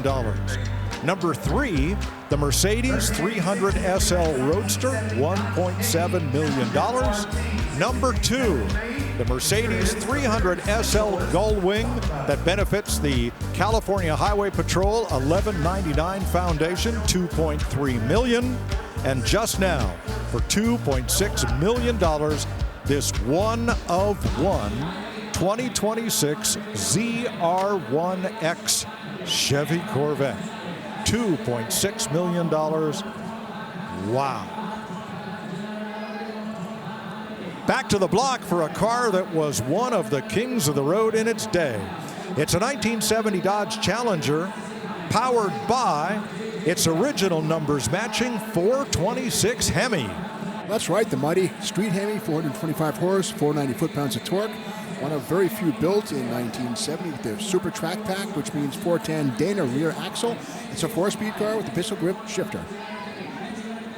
Yeah, and finished in plum crazy purple. So what a spec on this one, and quite a big deal that the 426 Hemi survived with a track pack, because most of them were used as intended. The motors were blown in racing, having some fun to replace. So the fact that it's a numbers matching example makes it incredibly rare of an already rare performance Mopar. Now the Hemi is rare enough, but a Hemi Challenger in plum crazy, they only built 30 in this color. Of course, 1970, the first year for the Challenger, Dodge's first pony car. A little bit late to the party, beating the Mustang, waiting 6 years to follow up on the Mustang's first round. But again, plum crazy color on this one. I love this. The 15x7 rally wheels on this thing. Nice car. So with a 4-speed and a Dana 60 rear axle with 410 Super Track Pack gears, I would estimate this conservatively at about 8 miles per gallon. Well, nobody cared about that in 1970. They were wanting to win drag races at the stoplight. That's what you bought the Hemi for. And I was nervous to say it was actually a factory plum crazy purple car because it's replicated so often. So the fact that it's a plum crazy Hemi 4-speed, wow. In Hemi Cuda land, which would have been the cousin of this car, a shaker hood was standard, whereas the shaker would have been optional on the Challenger. What we have here is the basic RT hood. The scoops don't do anything, but they look functional, but they're not. The engine breathes air in from under the engine bay. It's warmer. But again, first year for the Challenger, the mighty Challenger. We're at $435,000 on the floor. $425, excuse me. And that is where it sells, $425,000 for a very rare Hemi Challenger in one of those high-impact colors we talked about earlier. Now, you had to be pretty special to be invited to buy one of the low-digit numbers of the first year of the new Ford GT. That was 2017, and the buyer of number 74 was actor and comedian Tim Allen. Alan is such a great car guy. In fact, his current sitcom is set in an automotive restoration shop that he runs. And he has his buddies bring in classic cars and rotate them in and out. There is Tim to be, I guess, extras in the show. So here we are at $700,000. He is no longer the owner of this ingot silver car, but it has just 937 miles. Oh, one of my favorite shows growing up was Home Improvement, and in the show he would have a hot rod build going on in his garage that he'd have his sons, you know, sort of helping out with, and they were actual builds that he was doing in person, and he had it on the set to show the progression. So he's been a car guy forever, and I did see him as a kid at Barrett-Jackson, you know, over 20 years ago, and it was such a treat. So I know he's a fan of Barrett-Jackson. He's been here before, and he got this Ford GT spec'd out, and I think it's a very clean way that he configured it. All silver. He resisted doing stripes, which I think is a neat way to do it, but still lots of carbon fiber.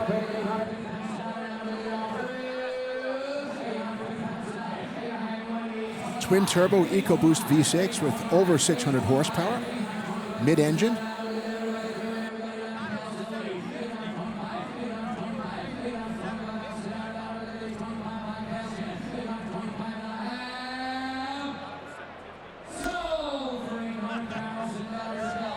$800,000 for that Ford GT, formerly owned by that man right there, actor-comedian Tim Allen.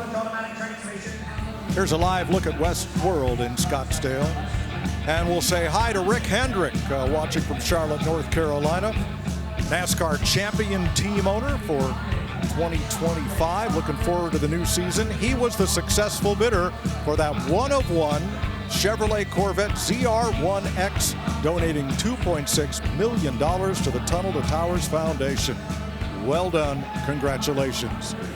Here's a 1938 BMW 328 Roadster, BMW's first sports car. Yeah, this is a very rare find, a pre-war BMW of any time, because obviously Germany going to World War II, and then they were just totally decimated. So this is one of the last to get out and built to go for competition use, inline 6 engine, and you can see the birth of that BMW kidney grille there going all the way down. People are saying modern BMWs, they don't look as good with this big buck teeth, but BMW is doing it even back in the 1930s.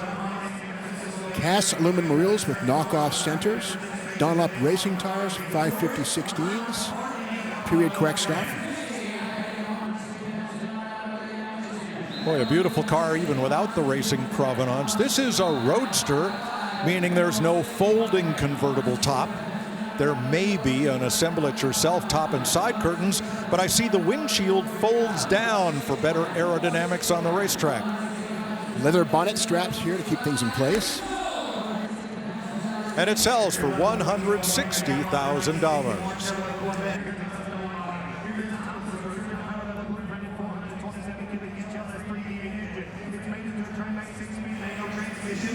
Next is a 63 Corvette split window coupe. This one has a GM LS3 crate engine, 540 horsepower, automatic overdrive transmission, all mounted on a custom Art Morrison chassis. Well, once again, this was once a real 1961 Corvette body, but again, like you say, Mike, it's a brand new chassis, the Roadster Shop chassis with independent rear suspension, disc brakes, rack and pinion steering, and a mighty LS motor under the hood. And this is a majorly modified fiberglass body. In 1961, you would have had trim around the headlights.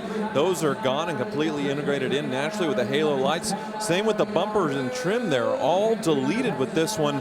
And the side gills, well, completely gone and given a totally different, more modern treatment. Now, guys, this is a Jeff Hayes build. Jeff Hayes of Bloomington, Indiana, whose cars that he brought to Barrett-Jackson this year sold about an hour ago for near $500,000 apiece. This build was commissioned in 2021 and finished by Hayes in 2022. Now look at this interior. It is very roomy, and it has been stretched several inches. This was built to accommodate a driver of over 6 feet, so makes it quite a bit longer than a stock Corvette. Let's take a look underneath this beautiful Corvette with the chassis cam, the Roadster Shop chassis, and there it is, the LS motor. Tremec T6 6-speed manual transmission, X-frame, nicely rendered, red, 9-inch rear axle with a cantilever type rear suspension, pretty exotic stuff, stainless exhaust coming right out the back. This is very different from the Jeff Hayes builds we traditionally see, where they're more of a tribute, sort of a resto mod. So with this one, obviously a totally different direction, but I definitely like the modern touches. It just shows what Jeff Hayes is capable of with any Corvette. Wow. Those front fenders are incredible, the way they open up with that big, huge vent to vent the engine compartment out to the air. And we're at $260,270 bid. And if it hasn't been said, the body has been stretched about 6 inches to make it easier for longer, taller people to get in and out without feeling cramped. Camille working 2 bidders on the stage. There's also one on the floor involved. 3-way fight at $275, $280.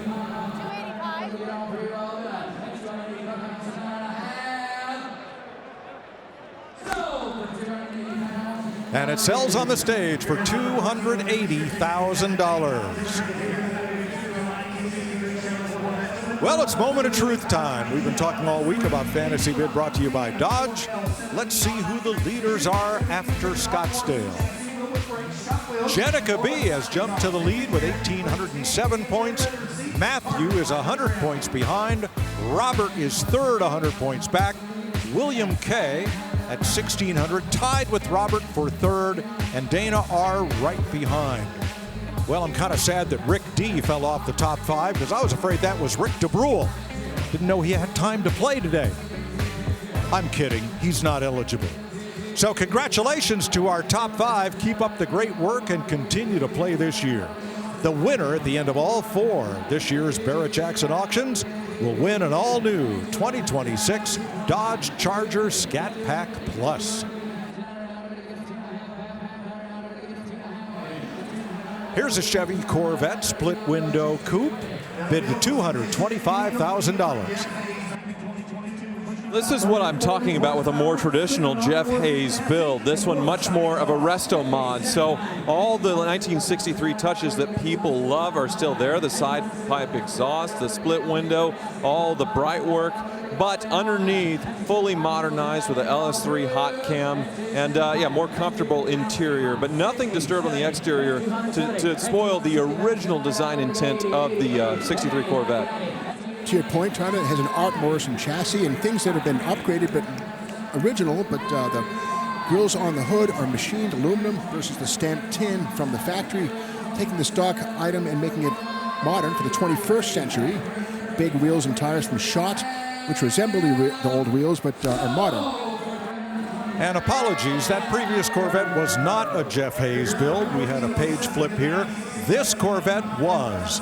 And there's the happy new owner at $320,000. That is the view from Craig Jackson's Skybox at the auction block, where a lot of the high rollers look over the cars and place their bids. Here are the last 3 sold, including a Chevrolet Corvette for $700,000, a 61 highly modified by Why Not Motors. Here's a 2005 Ford GT, 5.4-liter V8, 6-speed manual in speed yellow.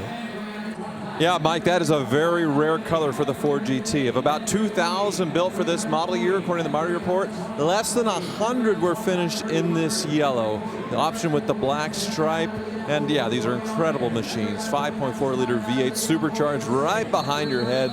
6-speed manual transmission. And this one, a one owner with a little over 10,000 miles on the odometer. Now, these cars were only available with 4 options. Stripes, which this one has. BBS alloy wheels, which it does not.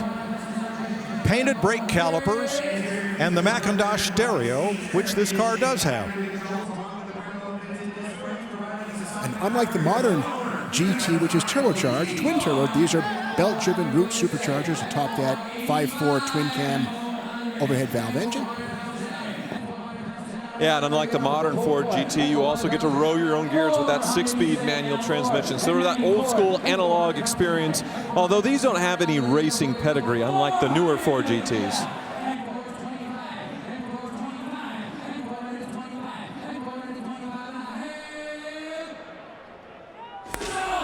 Sold for $400,000 up in the skybox.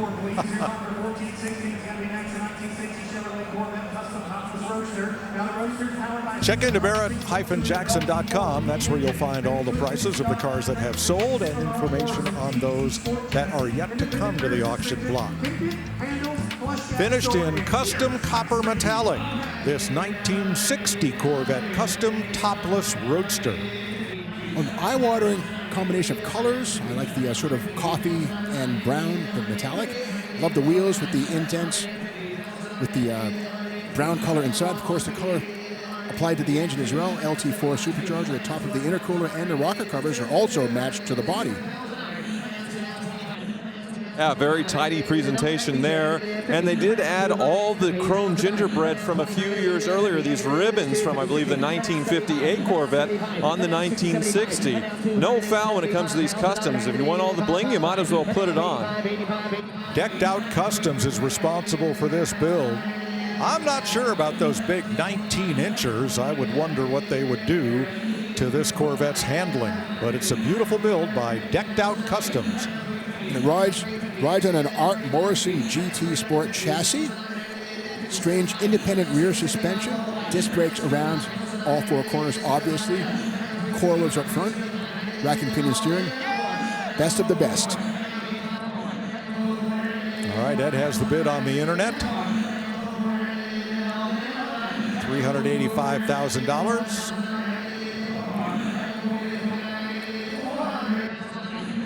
I don't know, Mike. I don't mind the look of the wheels personally, especially since they were the matching color. And yeah, the white walls definitely works. One thing I noticed, the Modern Touch inside, the double DIN stereo, and a push button shifter, electronic shifter in there. Floor bidder involved at $400,000.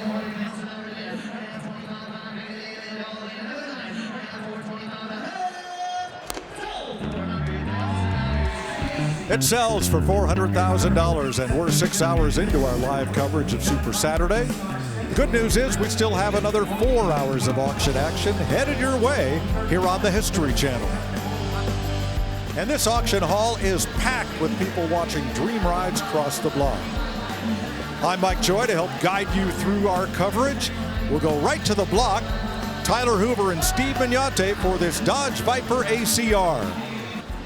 Yeah, pretty impressive. This one, the snakeskin green edition, 645 horsepower from the end of the line of the Dodge Viper and the Extreme ACR track version. Yes, it has the Extreme Aero package, which includes the trunk spoiler and, of course, the vents on the front fenders, also some cameras at the front under the headlights, chin spoiler, and just basically designed to make downforce and keep the thing stuck to the track. 812 miles reported on the odometer, and it said it's never been tracked before, so the next owner can be the first to do it. There's the snakeskin in the racing stripes. And the floor bidder gets that one for $515,000, outlasting a bidder on the auction block and one in the skybox. 800 actual miles on that one. And just a moment. The auctioneers walked this one back. Apparently there were two people who each thought they had the high bid. So he lets it go, and the car sells on the stage for $515,000. We'll move on to a 1967 Ford Mustang Eleanor replica, nicknamed the Dark Knight, built by Ironic Manufacturing. They're calling it the Dark Knight, I believe, because it's a little darker than the pepper gray that we would have seen in the film. And the build just incredible on this one. You can see the Ford V8 under hood with the stacked individual throttle bodies. And then definitely a wider treatment on the body, definitely in the rear. Although it's kind of hard to tell because they did such a great job with the rear quarters, just accentuating the existing lines, but widening it out for the seat pillar. Pretty impressive. Yeah, the consignor described this as having metal on metal, 7 inches widened at the back. And metal on metal means no plastic. Panels have been welded together and then finished off, so it's all metal back here, not just a bunch of Bondo. Nicely done. Yeah, really the only way to tell is, I guess, that with the spoiler being widened out here in the rear, and then of course the bumper does look a lot wider than stock, but they really did an excellent job making this look factory. Usually, you know, it's just fenders that are flared out, it's poking out and pretty obvious, but they kept the blinds of the car perfectly going down the door just a little bit wider and then narrowing towards the front. It's subtle and it's perfectly executed. I love that Coyote engine with the 8-stack injection. That's individual port fuel injection, electronic of course, but each cylinder gets its own intake manifold, and so less obstruction than a regular intake manifold. So ram tuning also in effect with this type of individual runner fuel injection. Not that it needs it, but this has a 2,000-watt Blaupunk stereo system. The bid is in the skybox. Bidder on the stage, thinking it over. We're at we're at $400,000 as that bidder in the bottom right tried to throw the knockout punch. Let's see if there's a response from the stage. Yes, $420,000. I'll see your 15 and raise you 5. $450,000 bid. He raised 25. Here's another 25, another 10. We're still going at 485. $500,000 bid. And that'll do it. That was the knockout punch. $500,000.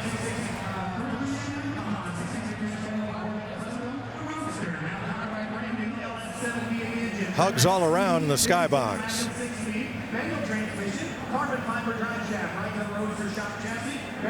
Here is a 1963 Chevy Corvette. It's described as a custom roadster, but it comes with a removable hardtop. Crown Concepts of Tucson built this one. Well, it rides on a Roadster Shop Spec 7 chassis, a fiberglass body. Not sure if it's original or not, but some good stuff here. Machined aluminum inserts on the hood instead of the stamped metal stuff. Has an LS7 motor, 7 liters, titanium connecting rods with individual port. Sniper EFI by Holley right there. Beautiful color-matched airbox on top. 1963 was the first year of the C2 and the only year for this hood, and they actually made it functional. So you look from the inside, you can see daylight coming out, and I love what they did with the intake here as far as painting it to match on the LS3 V8 with the vintage-looking Chevrolet script. And then you come back, you have these high-mounted bucket seats, and they put a little roadster bump outs to accentuate that. So a lot of neat details I haven't seen today on a custom Corvette. It's got an expensive set of HRE forged wheels, 19 by 10s in the front, 19 by 12s in the rear. Still with the side exit exhaust, but you can see the beautiful HRE wheels. And if you come up the doors, I love that they did this sort of like the modern Corvettes. It's a popper door with a little button there rather than a latch. Pretty cool. Beautiful custom, great two-tone interior with that caramel leather and black. Nicely widened wheel arches, gives it a nice curvy appearance that the stock body does not have. This takes that up to about 12 tenths. Great look, very aggressive. Side pipes, big fat wide and wider rims on this one.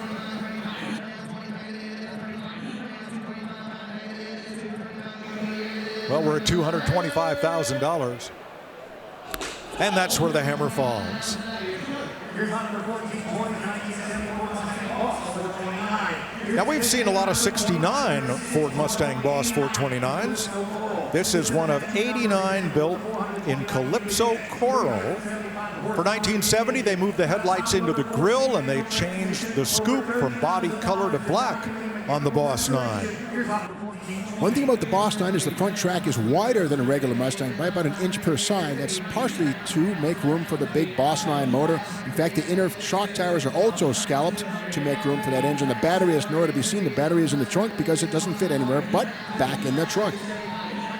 Yeah, Calypso Coral, a very rare color on these, and also very rare being a numbers matching 429. Underrated at 375 horsepower, and at least probably another 100 on the dyno, and this one restored to a very high degree. Very rare to find a Boss 29, let alone in this color, and with a numbers matching engine.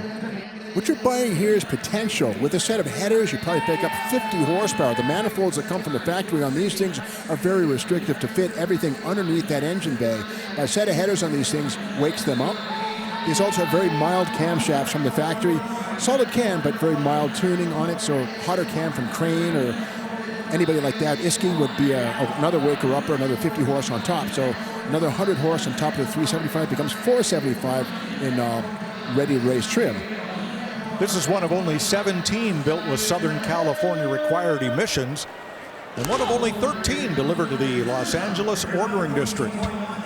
One thing seated there behind mega collector Ron Pratt, who just paid a visit to the auction block, there is the new owner of that Boss 429. There's Ron in the blue shirt. Great to see him back at Barrett-Jackson. Let's go out to the McGuire staging lanes in April. Hey Mike, I'm standing with this really sweet 1966 Lincoln Custom.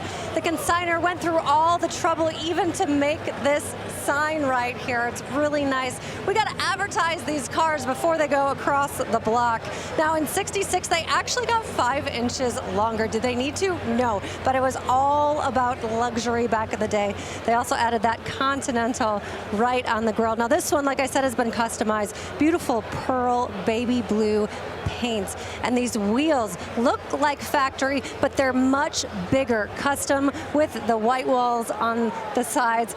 Okay, this one is all about the interior. They did such a fantastic job. You got the suede diamond stitched inserts with the leather bench seat. Even the seat belts match. And look at those floor mats. All the details are there. Center console with cup holders, because yeah, you need cup holders in this baby because she's a cruiser. Now the Heart, a new 5-liter Coyote V8 getting you over 400 horsepower. And I love how they did valve covers, paint matched to the car. Even the intake surround is matched. Mike, this is a really sweet ride. I want to ride in it across the block. Well, why not? Go right ahead. That is a beauty. Well, if you ever wondered what a C1 Corvette would look like in California Sage, here's your chance. Brand new build with a GM LS7 427 with 505 horsepower. Beautiful color choice here, sort of a light mint and very subtle shade of, well, silver with a tint of purple on the sides, on the coves. This rides on an Art Morrison chassis, of course. The 58 was the one-year hood with the washboard, and of course quad headlights arrived for 1958 as well. Yeah, 1958, sort of the peak of the gingerbread or the chrome, all the extra stuff, those louvers, the ribbons on the trunk, and this one done in a beautiful factory color with that two-tone silver and upgraded with that LS7, so a C6 Z06 engine, all dressed up as well. And I love the factory looking wheels with the white walls, but obviously they are oversized to fit modern tires. So this is the quintessential peak Restomod C1 Corvette here. Hammer Falls at $360,000, and there's its new owner. Good conversation around the fire pit. Nice place to watch the cars roll to the staging lanes and then to the auction block, where a 73 Ford Bronco Custom SUV just sold for $185,000.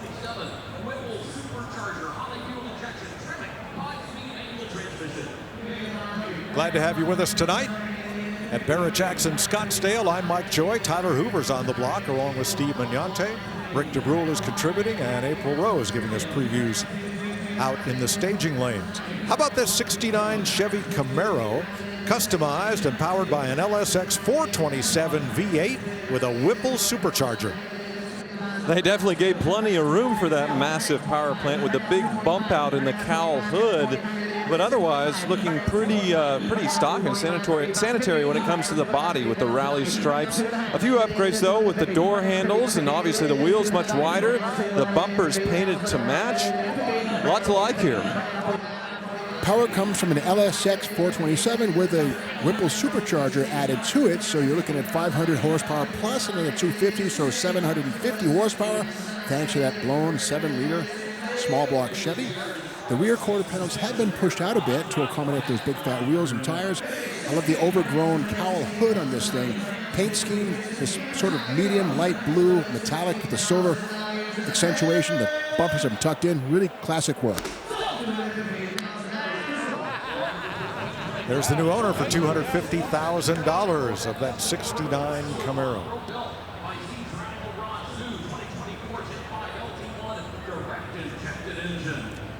Well, the Corvettes just keep coming. This one is a '67 convertible Resto Mod built by Mike Zinovich of Z's Radical Rods.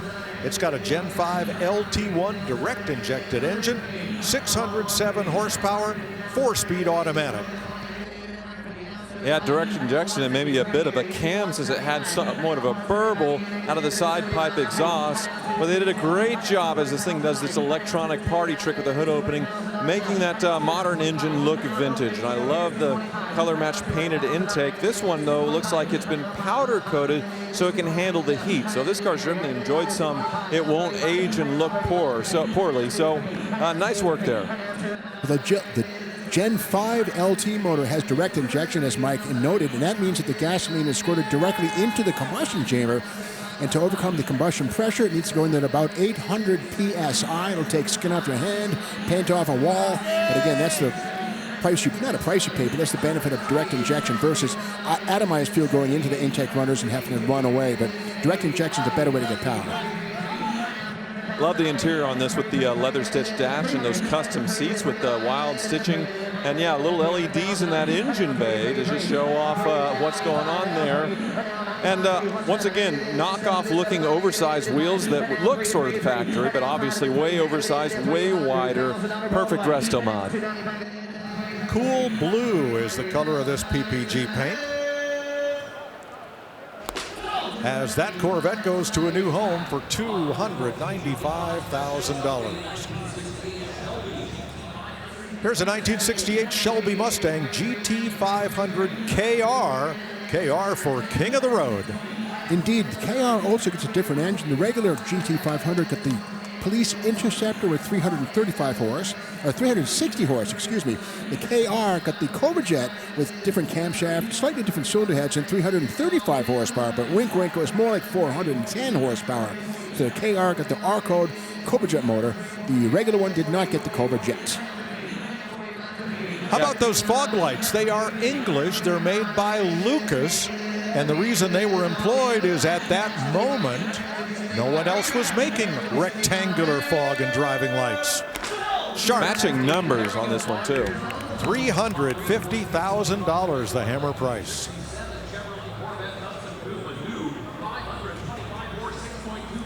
Here's another 1967 Corvette Custom Coupe. This one with a new 525 horsepower LS3 engine and a Tremec T56 Super Magnum 6-speed. So that Stinger hood is all kept in one tone, not accentuated. And under the hood, it has sort of the stock C6 Corvette fuel rail covers and such. So not done to such a high degree as what we've seen with others, but still a very tidy, clean presentation in here. And yeah, I like this. I definitely like this paint job. Still going out of the side pipe exhaust. And once again, an Art Morrison GT Sport chassis replacing the girders used on the Stalker. Of course, the Allure control arms are also parts from the Art Morrison catalog. They're tubular instead of the stampings that would have come from the factory, lighter and stronger. This is one of 6 Corvettes being sold today from the Albert Lacan collection, very eclectic collection out of Tempe, Arizona, that he has assembled over a period of 40 years. 1967, of course, the last year of the C2, as we said. And once again, here's another one with sort of correct-looking knockoff wheels with the red line tires, something that looks very period, but obviously way oversized to fit the big brakes. Now the body on this one has not been stretched. The wheel openings are the stock size, and the humps on the rear quarter panels have not been enlarged. A little more sedate than what we've seen on other ones in the last hour, but still very tasteful, great-looking car in so many ways. Silver and light gray are the best colors to accentuate the lines of the Stingray. Just a beautiful color, great shape, classic design. I think where this one really pops is the interior as far as what makes it special. I was noticing this, here, come take a look. That cross-stitch leather interior, leather-lined dashboard, manual transmission, beautiful presentation here. $200,000, the hammer price. There's the new owner.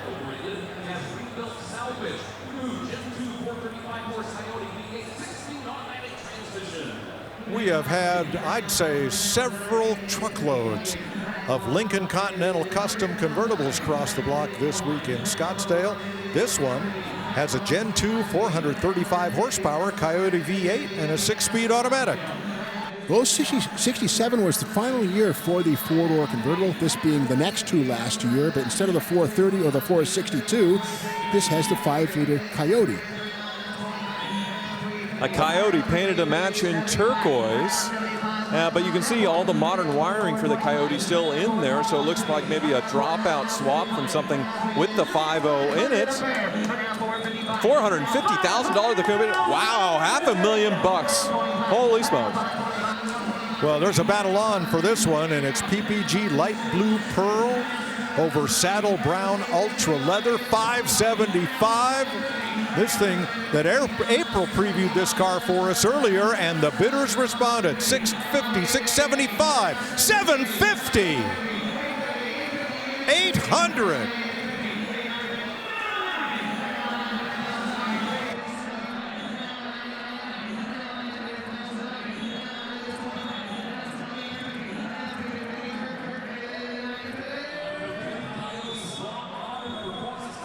Wow, so suicide door Lincoln convertible, modernized in all the right ways. Those wheels milled to look like a vintage 60s Lincoln, and now $1 million.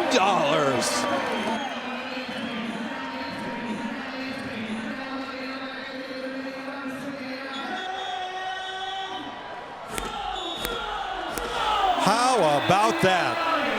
$1 million for a 66 Lincoln convertible custom. That's incredible.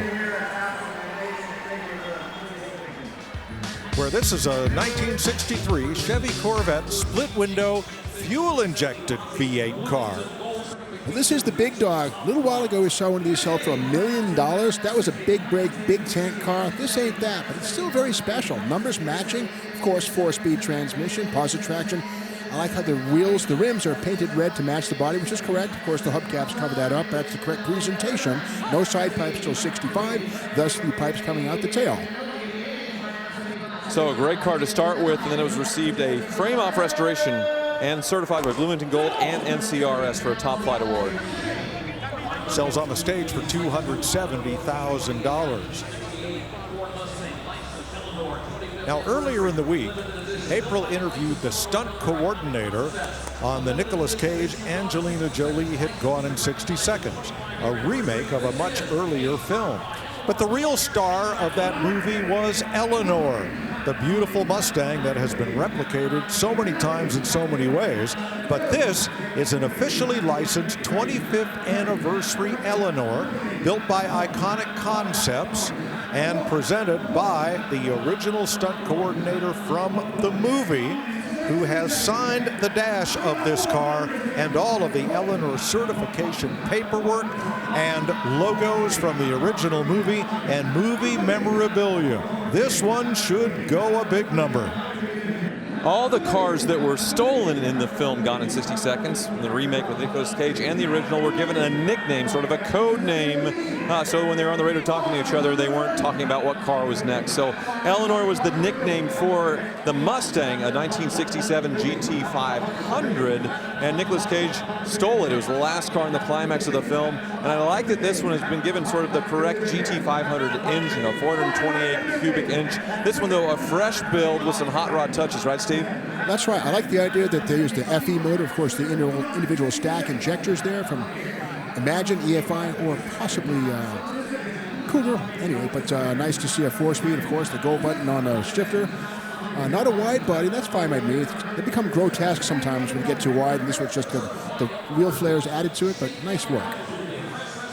Yeah, this one much more screen accurate, if you will. That Go Baby Go button used in the climax of the film so Nicolas Cage could jump over the pileup. There. I'll take 50. It also has nitrous installed, so the climax of the film, Nicolas Cage jumps over a pileup of cars to be able to get away from the cops and get the last car in, well, just outside of a nick of time, and then, you know, things go south. $550,000 is the hammer price. Remember when Eleanor was the title of a hit song by the Turtles? It was written by Howard Kaylan, their lead singer, in response to the record label saying, "Give us another Happy Together." And so it was a protest song, but it backfired. It became a big hit.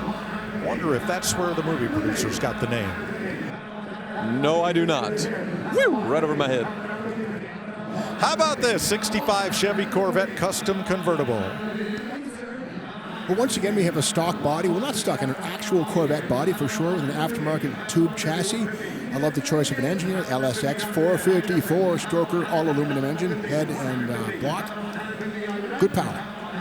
Yeah, that milled intake is a nice touch with the red fuel rail cover, sort of vintage valve covers as well with that 454 badging. So very tidy engine bay here. Made it to a manual transmission, so you get to roll your own gears. Going to have that old school driving experience, but still obviously upgraded as far as the suspension and brakes, but with the vintage look. So they didn't mess with the body of the 65 Corvette, other than putting that 67 Stinger hood that everybody loves.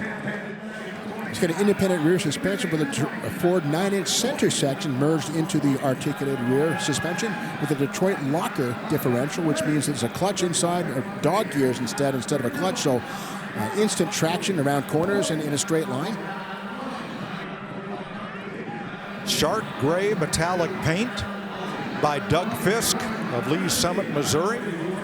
And interior custom built by Terry Holt and AC's Upholstery and Top Shop in Little Rock. Now, 1965 would have been the first year of the big block Corvette, 1 year only for the 396. The 427 came after that for 66 and 67, but not until the C3 would you get a 454 big block V8. $155,000 for that 65 Corvette Custom.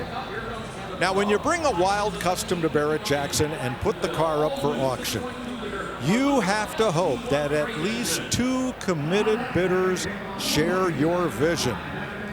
We'll see if that's the case for this. Yes, it's a 59 Cadillac Series 62, but look what's been done to it.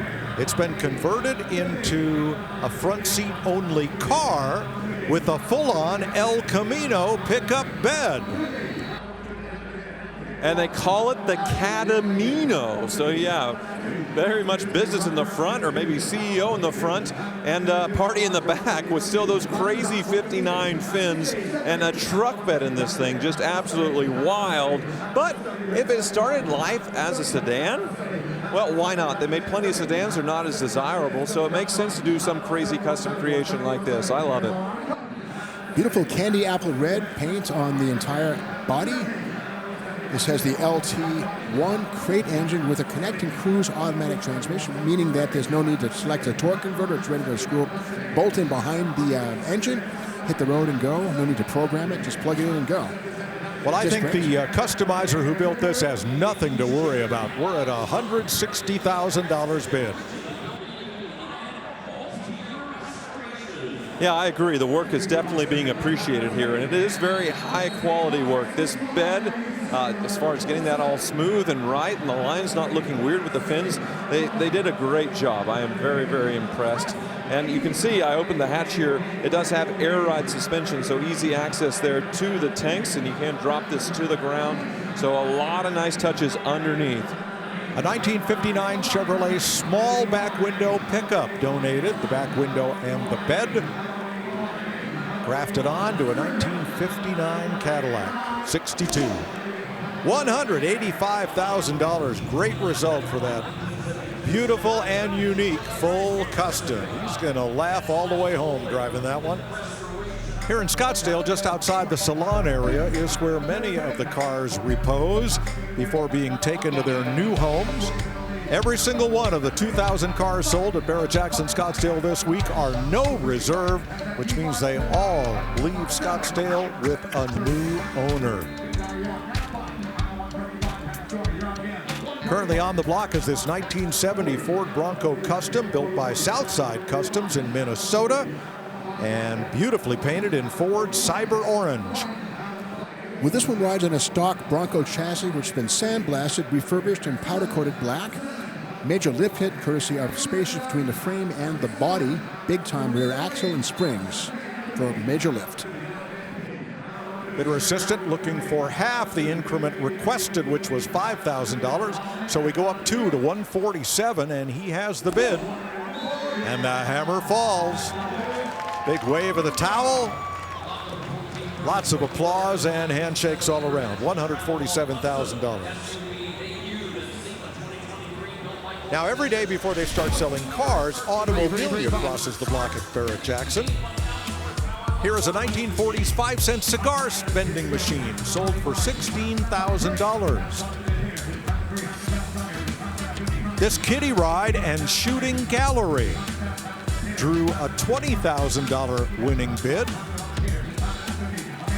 And I love this. This airport motel neon sign sold for $68,000. It's from the 1980s, and hey, the rooms had hot water and heat. How about that? Back to the block for this 1970 International Travelall that's been customized.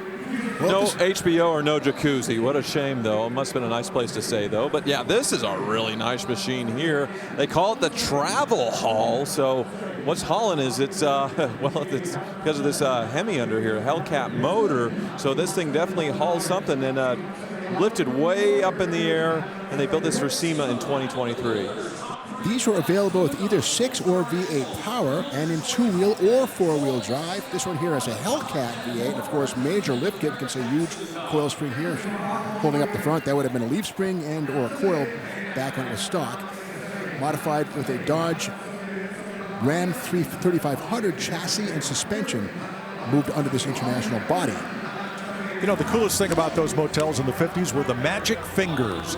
You'd put $25 into the slot and the bed would just vibrate like crazy for about 3 minutes. $25 or 25 cents? 25 cents, a quarter. For $25, never mind. I'm not going to say what you get for $25. Well, that was more than the room cost, but for a quarter, the bed would just sit there and vibrate uncontrollably for 3 minutes, and kids just loved it. $265,000 for that International Travelall. Here's a 1960 Chevy Corvette Custom in Meadow Mist Green. Well, you can see the hood deploying on this one to reveal a nicely dressed engine. I assume it's an LS, but it's all been covered up so nicely in this matching color. 1960, still two-tone from the factory, but getting a little less of the chrome of the gingerbread as we close out the last couple of years of the first generation Corvette. This has C7 front suspension parts, a company called Chassis Components. Supplied those goodies, Chassis Concepts, and old-time body, original 1960 Corvette body for sure. Gotta love that LS motor under the hood. More mundane or down-to-earth wheels and brakes on this one, no carbon ceramic, but again, beautiful color choice here, the sort of mist green and white cobes, automatic transmission, beautiful car. So this blends the body of the Gen 1 Corvette with the mechanicals of the last front engine Corvette, the C7. I like it.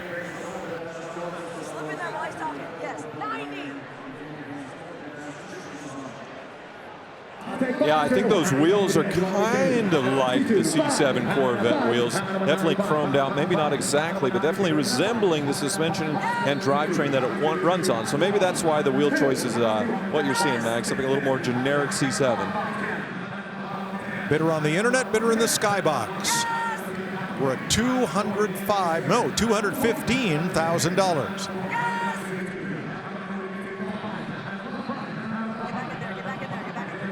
And at $222, the skybox bidder walks away. Bid is on the internet, $225.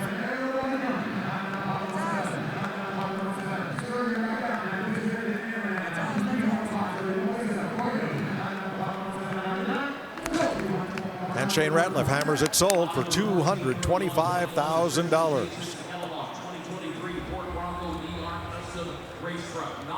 Here's April Rose. Hey there, I'm in the pre-staging lanes. This is where everyone is hanging out on a Saturday night. If you're not on the block, you're out here because these cars are all lined up before they head to the block, like this really sweet 1969 Copo Camaro. She is sweet, very understated look, refinished in that tuxedo black. This is a concourse restoration. You see that little bulge on the hood is hinting at the power underneath, but still understated with the dog dish wheels right there, and just a little bit of flair with this red pinstriping. And like I said, concourse restoration. This thing is laser straight, and it is hard to do this black color because black shows absolutely everything, and there are no flaws. She is perfect. Now the heart is the Copo specific 427 and correct M22 4-speed manual. Now Copo is the real word here. It stands for Central Office Production Order, and it's basically a factory built hot rod that you had to know some special tricks to order back in the day. She is sweet, Mike, and she's coming your way. Boy, I like it. That is so understated and yet so purposeful. Well, never have I ever seen a modern Ford Bronco with big IMSA-style box flares or off-road flares, but here it is. Well, you got to remember, you can buy a Mustang purpose-built for drag racing and road racing from Ford. They're not streetable, and you can also buy an off-road vehicle, and here's one of them right here. Machined aluminum control arms down low. This is meant to go off-road. It's not streetable at all. Has a Coyote engine. Once again, meant for off-road use, not streetable ever. Yeah, I think other than the grille and the headlight and the taillights, there is nothing here that it resembles parts-wise from a stock full-size Ford Bronco built today. Total tubular chassis, no windshield, and yeah, that crazy Baja off-road suspension. With a Multimatic roll cage and Multimatic positional selective dampers. What a factory hot rod that is for $200,000. The Bronco DR Custom Race Truck.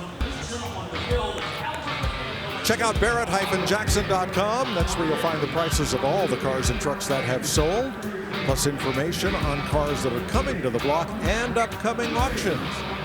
We'll see you next in Palm Beach, Florida in April. How about this 62 Chevy Corvette Custom Convertible?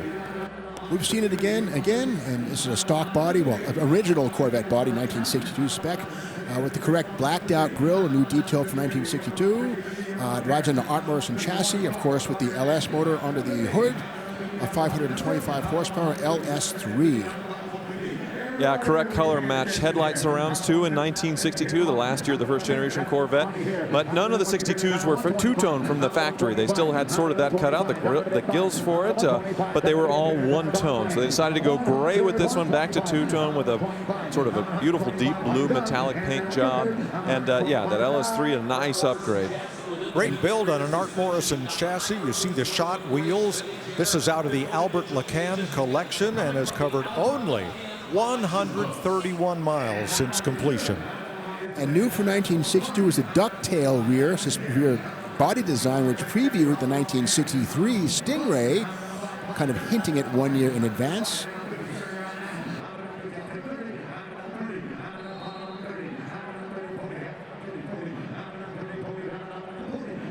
And the first Corvette with round taillights, 1962.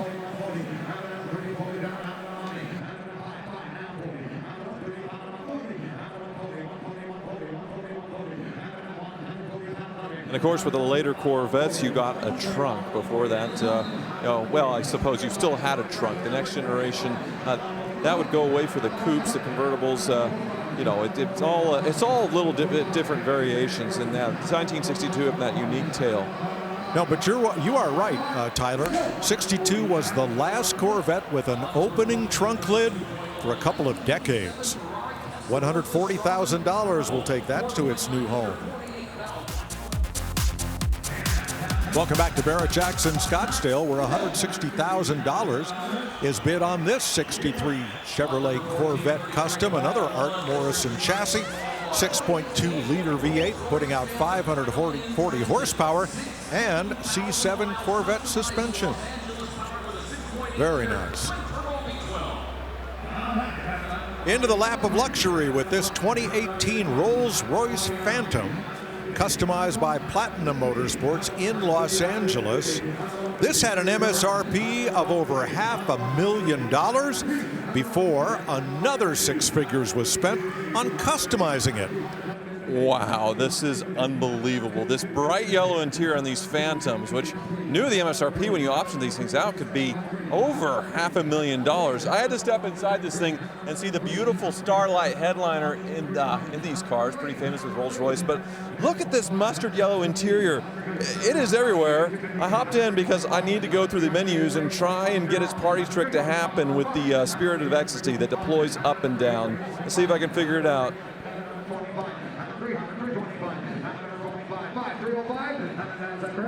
This is becoming Tyler's version of the beep beep the Roadrunner horn that Steve and I do.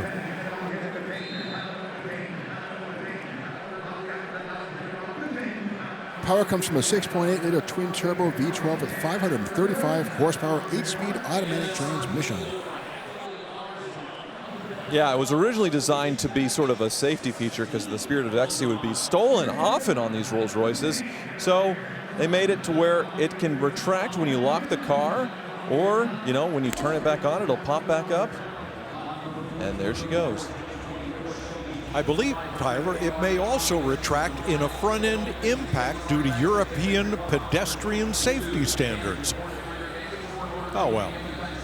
Burnout gray is the color. Everybody needs a custom Rolls-Royce. We move on to this 2020 Ford Shelby GT500 King of the Road. Well, this has a 5.2-liter engine with a 7-speed dual clutch transmission. It's an automatic transmission, but with that said, it's computer controlled, and a dual clutch means there are 2 friction surfaces. The clutch diameter is smaller, so it sets lower in the car, but twin clutches mean almost twice the friction area as a standard single clutch. That's what the dual clutch is all about. Yeah, so from the factory, the GT500 would have had 760 horsepower. Unreal performance numbers just a few years ago with that dual clutch transmission that Max is talking about. But this is the KR, so the King of the Road came back and they put a polished ported supercharger on it, good for over 1,000 horsepower, along with a custom hood, upgraded interior and roll bar. So there's a 6-figure, I think, or close to 6-figure opposition to take this to Shelby and have it get the KR treatment. This one has just 5,170 miles, and it was used in a Red Bull Formula One commercial in August 2023. Specific KR hood, which almost looks like a reptile's belly. Of course, these allow heat to come out. Carbon fiber, of course. The entire hood is carbon fiber that's been painted.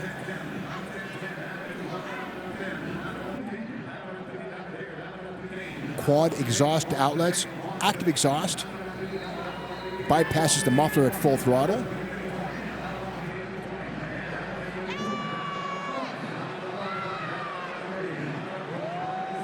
Yeah, this one a little over 5,000 miles, so it was driven and enjoyed some. And they did make these into, I think, 2022 or so before the next generation Mustang came out. Not the KRs, but the 500s. So a good run. This was the top dog Shelby Mustang for its time, taken to the next level with the KR treatment. $137,000 bid. One bid. Mary has a bidder on the floor, and there's a bidder in the skybox.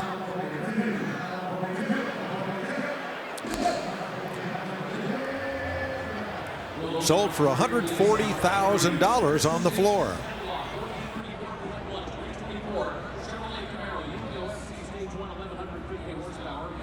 Now, arguably, the Shelby's crosstown rival would have been a Yenko Camaro. Now, Don Yenko had long been passed away. The Chevy dealership was gone, but the name has been resurrected by Specialty Vehicle Engineering in Toms River, New Jersey, and they planned a limited production of 50 of these Stage 1 2024 Yenko SC Camaros. The Yenko badge, red, white, and blue, is copied from what originally came along in 1960s on Camaros and certain Novas, and even some Corvairs before that. And of course, the supercharger with the intercooler on top. The blower is down here. Here's the belt-driven supercharger right there. The coolant comes out, this brake fluid, and over here is the coolant for the intercooler, which allows it to stay cooler so you get denser air charge into the engine. The intercooler does that. Yeah, with the Mustang, the KR treatment helped the supercharger get the engine to over 1,000 horsepower. Same goes for the Yenko, but it beats it out a little bit, 1,150 horsepower with the Stage 1. We saw the Stage 3 earlier, which was capable of 1,500 horsepower. So the Yenko treatment, significant improvement, almost doubles the horsepower from, say, a stock ZL1. And these also are stroked out to 416 cubic inches versus 366 cubic inches for the standard LT1. So bored and stroked and the supercharger with the intercooler brings you over 1,000 horsepower.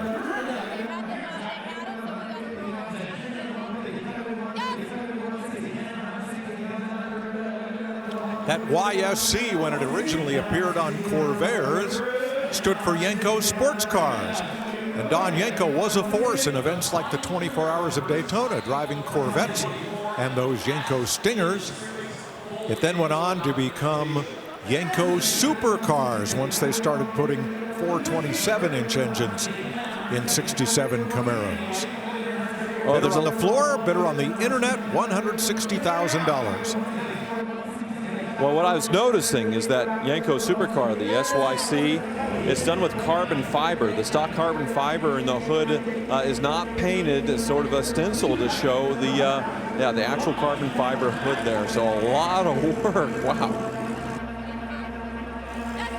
Boy, if you're a longtime viewer of Barrett-Jackson, that fella upper right reminds me of Ferrari hat guy. A fellow who came as a representative of people who wanted to buy cars and sometimes hopped in and said, "I'm not leaving without it." He was he was quite the presence. But that fella very happy to have bought that Camaro at Barrett-Jackson. Here's a 1955 Chevy Bel Air Custom Coupe on an Art Morrison frame with a 430 horsepower LS3 V8. Let's get the LS3 430 crate engine. Once again, no messing around with the machine shop. It comes fully assembled, ready to rock and roll. Backed up by a 4L70E 4-speed automatic transmission. Backed up by a 9-inch Ford with 350 gears. Good for highway cruising and good for acceleration too. But it certainly doesn't come out of the factory in a crate with that. My goodness, a beautiful fuel rail cover there, painted to match with the vintage Chevrolet script, and the intakes painted to match as well. And everything, all the bright work done as far as on all the accessories, the AC compressor and the alternator, and the firewall and inner fenders cleaned up to where you don't see any of the wiring. So very high quality piece here, and I love the polished aluminum radiator and AC condenser as well. Let's take a peek with the chassis cam and see what we can learn underneath this beautiful 55 Bel Air. There's the underside of the Gen 3 small block Chevrolet and the automatic transmission right there. Nicely painted underneath to match the outside. X-frame powder coated, the Art Morrison chassis, of course, powder coated. And the drive shaft is spinning away there. 9-inch Ford rear axle, stainless steel dual exhaust, new painted gas tank. As nice underneath as it is up top. Good money, $230,000 for this 55. They credit Brent Buttery of Tennessee with the 3-stage paint, Steve Holcomb of Knoxville for the interior, Wayne Carden of Franklin, Tennessee with the build, $230,000.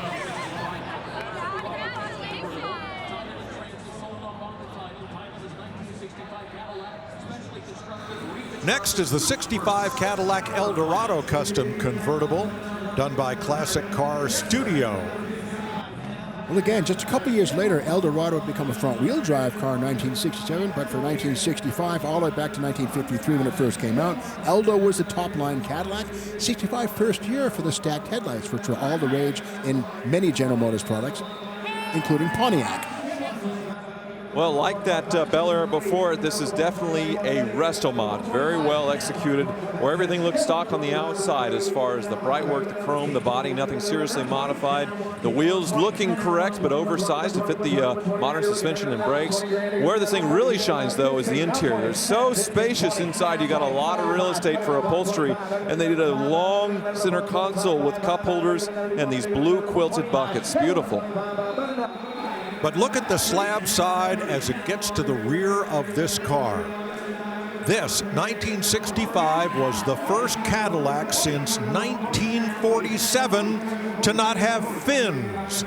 Okay, there's vestigial fins there that end in those taillights, but the fins that began in 1948 and continued through 64 were gone right here.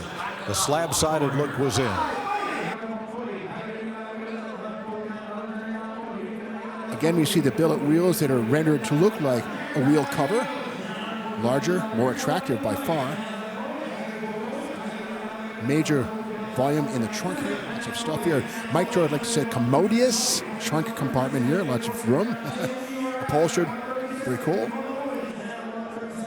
Even with some period correct Samsonite luggage. Matching. Cool. Sold on the stage for $137,000. Nicely done. Like this 65 Chevy Chevelle Malibu SS Custom. Well, it's riding on an aftermarket frame and chassis, which is just fine by me. Rack and pinion steering up front, coilovers. Nasty, sinister black paint on this blacked out grille, headlight surrounds, bumper. Everything is murdered out, as they say, even the wheels. And it's a real 138 SS two-door Malibu coupe. Well, I'm seeing sort of like the Hellcat air intakes with a halo light for one of the headlights to get you fresh air into your V8. And yeah, very much murdered out, but inside it's very classy. They got Mercedes brand leather interior on this one. That does feel very nice. One bigger on the floor, one on the internet. We're at $155,000. Got an LS3 with a 76 millimeter turbocharger with TurboSmart controls, stainless steel hot tubing, plumbing, exhaust side complete forced induction system, new quarter panels.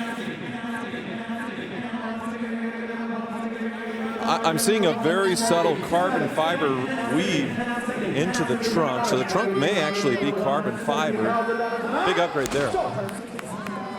And it sells on the stage for $167,000. April, what have you found for us?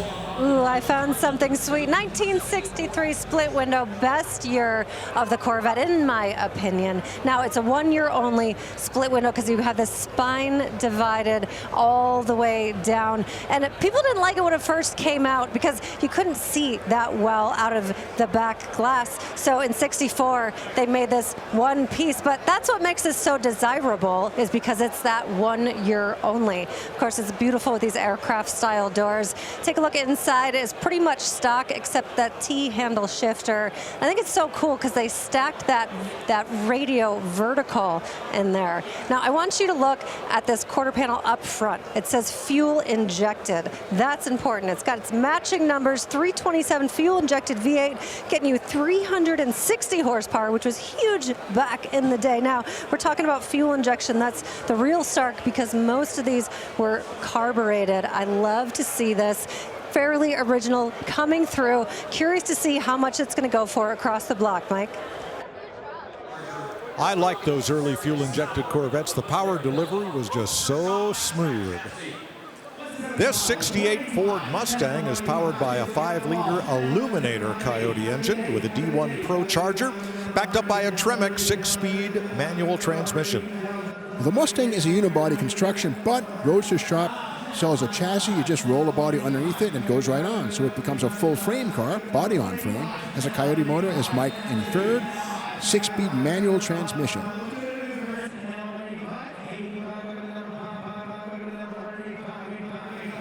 custom suspension, independent in the rear. No leaf springs anymore, coilovers in the back. 9-inch rear axle.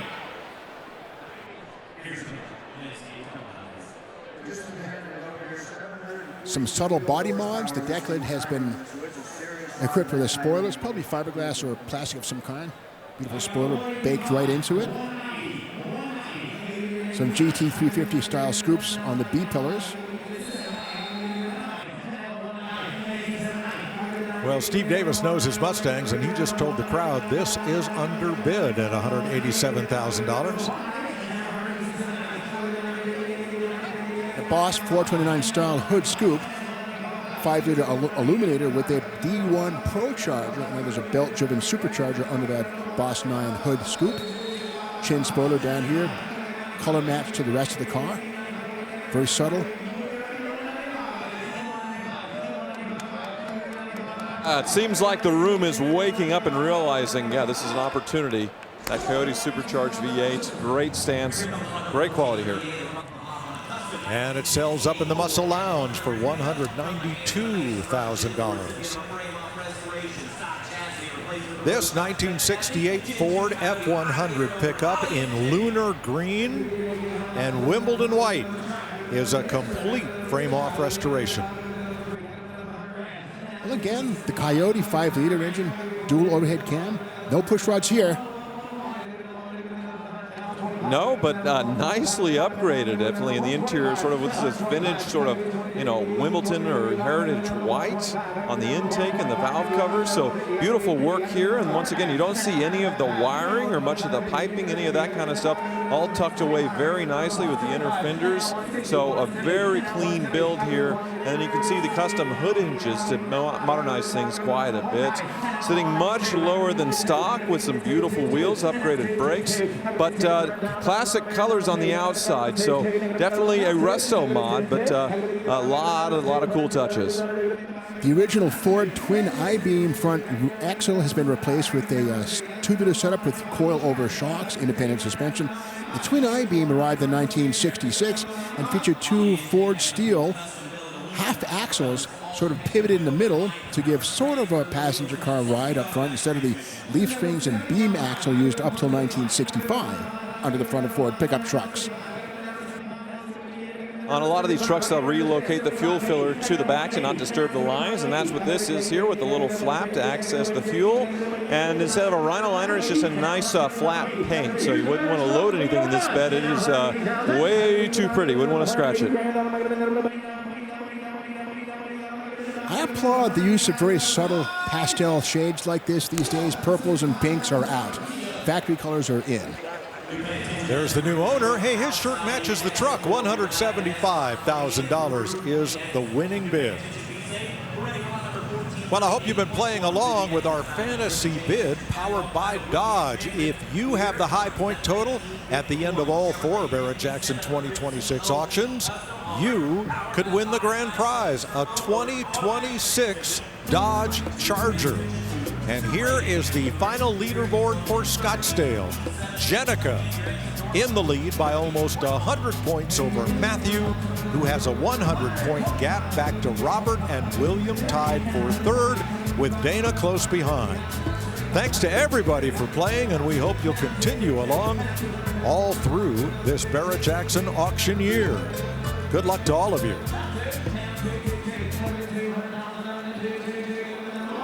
Coming in the exit ramp is this 1951 Chevrolet 5700 cab-over engine crew custom hauler. It's got a Cummins turbo diesel engine with an automatic transmission. This is wild. Yeah, the cab has been stretched considerably to give it looks like 3 rows of seating, or at least 2, with a lot of cargo in the back, maybe a bed, and then you have a flat bed to where you can tow a car home with 2 rear axles. The overall length on this thing over 32 feet, so there's no way it was going to make the turn and come up on the block. Also probably way too heavy, but man, this is a lot of square footage to do a custom build with this very nice paint.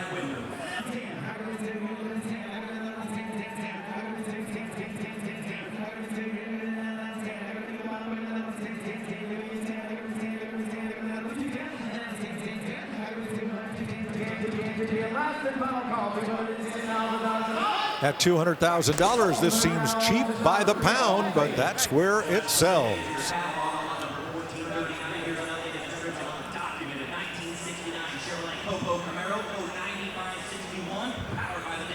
Well, maybe you can use it to haul home our next item. April preview, this 1969 Chevrolet Camaro Copo, one of 822 four-speed Copos built for the U.S. In 1969, the Camaro could be had with a 396, but not a 427 unless you ordered it with the Copo program Central Office Production Order. There were about 900 of these built, 822. There are 822 four-speeds. This is one of them. It's been verified. It's a real deal. Patrick's Classy Cars did the restoration of this one. It's absolutely perfect. It's a real Copo Camaro for sure, no doubt about it. Yeah, originally finished in tuxedo black, so restored to its original color. Not the correct engine, though. It has a Dayco correct engine, but not numbers matching. So that's the only ding against it. But when it was judged for Concord, it got 97.1 out of 100 points. So an A+. My college GPA was more like a D+. So, yeah, great truck, or great car, sorry. Now, it's not a super sport, but it does have the cowl hood as seen on the Indy Pace Car replicas. And, of course, Z28 is an optional hood, but this was part of the Copo package. And it does function to bring cool air into the air cleaner.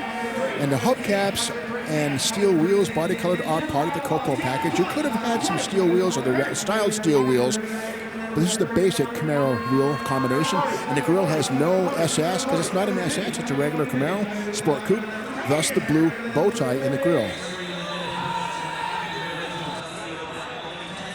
$350,000 bid. Bidder in the skybox, one on the stage on the phone, and another up in the muscle lounge.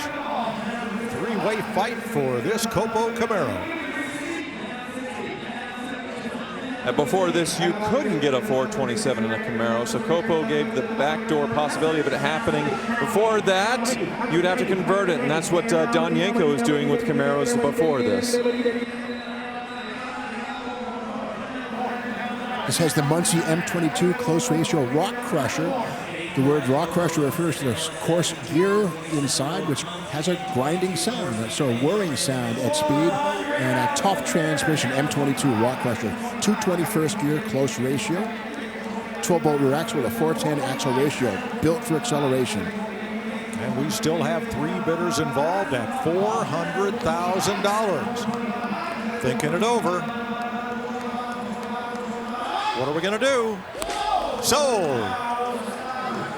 $400,000 to Jim Wicks on the stage, buying on behalf of a customer over the phone. Welcome back to Scottsdale. There's Steve Magnante and Tyler Hoover on the block looking over this 1970 Dodge Charger Custom with a 730 horsepower Dodge NASCAR engine.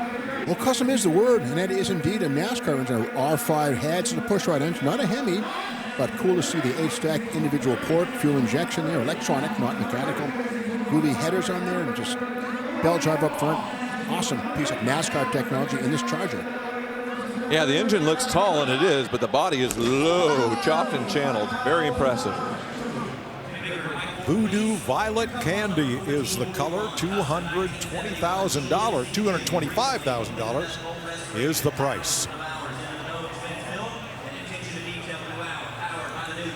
How about an orange and white creamsicle 1971 GMC Jimmy Custom?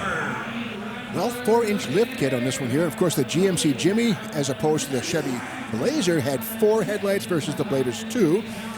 Pretty pedestrian suspension, nothing wrong with that. No independent stuff here. The standard leaf springs and the Dynamotive Model 44 front axle. Leaf springs, no coil springs. Yeah, leaf springs up front. No coils. Yeah, leaves. What am I talking about? Coil springs. Leaf springs on the front. Yes. There's the LS motor with the aluminum cylinder heads. Good power. Yeah, nicely dressed up with that second firewall part. Pretty easy to see here where they actually add another panel to the firewall to hide a lot of things, and then mount the brake booster and master cylinder there. And that's how they're able to hide a lot of the wiring, a lot of the ugliness, to give it a really nice presented engine bay. And then, yeah, immaculate bright orange paint job. The bead locker wheels, definitely a nice touch with those oversized all-terrain tires. So a lot to like here. Hope you get to show us that John Lind interior in custom tobacco leather. Well, your wish is my command, Mike. Beautiful.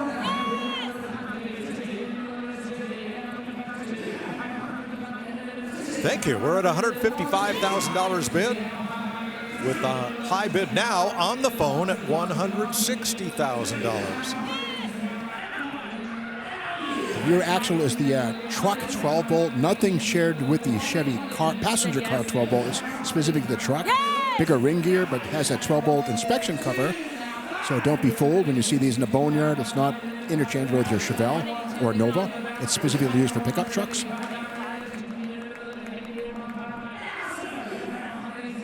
Yeah, very nice resto mod here, and a fully removable hardtop. Single roll bar for the front and not the rear. Sold over the phone, $185,000. Next is a custom 69 Ford Bronco known as Iceman. 1,400 hours of fabrication, starting with a 465 horsepower 5-liter Coyote V8, 10-speed automatic transmission. And once again, that's a crate engine available from Ford Racing. Just buy it in a crate, wire it up, put it in, fire it up. This is not a cut body, by the way. It still has the original contour to the rear wheel openings, thus the extreme body and suspension lift kit. Otherwise, those big tires would not begin to fit. Yeah, there's that beautiful suspension painted in the Arctic white, and you come up to the engine bay, and the Coyote has a nice little engine cover painted to match in sort of this, Arctic white as well. But the brake master cylinder, a much prettier one as far as the reservoir there, polished, and yeah, nice lift with the bead locker wheels again. But yeah, the uncut rear quarter, which is unusual to see, especially on a lifted Bronco, where the tire sticks out so far past the rear quarter. I have to say, the cut wheel openings look a little more aggressive. This a little more, lightweight looking to me with the skirted rear wheel opening. I kind of prefer the cut opening with the fender flare added on. Now, ordinarily, a 410 gear like in this Bronco would give you pretty high highway RPMs. But take a look at the diameter of those tires. They are pretty huge, and your revolutions per mile are determined by a combination of the rear end ratio and the tire circumference. So that one ought to go down the road just fine. Knocking on the door, 200 grand with this one. It's easy to see why as far as the quality. I love the blacked out trim as far as the side pieces, the mirrors, the door handles, and the roof painted black as well. And backing up that Coyote is the Ford's 10-speed 10R80 automatic transmission with 4 overdrive speeds. So again, that overdrive comes in super handy for dropping the RPMs down to maybe 1,200 RPM on the highway, on the open road. Sold for $190,000. Everybody there on that part of the block is happy.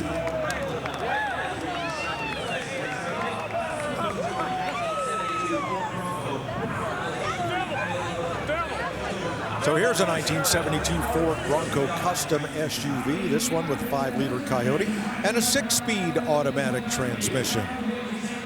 And this one is cut. It looks like the same size tires, maybe a little bit skinnier, but those rear quarters cut to match the front and stamped out to look appropriate. And so it depends on what you like better. Once again, we got this Coyote V8 engine with this plastic engine cover painted to match the orange, and a beautifully presented as far as the brake master cylinder, but this time finished in black. So it may have been built by the same company. A lot of similarities here. And the front axle is not the Spicer unit that you would expect. That's a Ford 9-inch, which has been modified to work with the Bronco CV U-joints on each end. So stronger than the Dana Model 30 that would have been found. So big 9-inch rear axle up front and in the back. Yeah, I see the Fox shocks with the reservoir, so when you bottom out the suspension, of course, the hydraulic fluid has somewhere to go. Same thing you would get on the Ford Raptor pickup truck, put here on a classic Bronco with a nice lift. And yeah, it looks like protection as well, some skid plates to protect the fuel tank. So a lot of nice stuff on this. I know the floor at $135,000. No leaf springs out back. It has coilover shocks and track bars to keep everything located properly. Dual exhaust on this one. A lot of these Coyotes have one big exhaust pipe. This has duals. They both work pretty well. Yeah, very, very beefy track bars that are adjustable. If you come around the side from in front of the wheels, you can see what's keeping the suspension stable in place of leaf springs. A nice upgrade there. Two bidders on the floor in the front seating area reserved for bidders and their guests. And one of the bidder assistants working further back in the room. We're at $170,000. One interesting detail, the Chevy Blazer, the roof on those is fiberglass, steel on the Bronco. Little difference.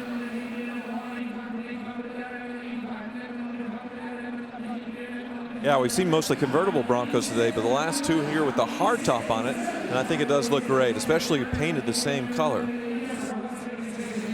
I think that couple's asking for the hammer to fall. We're at 176 right now. And that fist means he has the bid.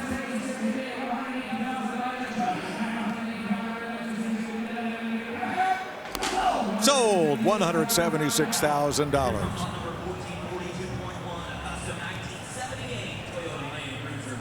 Let's check with April. Hey there, Mike. Check this out. 2023 Mercedes Metris Brabus. It is so sweet. Now, these start life as a basic work truck, stripped down, and Brabus does their magic like inside. Have you ever seen anything like this? Beautiful diamond stitched leather. These seats actually recline. There's a refrigerator in here, TV screens. You got your control center. Everything's controlled with an iPad. I love all the secrets. You got some storage in here, wireless charging. There's even a safe for a fingerprinted safe to open up. It's got a Starlight headliner that I'm hoping they're going to turn on when it goes across the block. Man, this is comfortable. You got your curtains that you can close so you can kind of do all your secrets in here or take a nap, which is kind of what I feel like doing because we've been on the air for, I don't know, almost 8 hours now here at Barrett-Jackson. This is the car that you want to relax in and get driven around. Mike, what do you think? I think it's about time you found yourself in the lap of luxury. Oh, right there. I don't know how your producer is going to get you out of there and back to work, but I like that Mercedes Metris van. Here's a 1978 Toyota Land Cruiser FJ40. This one with a heart transplant and customization. Yeah, the original inline six is long gone in its place. A 650 horsepower LT4 up front, a Dynatrac off a high pinion differential out the back here, a Dana 70 by Dynatrac. Coil springs all the way around. Major reinforcement there. You see that strut going across, welded to the tube to reinforce everything there from bending on the most extreme bumps and jumps. And it sells right here on the front row for $160,000. She has a bunch of those pens given to each successful bidder at the Barrett-Jackson auction. That's quite a collection.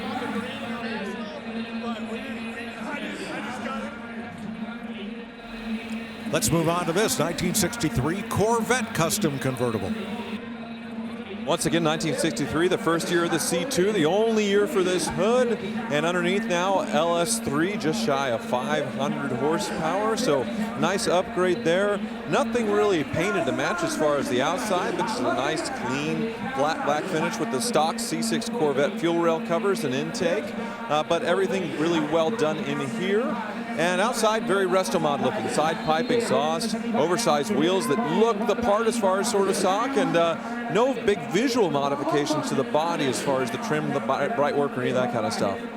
And this body rides on an Art Morrison chassis, the C2 chassis, G2 chassis, which basically ensures that it's going to be rigid and stiff and ready to rock and roll. Four-wheel disc brakes, of course, four-wheel independent suspension, coilovers.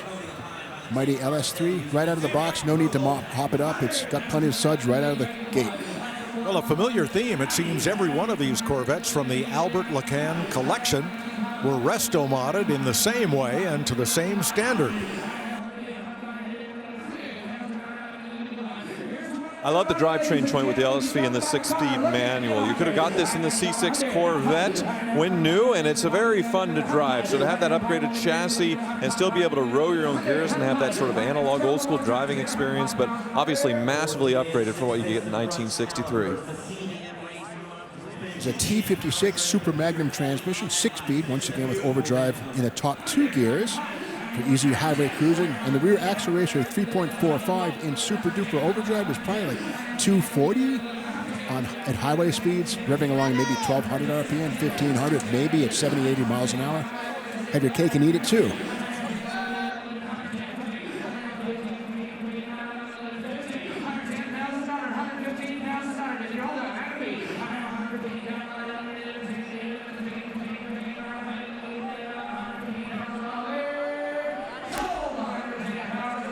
Our friend Butch has bought himself a $110,000 Resto-Mod Corvette.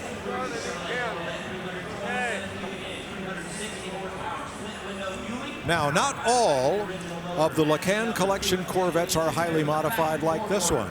Here's one that has been restored, and rightly so, because Chevrolet only made 2,600 fuel-injected Corvettes coupes in 1963. This is one of them. Well, here it is. No need to Resto-Mod this. It's fine just as it is. 1963, of course, something new under the hood. The fuel injection manifold has a different plenum with fins and ribs on top. It's a larger plenum to accommodate the 327 cubic inches versus the skinny plenum used in 1962. So a lot of times this would get taken off, the fuel injection, because it was finicky. It was hard to keep going. But now there are some experts who can get these rebuilt and dialed in, because it is a very mechanical, old school thing. No electronics controlling it, and it was abandoned in 1966. 1965, the only year of Fuelie and Big Block together. Now, 1963 was the one year where these items here were only ornamental. In 64, the one on the passenger side became a vent with a little blower motor inside that would actually ventilate the air. These become pretty stuffy inside. Thus, the addition of the vent in 64 and beyond on the coupe. I like the Hurst T-handle shifter. Had one on my Z28 back in period. It was just comfortable compared to the usual 8-ball that a lot of fellas had. Yeah, and that option compared to the Big Block was actually more expensive in 1965, and that's why fuel injection was kind of abandoned for decades. I guess it didn't come back probably until Crossfire fuel injection in the late 70s, early 80s, Mags? Fuel injection on Corvettes. First year? Well, it went away in 1965, but when do you think it came back? Came back in 1982 on the Collector's Edition, 82 Crossfire stuff. Yes, Collector's. Ceasefire injection. We're at $193,000 as that bidder talks it over with Emma Mast. Now this one has knockoff wheels, which technically were not available. Perhaps maybe 20 were actually sold at retail level. These are reproductions, but a nice piece of additional, and why not? But not factory installed on this car. And they've got it for $194,000. Who's the other guy out there?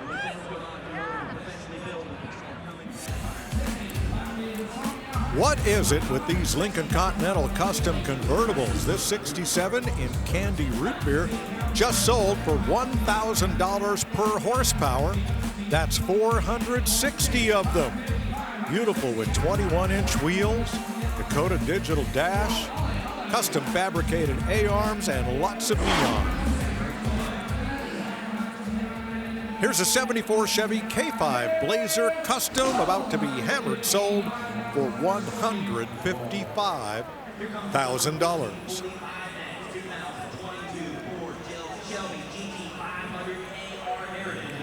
If you'd like information on cars that have sold or upcoming auctions, visit Barrett-Jackson.com. Now here's a 2022 Ford Shelby GT500 KR Heritage Edition. Now, this is the second one we've seen today, but this one more special because it is the Heritage to start with. So that Brittany blue color. From the factory, it would have been 760 horsepower, but then the supercharger was given some upgrades at Shelby American in Las Vegas to over 900 horsepower, a Whipple supercharger. And this one, to me, looks like it was optioned with the carbon fiber track pack or close to it. I don't see the carbon fiber wheels, but everything looks right as far as the rear seat elite, the roll bar, and the big wing.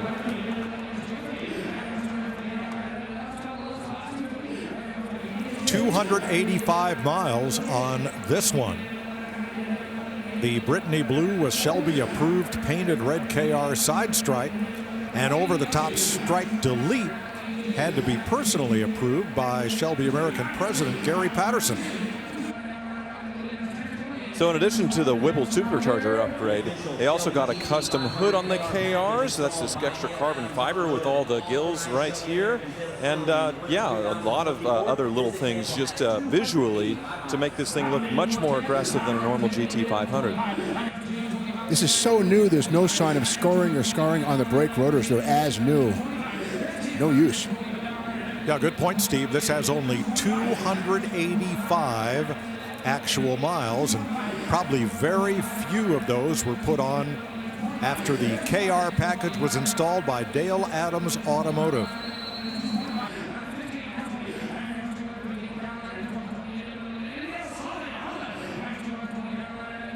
Yeah, so it is the carbon fiber track back, but steel wheels on it for now. I wonder if the carbon fiber wheels are somewhere. And there's the high bidder at $215,000. Here's another Lincoln Continental Custom convertible. This one is a 1965, unveiled at the SEMA show. 430 cubic inch V8 automatic transmission. That's the original engine, not a Coyote, not an LS1. That's okay with me. The convertibles had extra structural enforcements to keep them from flopping around, minus the roof. And if we had an X-ray vision, you'd be able to see through the body and see the structures on the frame, in the cowl, and under the rockers that help to keep it rigid. Well, this is made as a tribute to a legendary gangster, John Gotti, and there's a bit of gore there with the, fake finger and, of course, the brass knuckles with the blade on there. But yeah, wait. Here's the convincer right here. Pay up.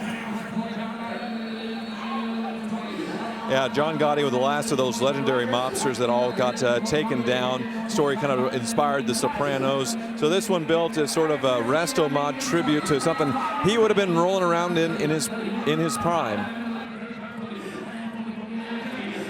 Now, 1965 is the second year for the extra 3 inches of wheelbase on the Lincoln so that you could have more room and, of course, longer doors on the back, better to get in and out of.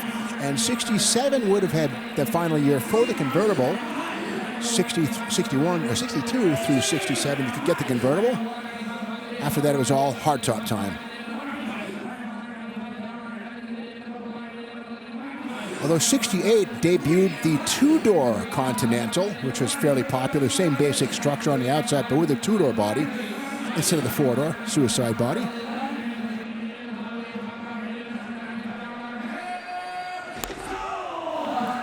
Sold there for $193,000 on the floor.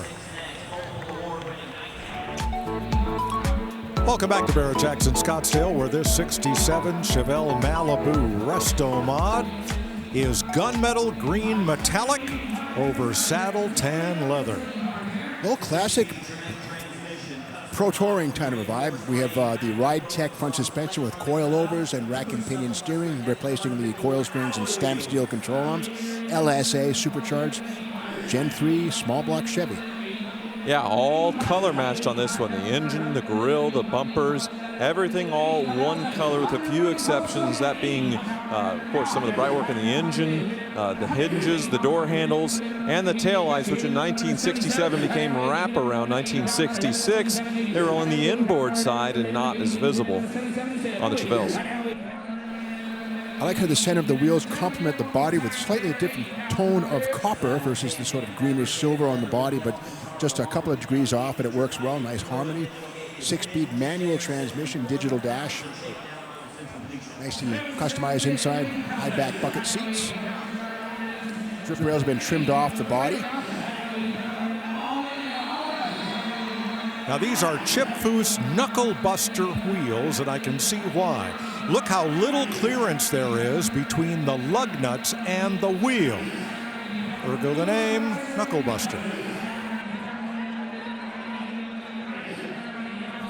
I see the reverse lights are baked into the rear bumper with LED lamps. Kind of cool.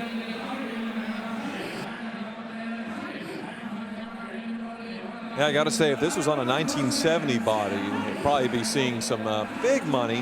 1967, though, I think it's a beautiful design and certainly worthy of a treatment like this. And if anybody wonders, it's a 136 V8 car, not a 138 Super Sport or a 133 six-cylinder, so it was once a V8, probably a 283 or a 327 in its former life.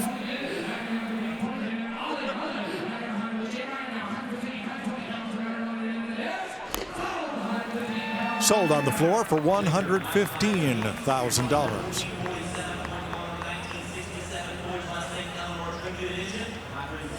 Now this 67 Ford Mustang is an authorized Eleanor tribute. The Eleanor character, created by Toby Halicki. Here's Steve Davis.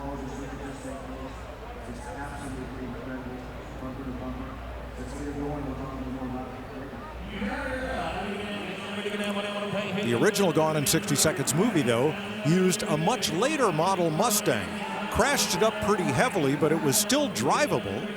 So stuntman, writer, producer, star Toby Halicki lettered it up with Gone in 60 Seconds and took it on tour to promote the movie.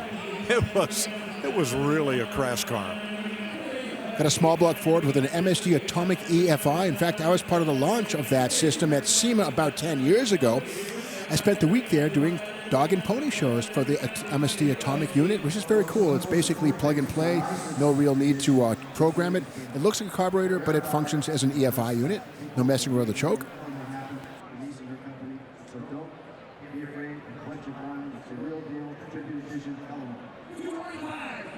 That has the proper wine glass wheels.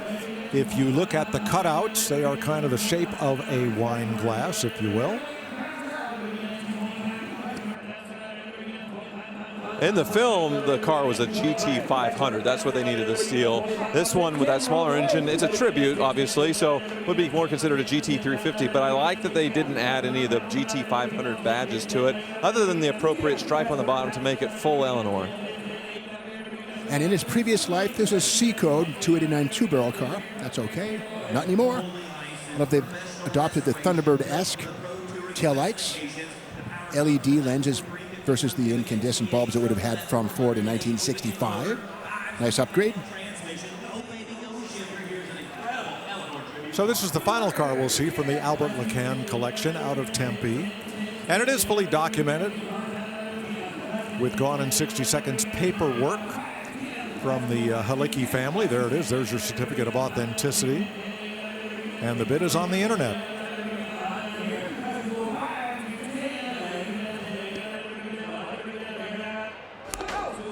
And that's where it sells for $205,000. Lots of beautiful cars on display in the salon, where today's top 10 has a very international feel to it. 3 Fords, 2 Chevrolets, 2 Mercedes, 2 McLarens, and 1 Ferrari in our top 10 sales, ranging from $2.6 million to $1 million. Here's the 1969 Dodge Charger Custom. Well, a bit of a resto mod. It's not an RT. It was born a 318 car with the F code. That's okay. That was then. Now it's a 6.4 Hemi crate motor, 520 horsepower. It's not supercharged. It's like you'd find in a Scat Pack, Charger, or Challenger today. B5 blue, one of the best colors. This does have the lighting package wherein the inset hood recesses are blinkers right here. When you turn left or right, these things illuminate and you can see them from the driver's seat. Kind of cool. Not an RT, but very nicely done. A little bit of Pro Touring happening. Yeah, I love the white vinyl roof, which you could get on the Charger, so definitely appropriate along with this color. And then it has the RT stripes with the Hemi, since it does have the upgraded Hemi engine. Willwood disc brakes all the way around, 727 torque flight with a floor shifter, 8 3/4 rear axle, plenty up to the task of that 6.4 Hemi's output. Leaf springs in the back, no coilovers. Not simple, but a nice. Actually, leaf springs are gone. Okay, there are coilovers, no leafs in the back. That's okay, just as good as the coilovers we have here. A complete restoration. It is said they started with a rust-free body from Texas and took it right down to bare metal.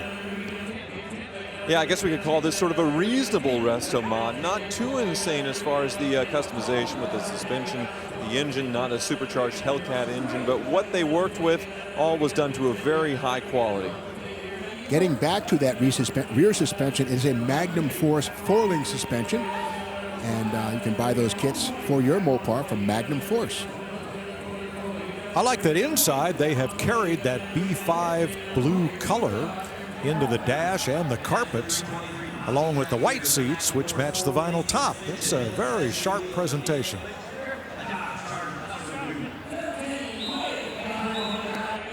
The second generation Charger ran 68 through 70, and this is the mid version of it. Minimal changes of 1968 or 69 brought the beak in the middle of the grille. Still had the hidden headlights, otherwise very similar. Different shape to the marker lights on the corners, not round, but went to rectangular lights on 1969, and these are reflectors, not lights. Bidder on the floor, one in the Muscle Lounge at the back of the building. $120,000 bid. And that's where it falls. $120,000. Now this is an interesting build, this 63 Corvette custom convertible. In addition to the often seen Roadster SOP chassis and LT4 crate engine, the builder has dropped the seat pans down and back approximately 3 inches to provide improved comfort and driving position for taller drivers. How about that? Yeah, we saw one earlier that was stretched several inches to fit taller adults, but this is a much more reasonable thing to do as far as modifying the existing seats to give you more room inside. And yeah, nicely upgraded in the inside, sort of a stealth gray, still with the side pipe exhaust, but no outer grille to protect it. Instead, they heat wrapped it, as you can see, with the side pipe exhaust, kind of more of like a race car look to it. And these wheels definitely wild, kind of a grid pattern. And this is yet another real 63 Corvette Roadster body sitting on a Roadster Shop chassis. I wonder, is there a scrapyard or a heaven where all those used frames go to die? Because when they go, where do they have to go? Somebody don't throw them away. They're not going to be used for restoration, so I wonder if there's a pile of them somewhere. Yeah, good point. Gathering dust. Those are 20 by 10 rotiform wheels. Not often seen, very sharp custom look. We're at $200,000 bid for this 63. Well, obviously the fiberglass doesn't rust, Mags, but the frames underneath certainly do. And there is a lot of rough C2 Corvettes out there that otherwise, without the resto mod or the custom movement, wouldn't be deserving of another life. So it's fun to see what everybody does with these. Yes, the windshield frames are notorious. There's metal inside of those things, and they do tend to rust. It's possible. I won't say this one's rusted, but it's not an uncommon thing to dig around and find that the frame itself is rotten. It needs to be rebuilt and welded back into integrity. $205,000, the hammer price. Yeah, I had a friend in the 60s who drove his Corvette year-round because he thought it would never rust. And the body never did. Otherwise, he thought wrong. Boy, still a nice crowd in the staging lanes looking over the vehicles before they come to the auction block, where a 1956 Ford F-100 custom pickup just sold for $162,000. Tyler, I've not seen April in a while. Is she still riding in this 2023 Mercedes-Benz Metris Custom Brabus van? No, she is not, but I could definitely come back here and take a nap. This is just unreal here inside. The Mercedes Metris van, now never really caught on too much in the United States because of the price point. Much more popular in Europe, but when someone does a limousine treatment like this with Brabus, holy smokes, you got reclining rear seats, you have televisions, boy, heated and cooled as well. Beautiful. Now, Tyler, this has a 2-liter inline four. It's turbocharged. How much of a, well, is this going to be very quick? The size of this thing with such a small engine? What do you think? Well, they use that engine in a lot of different vehicles. The CLA, okay, I'm sorry, I'm getting sleepy. Oh, man, night-night. Tyler, wake up, Tyler. This engine, Steve, to your point, put out about 250 horsepower. It was adequate. But van buyers stayed away in droves. These were not big sellers for Mercedes because they just didn't have the load carrying and hauling capability that people expected. Too bad, because it was a nice size and these were very, very well built. So you know who bought them all? The U.S. Postal Service. If you have rural mail delivery, if your postman is not driving his own car, he's probably driving one of these. I'm curious what they did with the cargo area since it's all so different. Yeah, they use all of the space that they can possibly to make that interior roomy, so the seats are just mounted right up against the back wall.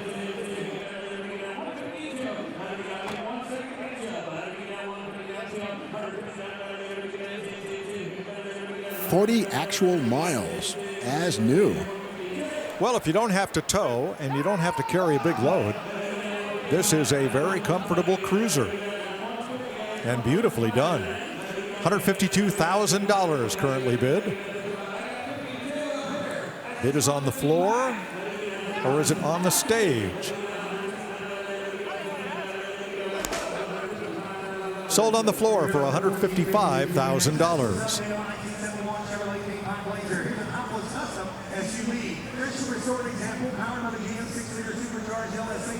Now for something topless. And if I have your attention, it's a 1971 Chevrolet K5 Blazer Custom.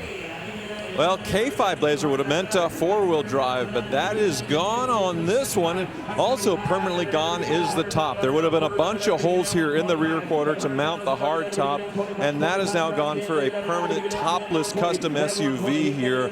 Although much more, you know, like those Lincolns earlier, this is sort of a two-wheel drive street cruiser at this point with no roll bar and very luxury trimmed out.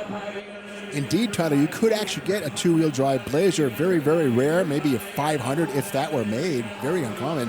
This was born a 4-wheeler, but it's been turned into a 2-wheeler. Nothing wrong with that. This is painted in Earl Grey. That's a T, right, Rick? Yeah, that's what I thought. Captain Picard's T, yes. Earl Grey, hot.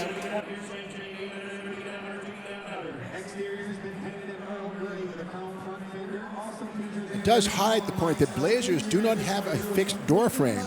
Open the door, there's no door frame. It's baked into the hardtop if you have the hardtop version of these things. Broncos have a full door frame, a little different.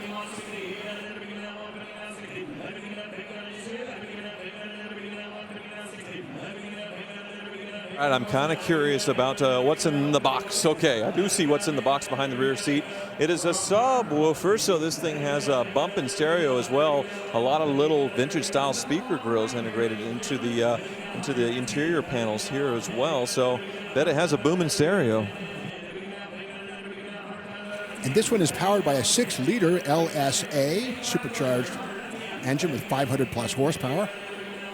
I like those 20-inch Riddler wheels. That's a great look for this Blazer. Currently bid to $100,000.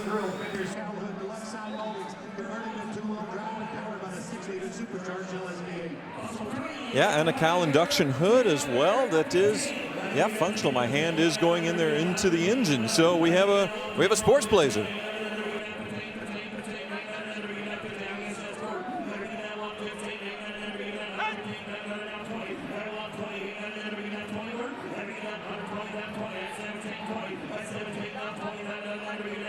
Now the thing is, a four-wheel drive Blazer has a different frame than a two-wheel drive Blazer, so I'm going to bet that this is either a custom frame that we have under this body. Well, yeah, it's too low to see, but definitely, yep, a coil-over suspension there. I see it. So, yeah, gone. Yep, gone is any of the leaf springs or anything like that. So, yeah, I'm actually updated. The camera is on the floor, maybe seen some of it. And it sells for $125,000 in the reserve bidder seating area.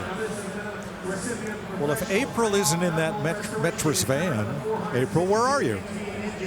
Hey, Mike, I'm hiding out right now in the staging lanes with some movie cars. That's right. These are from the Fast and Furious F9, the Fast Saga. And it's so cool to kind of look through them and see different holes and camera mounts and different places where they've modified it. Now, they don't want to spend hundreds of $1,000s on actually recreating these builds to what they see. So they use a lot of fake fabrications and parts. I think it's pretty cool knockoff style wheels, but they do have Brembo calipers on there. So some iron parts mixed in with this, but you'll notice this was used in multiple scenes, and her nickname was Hellacious. And the first thing you'll notice is that gas cap off to the side on the front. And that's because the car is made to present as a mid-engine setup, which it wasn't born as. And you can see it back there under the rear glass with what looks like a Hellcat V8, just a very wild ride. It'd be really cool if Dodge actually made something like this. What do you think, Mike? Well, I've never seen one like it, so it certainly will be one of one, April. Here's a Ford F-250 custom pickup in azure gray and Wimbledon white. Nice imaginative use of color on the steel wheels with the trim rings made of stainless. Little center caps there. Disc brakes in the back. Dana 70 rear axle, monster size thing. Leaf spring still in effect, but I do see a disc brake conversion at the back. Up front it does have a Dana 44 front axle with enclosed U-joints. Kind of an unusual thing, but the trouble with the enclosed U-joints, it limits the steering radius versus open U-joints, but it also protects the U-joints from damage from water, so mixed bag you decide.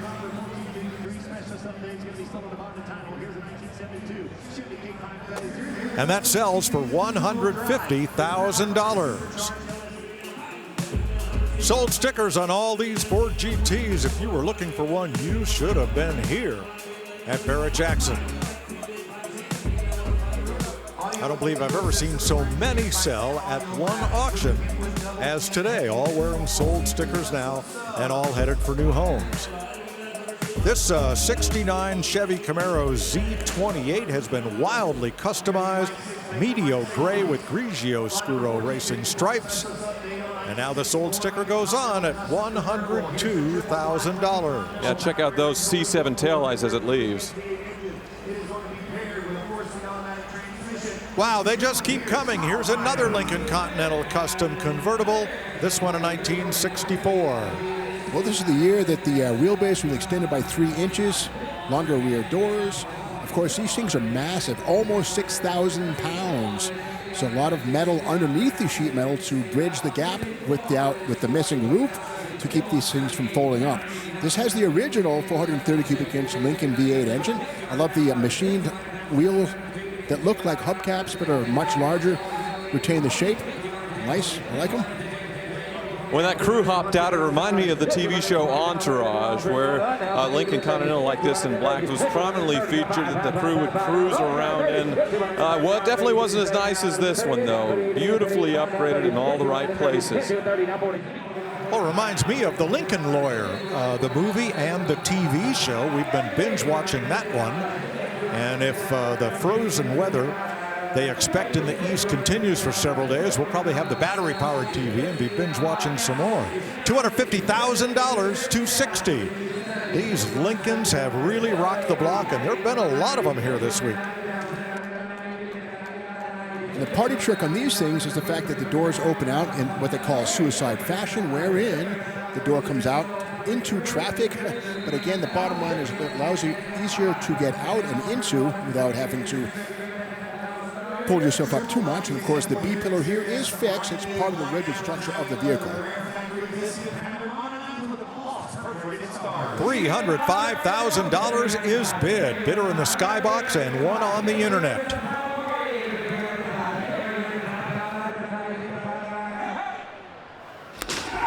Sold for $300,000. Well done.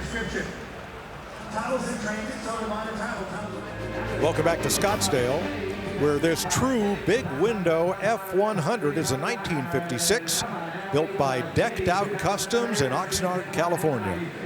Well, a one-year cab with the visor over the windshield. This is the big back window. This rides on a fully built TCI chassis versus the old ladder frame this would have had from the factory. Has a 5-liter engine, Coyote, for 465 horse, naturally aspirated, but that's fine. Flush door handles molded into the car, the body and the doors. And nice. The wipers are gone. They've been molded into the vent panel, sanitized. Yeah, same goes for the fuel door, deleted from the cab itself and relocated to the bed, which the wood has been given kind of a red stain to it to match the interior. All very tidy. Of course, big disc brakes all the way around by Bear. Willwood in this one. Willwood's all around front and rear. Fat tires. The frame's been C'd in the back there to make room for the suspension. And it is an independent rear suspension. Coilovers in the rear. And big hoops, 20 by 9s in the front, 20 by 10s in the rear. Yeah, they got those rear fenders sticking way more out than stock to accommodate that huge rear tire.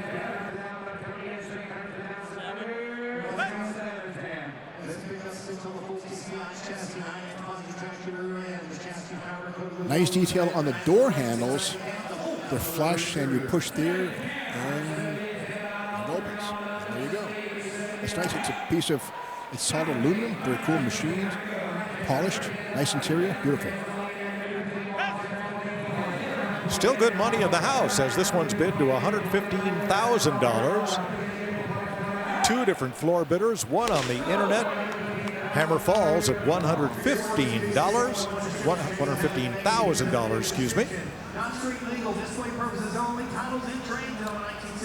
All right, we're going to movie land for these next few cars, particularly the Fast and Furious franchise. This custom 68 Dodge Charger was built as a movie prop car to mimic the hero car from Fast X, the 10th film in the franchise. Well, the front is 1970 with the wraparound grille, and this has a fake supercharger, probably a 350 engine. I believe the 350 was chosen. It was simple to work on and maintain. It doesn't do anything, but it looks cool. It plays the role for the movie. Fiberglass hood with the whole continent. Small block Chevy, turbo 350 automatic transmission. Now, these three movie cars will be sold in a row, and the consignor will donate his proceeds from the sale to the Cope Foundation, Too Young to Wed, and the Vietnam Relief Effort. That's a great cause. So yeah, in the original film, there was this 1970 Dodge Charger that was his father's, Dominic Toretto, with the main character Vin Diesel, that he got out to race and crashed at the end. So this is Fast X. We're 10 movies in now, and the car sort of comes back. It makes several appearances across all the movies, but we go from, I believe, around the year 2000 to 2023 from this film. So a very long-lived franchise here. And the front fenders are fiberglass for a quick replacement after a stunt goes wrong, rather than steel fenders which get banged up, require bodywork. Take the plastic fender off, spray it, put it back on, you're back in action. Roll the camera. A lot of name brand parts here. Brembo brakes, HRE wheels among those chosen for this build.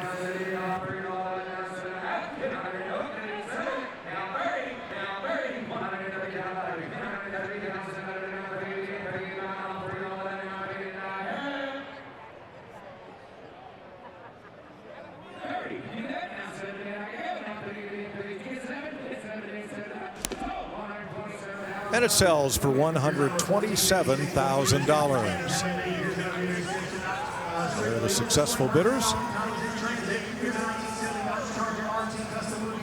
Barrett-Jackson.com for all the information about this and upcoming auctions. So this Dodge Charger RT, known as Hellacious, was featured in multiple scenes in F9, The Fast Saga.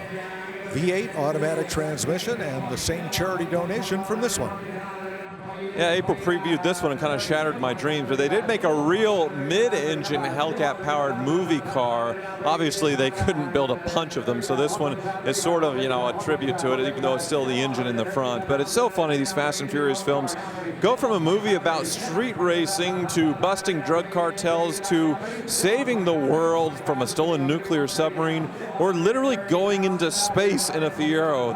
The movies have just become so outlandish and crazy, the scenarios, the stakes continually raised, and well, there's a vast legion of fans that just love them, including me.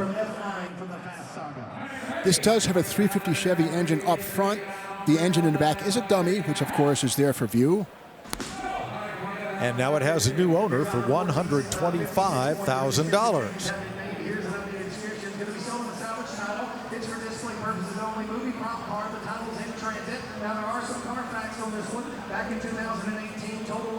Next up is a 2016 Mustang, a movie prop car built to mimic the GT350 hero car from F9, The Fast Saga.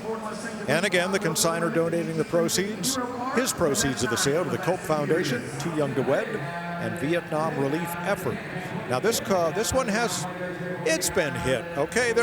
It's been a total loss, all right? It's been hit, it's been crashed, it's been brought back from a salvage title. Display purposes only. It's a movie prop car, folks. It looks the part of a Shelby, but it has an EcoBoost 4-cylinder. Not a bad thing. They have plenty of power, over 300 horsepower. Yeah, Rick DeBrule commutes in his 4-cylinder EcoBoost to Barrett-Jackson, so he'll be happy to see this was used in the screen with Fast and Furious films. In Fast 9, I think the plot of it is some kind of device that's able to get you to hack into any computer system in the world and take it over. And once again, the Fast and Furious crew is saving the world from, doom as far as losing all control of all computers all over the world. A movie about street racing morphed into that. So once again, this has a lengthy vehicle history report. It is sold on a salvage title for display purposes only. It's a movie prop car.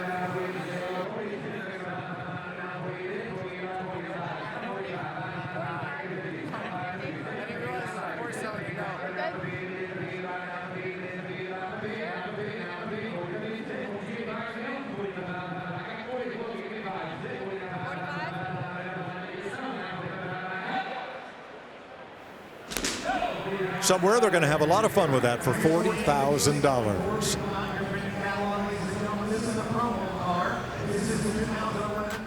Welcome back to Barrett-Jackson, the world's greatest collector car auction. Now, I've come outside into the staging lanes, the last stop before the cars hit the block and sell at no reserve to their next owner. And I was drooling over this, a 2004 Acura NSX, the last year of Honda's legendary mid-engine supercar that came out in 1991 with a V6 in the back, just behind the driver, 5-speed manual transmission, and this one, very rare from the end run of the NSX, but there's just so much variety here in the staging lanes. There's 3 lanes wide, so 9 or 10 cars at a time, and they are moved in row by row into the auction block. So you can see the variety here. We have a custom Bronco finished out very well. Fender flares on this one rather than stamped out fenders, but if you turn around, it continues. This is the last stop before we go inside to outside, so keep going. Don't bump into the Chevy C10 here, which is very pretty as far as this sort of green tint to the bed. And continue into the 63 split window. We have a real deal Shelby, and then there's that final up ramp into the block.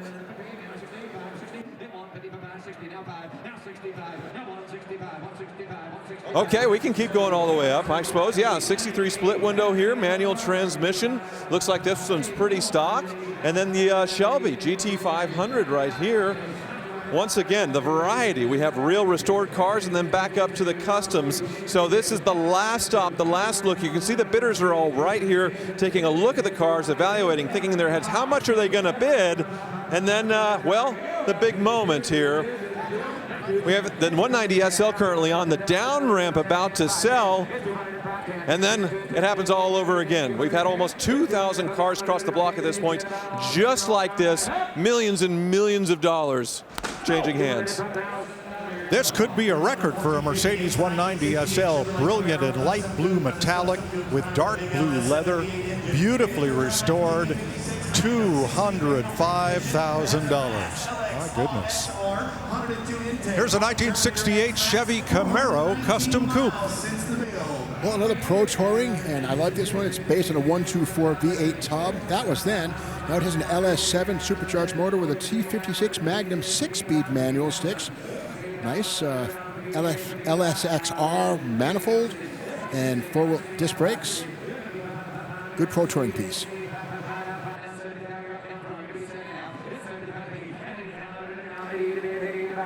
Yeah, nice upgrades on the LS engine here for performance. Although on this one, we don't have any kind of covers covering up the wiring and the fuel rails like I was talking about with some of the other Resto Mods builds and customs that we've seen. But all the right stuff as far as performance.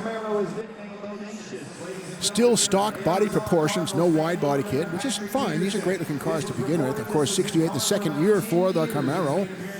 Has a Ride Tech rack and pinion front suspension, 4 links. Out back, no more leaf springs. It has coilovers and track bars. 12 bolts or a 9-inch. What do we got? Look at a 9-inch back there.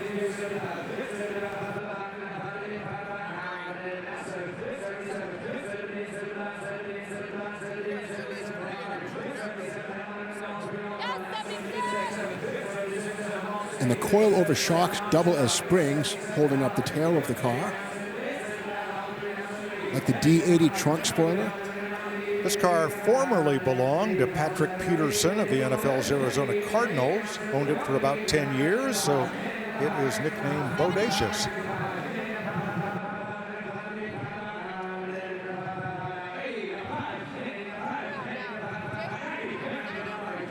Yeah, 6-speed manual transmission in there. It looks like nice digital gauges. So it does have all the right components. Cal induction hood on this one from the second year of the Camaro.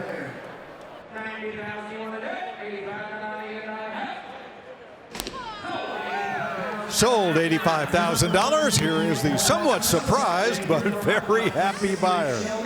All right.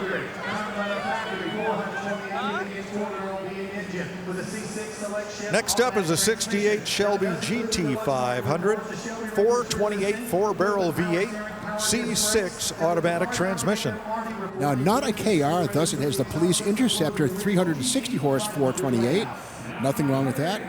Aluminum intake manifold, finned aluminum valve covers. Pretty much stock under the hood. That air cleaner is stock for one of these GT500s. Exhaust manifold still there, no headers, so very pure and original under the hood. Here's the Shelby VIN right here. Correct and accounted for. Correct Shelby VIN, correct V8 engine, but not numbers matching. But it does come with a Marty report showing this is how it left the factory. So very nice restoration. May not be numbers matching, may not be a KR, but still a real deal Shelby.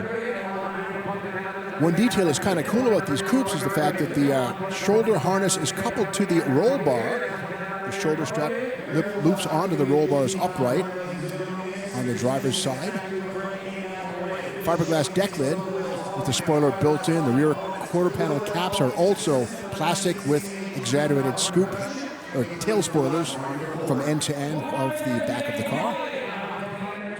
$120,000 bid. Camille has a bidder on the stage, and there's an internet bidder involved.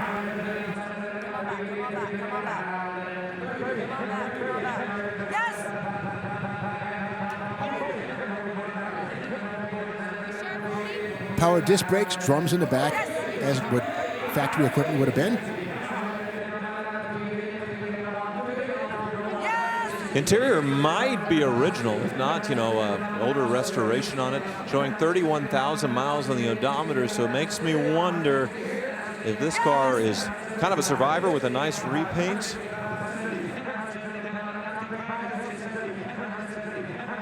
It does come with a Marty report spelling out all the details and how many items were sold and sent the quantity of the parts and the options on this card. The Mighty Report spells it all out, included with the car.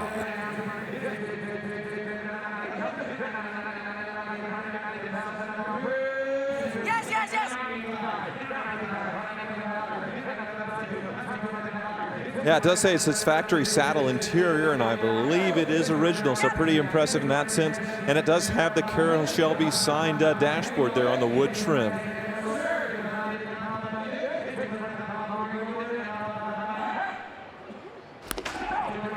Sold at $200,000 to an internet buyer.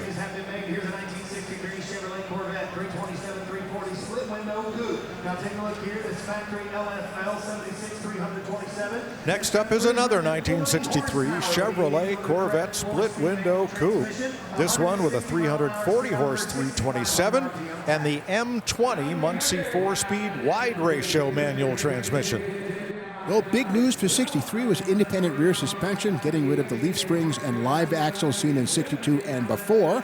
No disc brakes yet, drums all the way around. Discs would arrive in 65.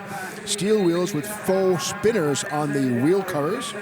Correct reproduction parts, and or the originals could well be, but they're nicely presented, not banged up. This one's a 4-speed. This one has GM vintage vehicle documentation and was delivered new to Humberview Motors in Toronto, Ontario.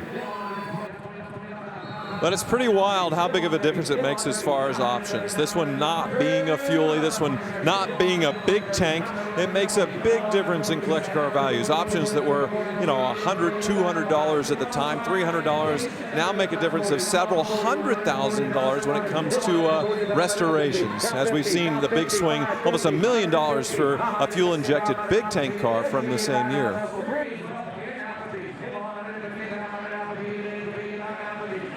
This is the mid-range 327 with 340 horse. The base engine had 300. The big dogs had 365 or 375, depending on the Holly 4-barrel, or the fuel injection on the big dog, the 375 horse.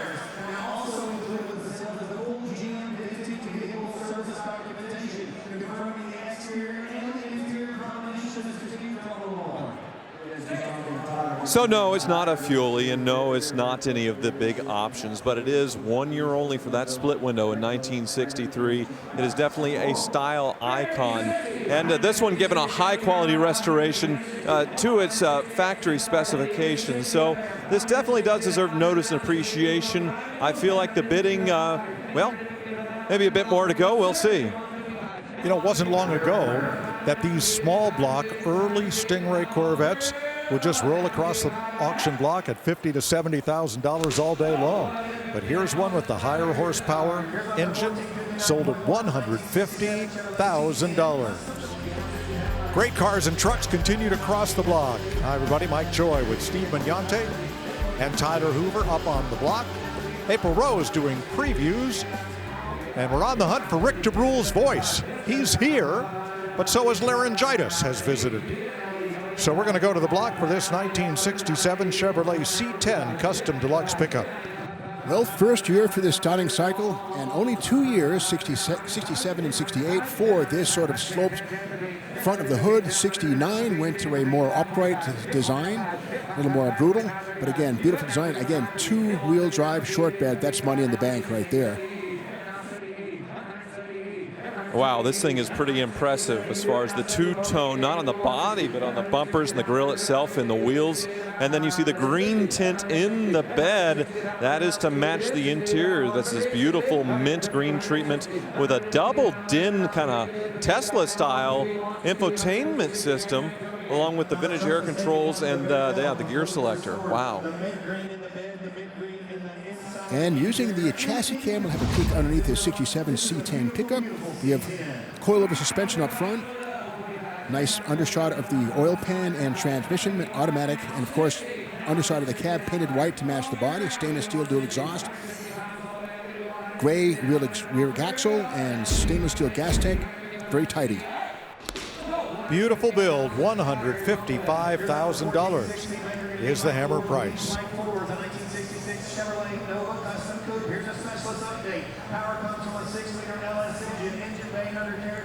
Next up is a sweet little 66 Chevy Nova. It's a custom coupe with a 6-liter LS engine, driven through a Ford 9-inch 4-link performance rear end, Willwood disc brakes, Borla stainless exhaust, tuxedo black over scarlet. Yeah, beautiful build here. You can see the LS has been upgraded some, but yeah, the SS badging there on the Nova. But yeah, beautiful polished intake. Some of the stuff exposed, like I was talking about, that's normally covered up on the bigger builds as far as the fuel rail and the wiring, but still very clean and sanitary here with an aluminum radiator. You see the heater hoses as well. But around the outside, you got a laser straight black body. A lot of effort put into making this thing really gleam in the black. And this one is a 118 Super Sport Nova for sure, and that's good stuff. You could actually get a 6 or a V8 in the Super Sport line. It meant bucket seats, but again, with that said, it's a real deal Super Sport. 6-liter motor under the hood. Ford 9-inch rear axle with 4-link suspension, coil springs, no more leafs in the back of this thing. Yeah, some of this badging looks to be original and having some of the patina with it as far as, you know, the fade and the wear with it. So, yeah, born in SS, and I don't think that they've messed with some of the bright work here. Why not? And this is the first year for the styling cycle, which would go from 66 and 7, a 2-year deal. Popular little cars with 327s. These could be really potent on the drag strip. In fact, Bill Jenkins ran one of these things in 66 and 67 and made life miserable for street Hemi cars in A-stock drag racing NHRA style. I like the cowl hood that sort of gradually comes up from the front. Pretty low there, along with the quilted red leather interior. Nice touch.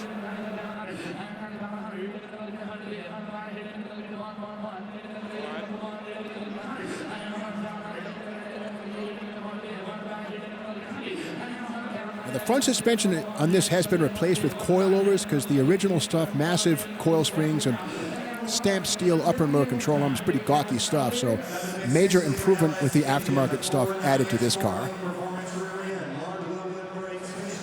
$90,000 the bid for this Chevy Nova. Nice little 2-door hardtop.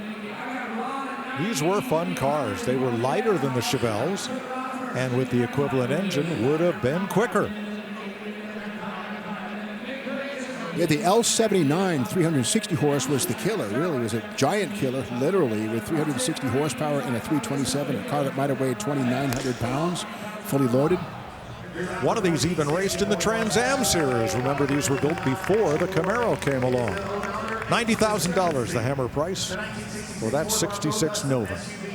Here's April Rose.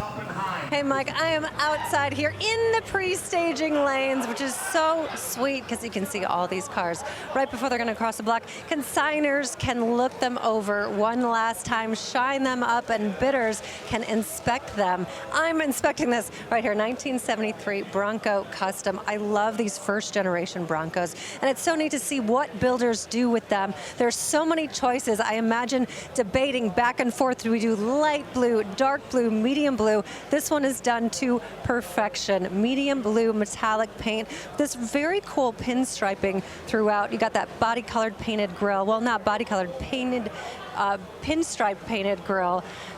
Beautiful cut fenders to fit these large 35-inch tires. And check this out. When you open the door, the step automatically comes out. Inside, sort of bare bones basic like the Broncos were back in the day. You got that painted dash, beautiful leather seats, wood wheel up there. Love this build. Now, the heart is a Gen 3 5-liter Coyote, 10-speed automatic. That's that modern power with lots of gears, great for highway cruising. Perfect convertible truck to take through the Arizona desert. But look, Mike, I'd kind of be nervous to drive her because she looks so perfect. I don't want to put a scratch on her. Yeah, I know. You'd kind of hate to take that off-road, wouldn't you? Well, here's another Bronco, this one formerly owned by Jason Oppenheim. It is Lamborghini Grigio Lynx. And did this appear in Selling Sunset, the real estate sales reality drama? He did. I'm not sure if this truck did. Well, and April was talking about how different they can be. This one very different with the custom bumpers, all one color in that, in that Italian exotic color, and beautiful natural leather on the inside. Wow, $220,000 is the hammer price for that Bronco custom SUV.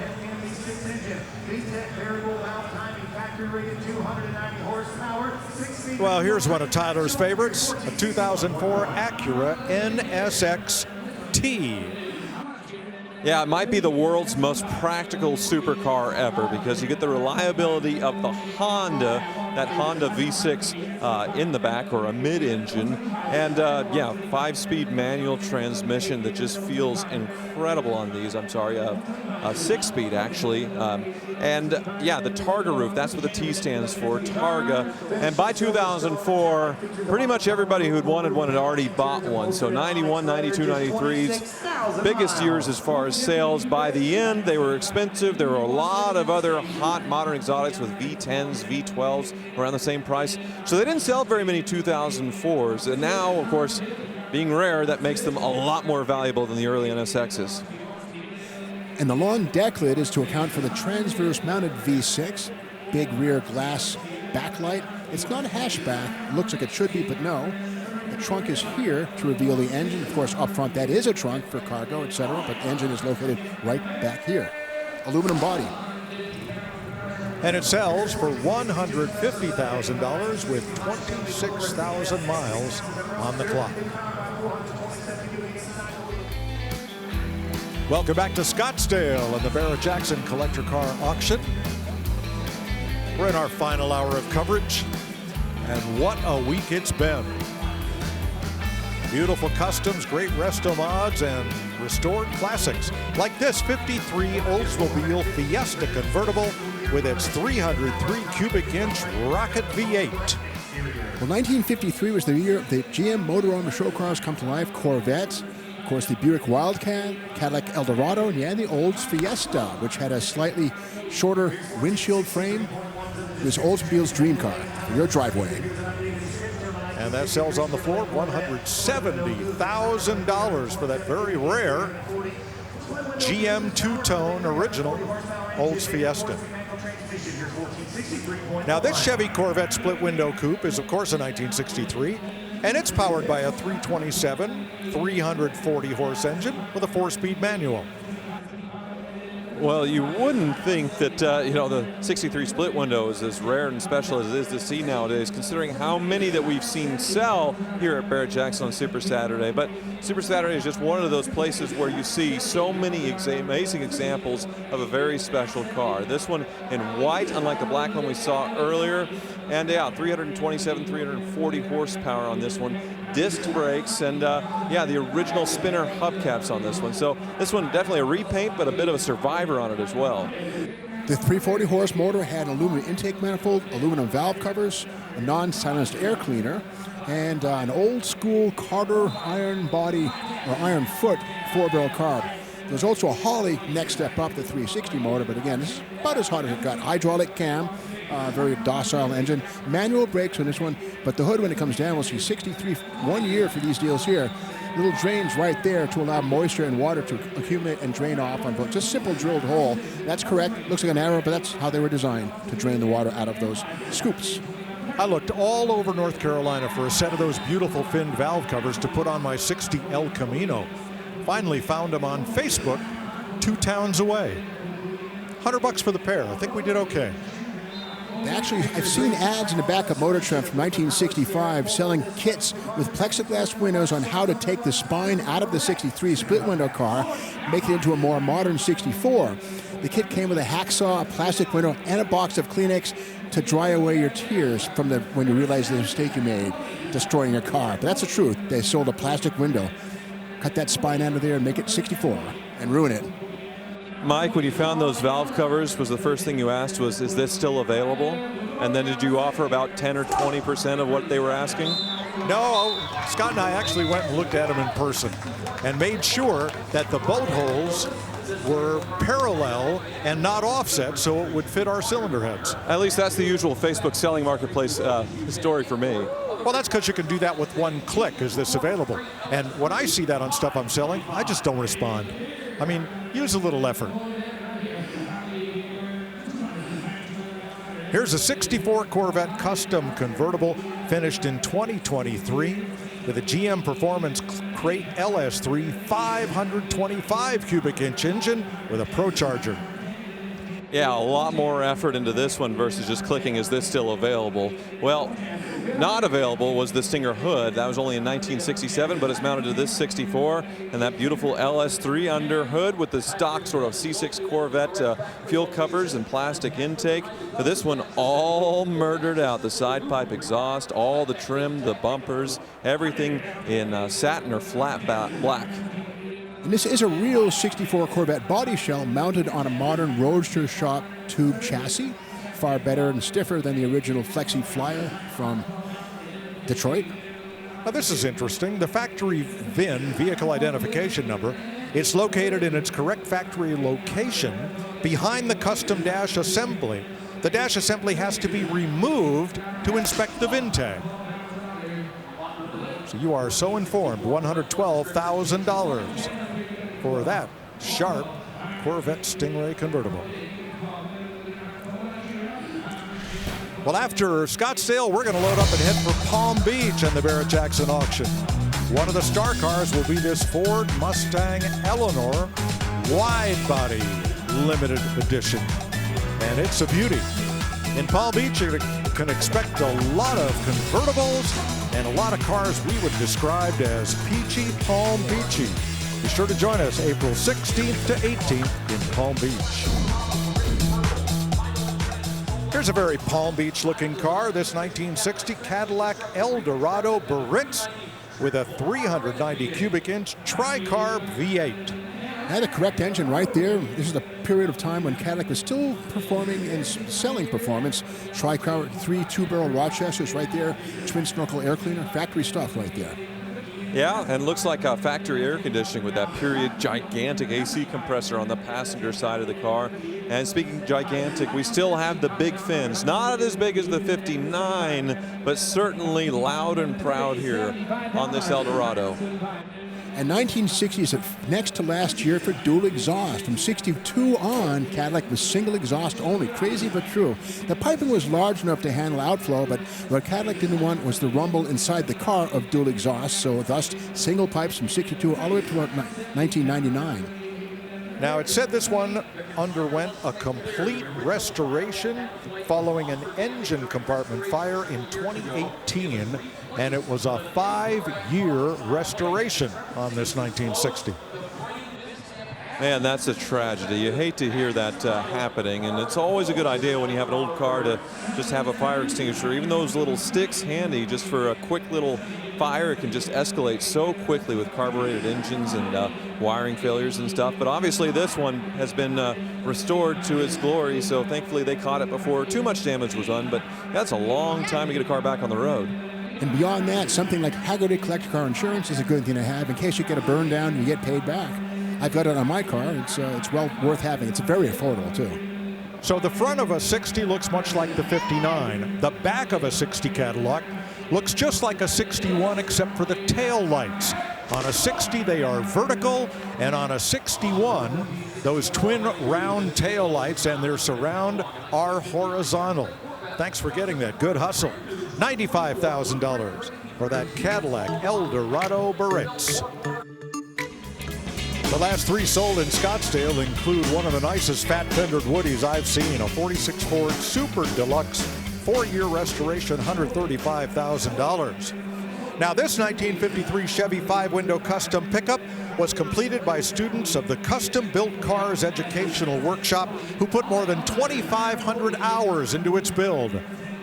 Very impressive and very impressive parts. Supercharged LT4 under the hood, light wood fern paint, and you see that 5-window cab, famous for these. $137,000. Nice result. Great effort. Here's a C3 Corvette that has been widened and flared. It's a 1972 Corvette convertible resto mod with an LS3 6.3-liter V8. It kind of has the vibe of a John Greenwood SCCA road race type car. Wide fenders, big LED hood, but it has a modern LS motor under the hood, and there it is right there. Fuel rails on fuel injection, Holley fuel injection. Yeah, it has that big block hood bump out, which you could still get it in 1972. We're still a few years away from it totally going away. But yeah, dramatically widened as far as the front and rear fenders to fit these big wheels that look stock from an older Corvette or Camaro, but yeah, huge. It has a full Holley fuel system from the injectors all the way to the fuel tank. Yes, Holley sells fuel tanks and fuel pumps. One-stop shopping for your fuel injection needs. Rear suspension is greatly modified. Some cast aluminum pieces down low. Tubular control arms, coil-over stuff. A far cry from the iron leaf spring at the back of this thing would have had from the factory. 900 miles since the build. $150,000 spent, not counting the donor car, and they get $200,000 for that 72 Corvette Custom. Here's April. Hey, Mike, this is pretty sweet. 1932 Ford Custom. You'll see they removed the fenders, open wheels so you can see all the suspension and steering right down there. Old school pod style headlights with the turn signals right up top, blacked out grille. And this hole down here is where you used to put the crank back in the day to help start her up. I love this punched louver style hood throughout. And take a look back here. RJ, we're going inside. Beautiful leather up there, suede headliner, machine turn dash. All right, RJ, we're still going back here, and I love when the hot rodders put these blue jeweled taillights right in the center. You see that little shiny jewel? That's a really sweet look. Now the heart, like a traditional hot rod, it's a Mercury flathead V8 with all the goodies, a scat crankshaft and Offenhauser heads. Just a great nod to the old school hot rod, Mike. Oh, I agree. I love all that old school speed equipment. And you put the blue dot in those red taillights because from a distance it makes the whole light look purple. Pretty cool. All right, here's a 1969 Land Rover Series 2A. Well, interesting fact, these have aluminum bodies with the exception of the bulkhead, the firewall, which is actually made of steel, but otherwise aluminum bodies. Steel frames, of course. Yeah, four-cylinder engine under hood, so nothing dramatically changed there. And believe it or not, this is a 7-seat configuration. Even it's the shorter wheelbase. They got 3 seats in the front and then 4 seats facing each other in the back with a soft top and a surfboard on top. All right, we got a bidder up in the top floor of the VIP Luxury Lounge at the back of the building, competing against a bidder on the internet at $55,000.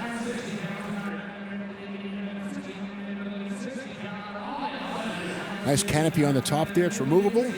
The roll bar is somewhat structural, but I wouldn't try and test it on a rollover. But again, the canopy top is nice on a sunny or a rainy day. Keep the weather at bay.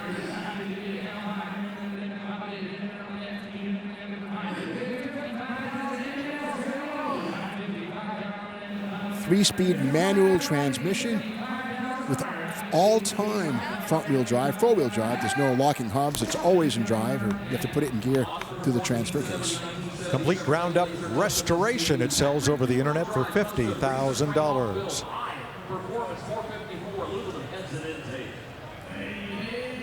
Don't call it Hugger Orange. This is House of Color Tangelo Orange Pearl on this 1970 Chevy Blazer. It's a factory two-wheel drive. Again, very rare. I mean, under 1,000 of these things were built back in 1970. Really uncommon. Most people bought a Blazer wanted four-wheel drive. Not a lot of people wanted two-wheel drive. But with that said, the two-wheel drive is a nice thing on these. They're a little more car-like than truck-like with two-wheel drive suspension. 454 big block Chevy V8.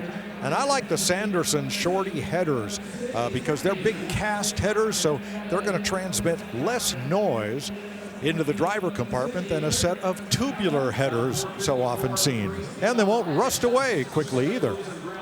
Yeah, the one we saw earlier that was lowered, that was originally a four-wheel drive. So this one being a factory two-wheel drive, I could say a bit more appropriate to do this lowered stance. And that one was topless. This one has the hard top on, and it's been smoothed out to painted into a nice finish versus the rough texture that you would have on the traditional K5 Blazer hard tops. The tailgate has been filled. Usually it says Chevrolet at the back. There's also aftermarket panels which are stamped flat without the name on the back. And of course the doors on the Blazer are unique because they don't have a door frame. The glass stands, the door frame is naked. On a Bronco, the door frame is integral to the door skin. 4 bidders still involved. The skybox, the floor, and the internet at $80,000.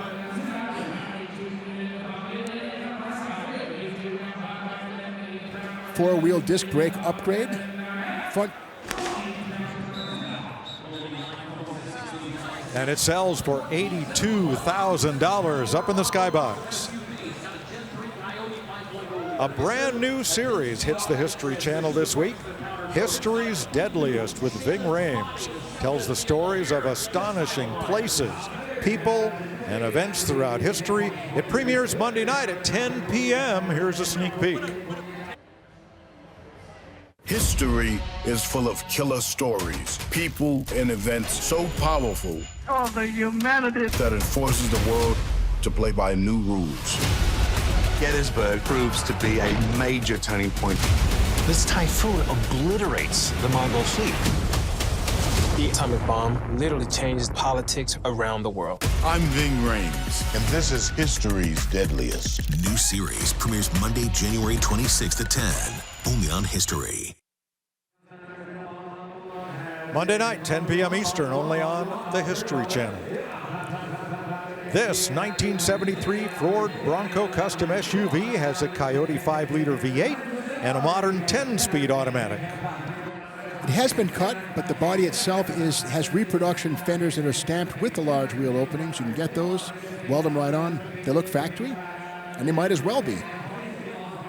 2-year restoration by Glory Days in Battleground, Washington. Only 450 miles on this build. The red, white, and blue paint scheme on this kind of reminds me of the bicentennial cars built in 1976. Even though this is a 73, I don't think they did it with a Bronco, but they did it with a lot of Fords and Chevys with that colors. I wonder if they'll do it for 250th anniversary of America with some cars. This one has the Spicer front axle, Dana Model 40, I believe it is, Ford 9-inch in the back, leaf springs at the back, coil springs up front.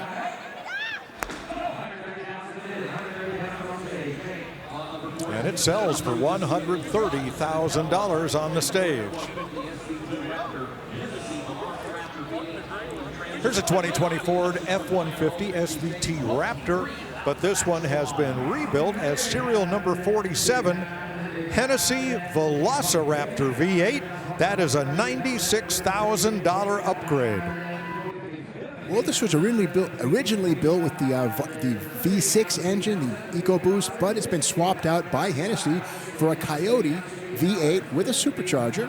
And it says at the bottom, it may not be emissions compliant in all 50 states, so it's possible the engine swap would get this you in trouble with the EPA in your state. Not sure. Well, that's interesting. Yeah, in 2020, the Raptor, unless you got the Raptor R, would have had the EcoBoost twin-turbo V6. Before that, you could get a V8, but that's why it would have been swapped and upgraded to a V8 with a supercharger. Since the EcoBoost, it's a little harder to get that much power out of it since it's already pretty high-strung with the twin-turbo. So, yeah, also suspension lift, a lot of other modifications. But I feel like the Raptor R from the factory sort of went and did this, sort of what Hennessy was doing a few years prior. Hennessy is well noted initially for doing Viper conversions back in the 1990s, but moved into various other vehicles, including Ford pickups.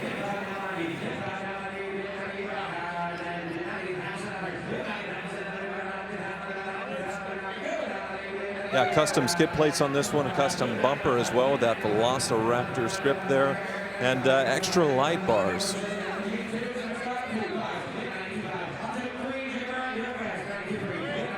MSRP over $170,000, so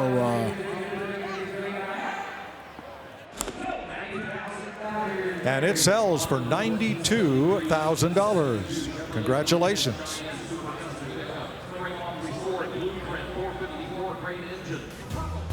Welcome back to Barrett-Jackson Scottsdale. Let's check in with Tyler.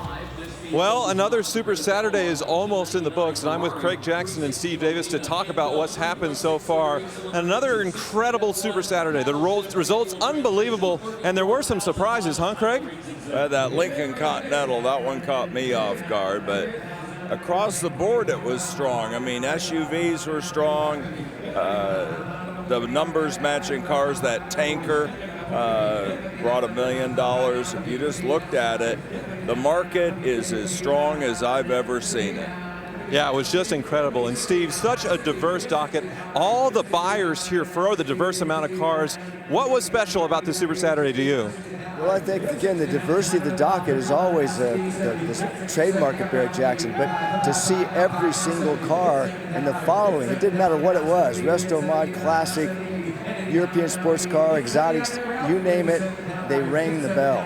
Spin the wheel, whatever it landed on, red or black, it was a winner. Absolutely incredible to stand up there. In my opinion, in my 30th year at Barrett-Jackson, that was the most incredible run I've ever experienced that I can remember in recent history, if ever. Yeah, it was very, very fun to be a part of, but it's hard to believe you guys don't take much time off. From here, you're already getting ready for Palm Beach. So what do we have to look forward to? I think it'll be a signature event there. You know, let's finish this one and clean this one up. But it is time to start thinking about consigning, getting your apps in here. I think the market and the whole year is going to be incredible. Yes, and to your point, we do still have a lot of cars to sell, so I know you all need to get back to work, and so do I back on the blocks. Thanks so much, guys. What an incredible Super Saturday. Thanks, Tyler. $68,000 for a Ferrari 360 Modena in Grigio Titanium. 3.6-liter V8 with a 6-speed F1 paddle shift transmission. This Porsche Panamera is an S model, a Turbo S exclusive series, number 13 of 100 produced worldwide. Has a Burmeister premium audio system, 360-degree camera system, park assist, blind spot assist, keyless entry. You know, in 2016, all of those were optional. Today, we take those features for granted, even on economy cars. That's how far we've come. This one has just 36,000 miles on the clock. With its twin-turbo V8, 570 horsepower, and all-wheel drive. Yeah, the Panamera S, a step up with that twin-turbo V8, and similar to the turbos of the first generation as far as horsepower. And I can't help but remember in the fall Scottsdale when we had William Shatner come and sell his Panamera Turbo, and yeah, to be able to interview him a few years ago, such a cool experience. But yeah, this Porsche, no celebrity name attached to it, but still pretty amazing machines. The practicality of 4 seats, but the V8 engine in the front. You get 911 performance, but a lot more practicality. You see the 20-inch Sport Classic wheels there, and the ceramic disc brakes, as evidenced by the yellow calipers. Fade-free, and they will probably outlast the life of the car. Yeah, I have an old Panamera S at home, a 4S, 115,000 miles. Original PCCBs, as the cool kids call them, Porsche Carpet Ceramic Brakes. Internet bidder and someone on the front row. $60,000 sold over the internet. They had almost hammered this 72 Chevrolet C10 custom pickup, sold, and there it goes, $85,000. Beautiful restoration there on a factory California truck. Nicely done. April previewed this 32 Ford Custom Coupe Highboy using an original 32 steel body and firewall on a genuine 32 Ford frame and crossmember. It is a representation of the great Doane Spencer's hot rod that is displayed at the Peterson Automotive Museum in Los Angeles. Yeah, all steel, so yeah, the real deal when it comes to the the Henry Ford steel as far as the firewall and the body, all that stuff. Very important these hot rod builds because so many are fiberglass, and it does make a big difference in the value. So you can see no fenders on these, and well, Steve, you love hot rod culture, so what's popping out on this one?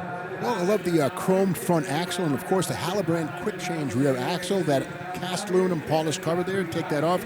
There's two spur bears. You reverse them, you go from a 410 to a 310 axle ratio for highway or drag racing. Quick change by Hallebrand. Alan Spencer built some incredible hot rods, including some deuce coupes like this one. He built a 57 T-Bird that's just gorgeous, and a Chevy Monza IMSA road race car, which competes regularly at Monterey in the Historics. The chrome front axle, that's not stock, of course. That would have been polished, sanded, sent off to the chrome plater. Oh, here we go, Tyler. This is beautiful. Yeah, the Alfenhauser heads on that flathead Ford that came out in 32. $80,000 the hammer price for that very authentic 32 Ford Hot Rod Coupe. Well, let's take a look at our top sellers for today, and the numbers are just jaw-dropping. We had a tie for third between this 2019 McLaren Senna at $1.7 million and this 1961 Mercedes-Benz 300 SL Roadster. Another Mercedes, a 300 SL Gullwing, was donated for the California Highway Patrol 1199 Foundation. It raised $2.3 million. And topping them all, this one-of-one special edition Chevrolet Corvette ZR1X drew $2.6 million for the Tunnel to Towers Foundation. Just a great day of incredible results here at Barrett-Jackson. Here is a 55 Chevrolet Bel Air Custom. Well, the revolutionary 55 Chevrolet went from torque tubes to open drives, V8, totally new styling, just so many things about 55 Chevy was just set the company on a new course. Suddenly the kids loved them. Before that, librarians and spinsters bought Chevys, but not anymore. The hot one had arrived. Yeah, this one still burbling, still running here as it goes down the block. We might as well have a listen to that, LS. Sounds pretty good. Of course, the V8 is denoted by the markers below the taillights right there. The 6-cylinder cars don't have that, so the V8 was a big status symbol in the 1950s as the horsepower race was in full swing. $78,000 it sells on the floor. In the bidder section seats, there's the happy new owner. One more Porsche before we go. How about this 1983 930 Turbo in Guards Red? One of 1,015 examples built to German specification. Fuchs wheels, 33,500 miles. Yeah, low mileage car, but it has been modified a bit. I can see the rear quarters have been cut, and yeah, there's kind of a lower, almost running board look to it that is definitely not from the factory. A pretty popular conversion on them, though, to get more air going back into the brakes and into the engine. But yeah, this is a real deal 930 Turbo with that big whale tail, and it looks pretty clean. So we call those boxed rockers instead of the standard rocker panels that drop down from the door and just tuck underneath the chassis. That's something you'd find on an IMSA competition or Trans Am competition Porsche. Looks sharp right there. There's the big T-tray spoiler. An evolution of the original whale tail. Might as well sneak a peek for the reason of that whale tail. That's this big intercooler right here. Gets fresh air in. This one equipped with air conditioning still added. Can't really see much of the engine because it is a very flat 6 mounted low, so everything up top's more the business of making it all work. Adam, what does that electric fan do? Well, it's actually a belt-driven fan, and that is part of the cooling of the engine. Oh, you mean up top here? Oh, there's a cooling fan, I believe, for the AC condenser? Pretty sure.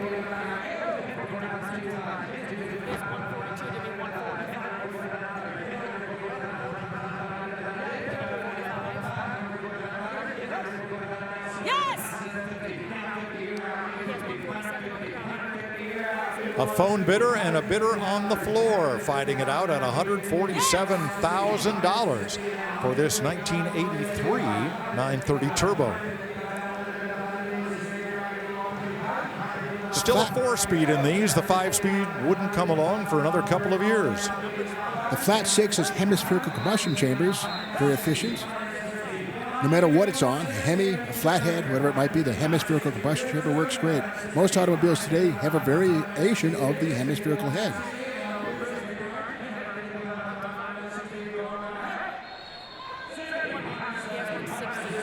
We're still rolling, $160,000.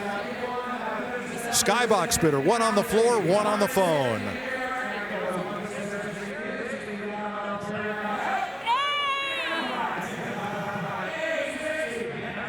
Well, other than the modifications that Mike and I point out at bidding, this looks like a really nice, honest, original car with only 33,000 miles showing on the odometer. In these quarters, the fenders are steel, not fiberglass extensions. And it sells up in the Skybox for $160,000.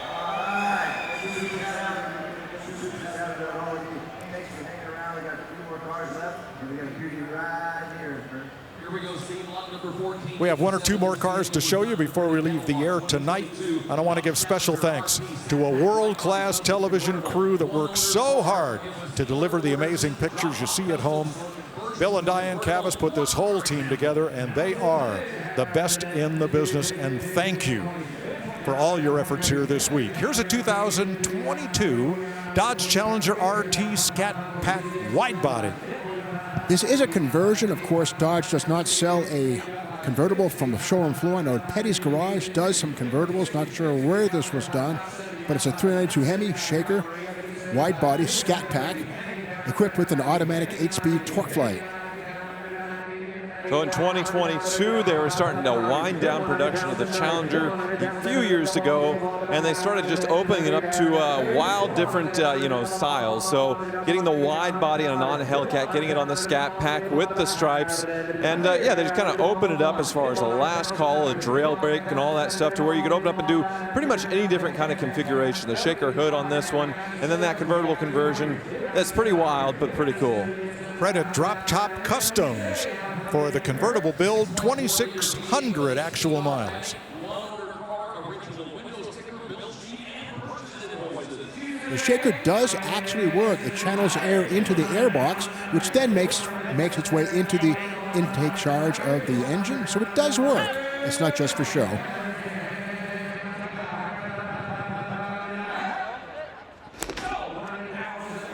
Sold for $100,000 near the stage. The last car we'll see is a 1968 Chevrolet K10 custom pickup with a 402 cubic inch big block. Well, the 402 it's a 396 with some extra overbore. The bore is a little bit larger, so it's a 402. 396 is its little brother. Big block under the hood. And this one looks to be a factory short bed with the K four-wheel drive from the factory, which is a big deal. A nice suspension lift as well, and beautiful two-tone paint.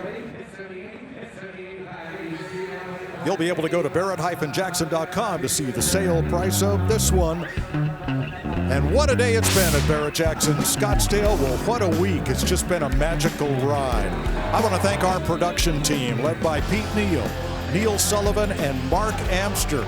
They've been in the chair these whole 10 hours today and all week long. So for Steve Mignante, Rick DeBrule, Tyler Hoover, April Rose, and our entire team, I'm Mike Joy. Thank you so much for riding along with us this week in Scottsdale. We'll see you in Palm Beach in April.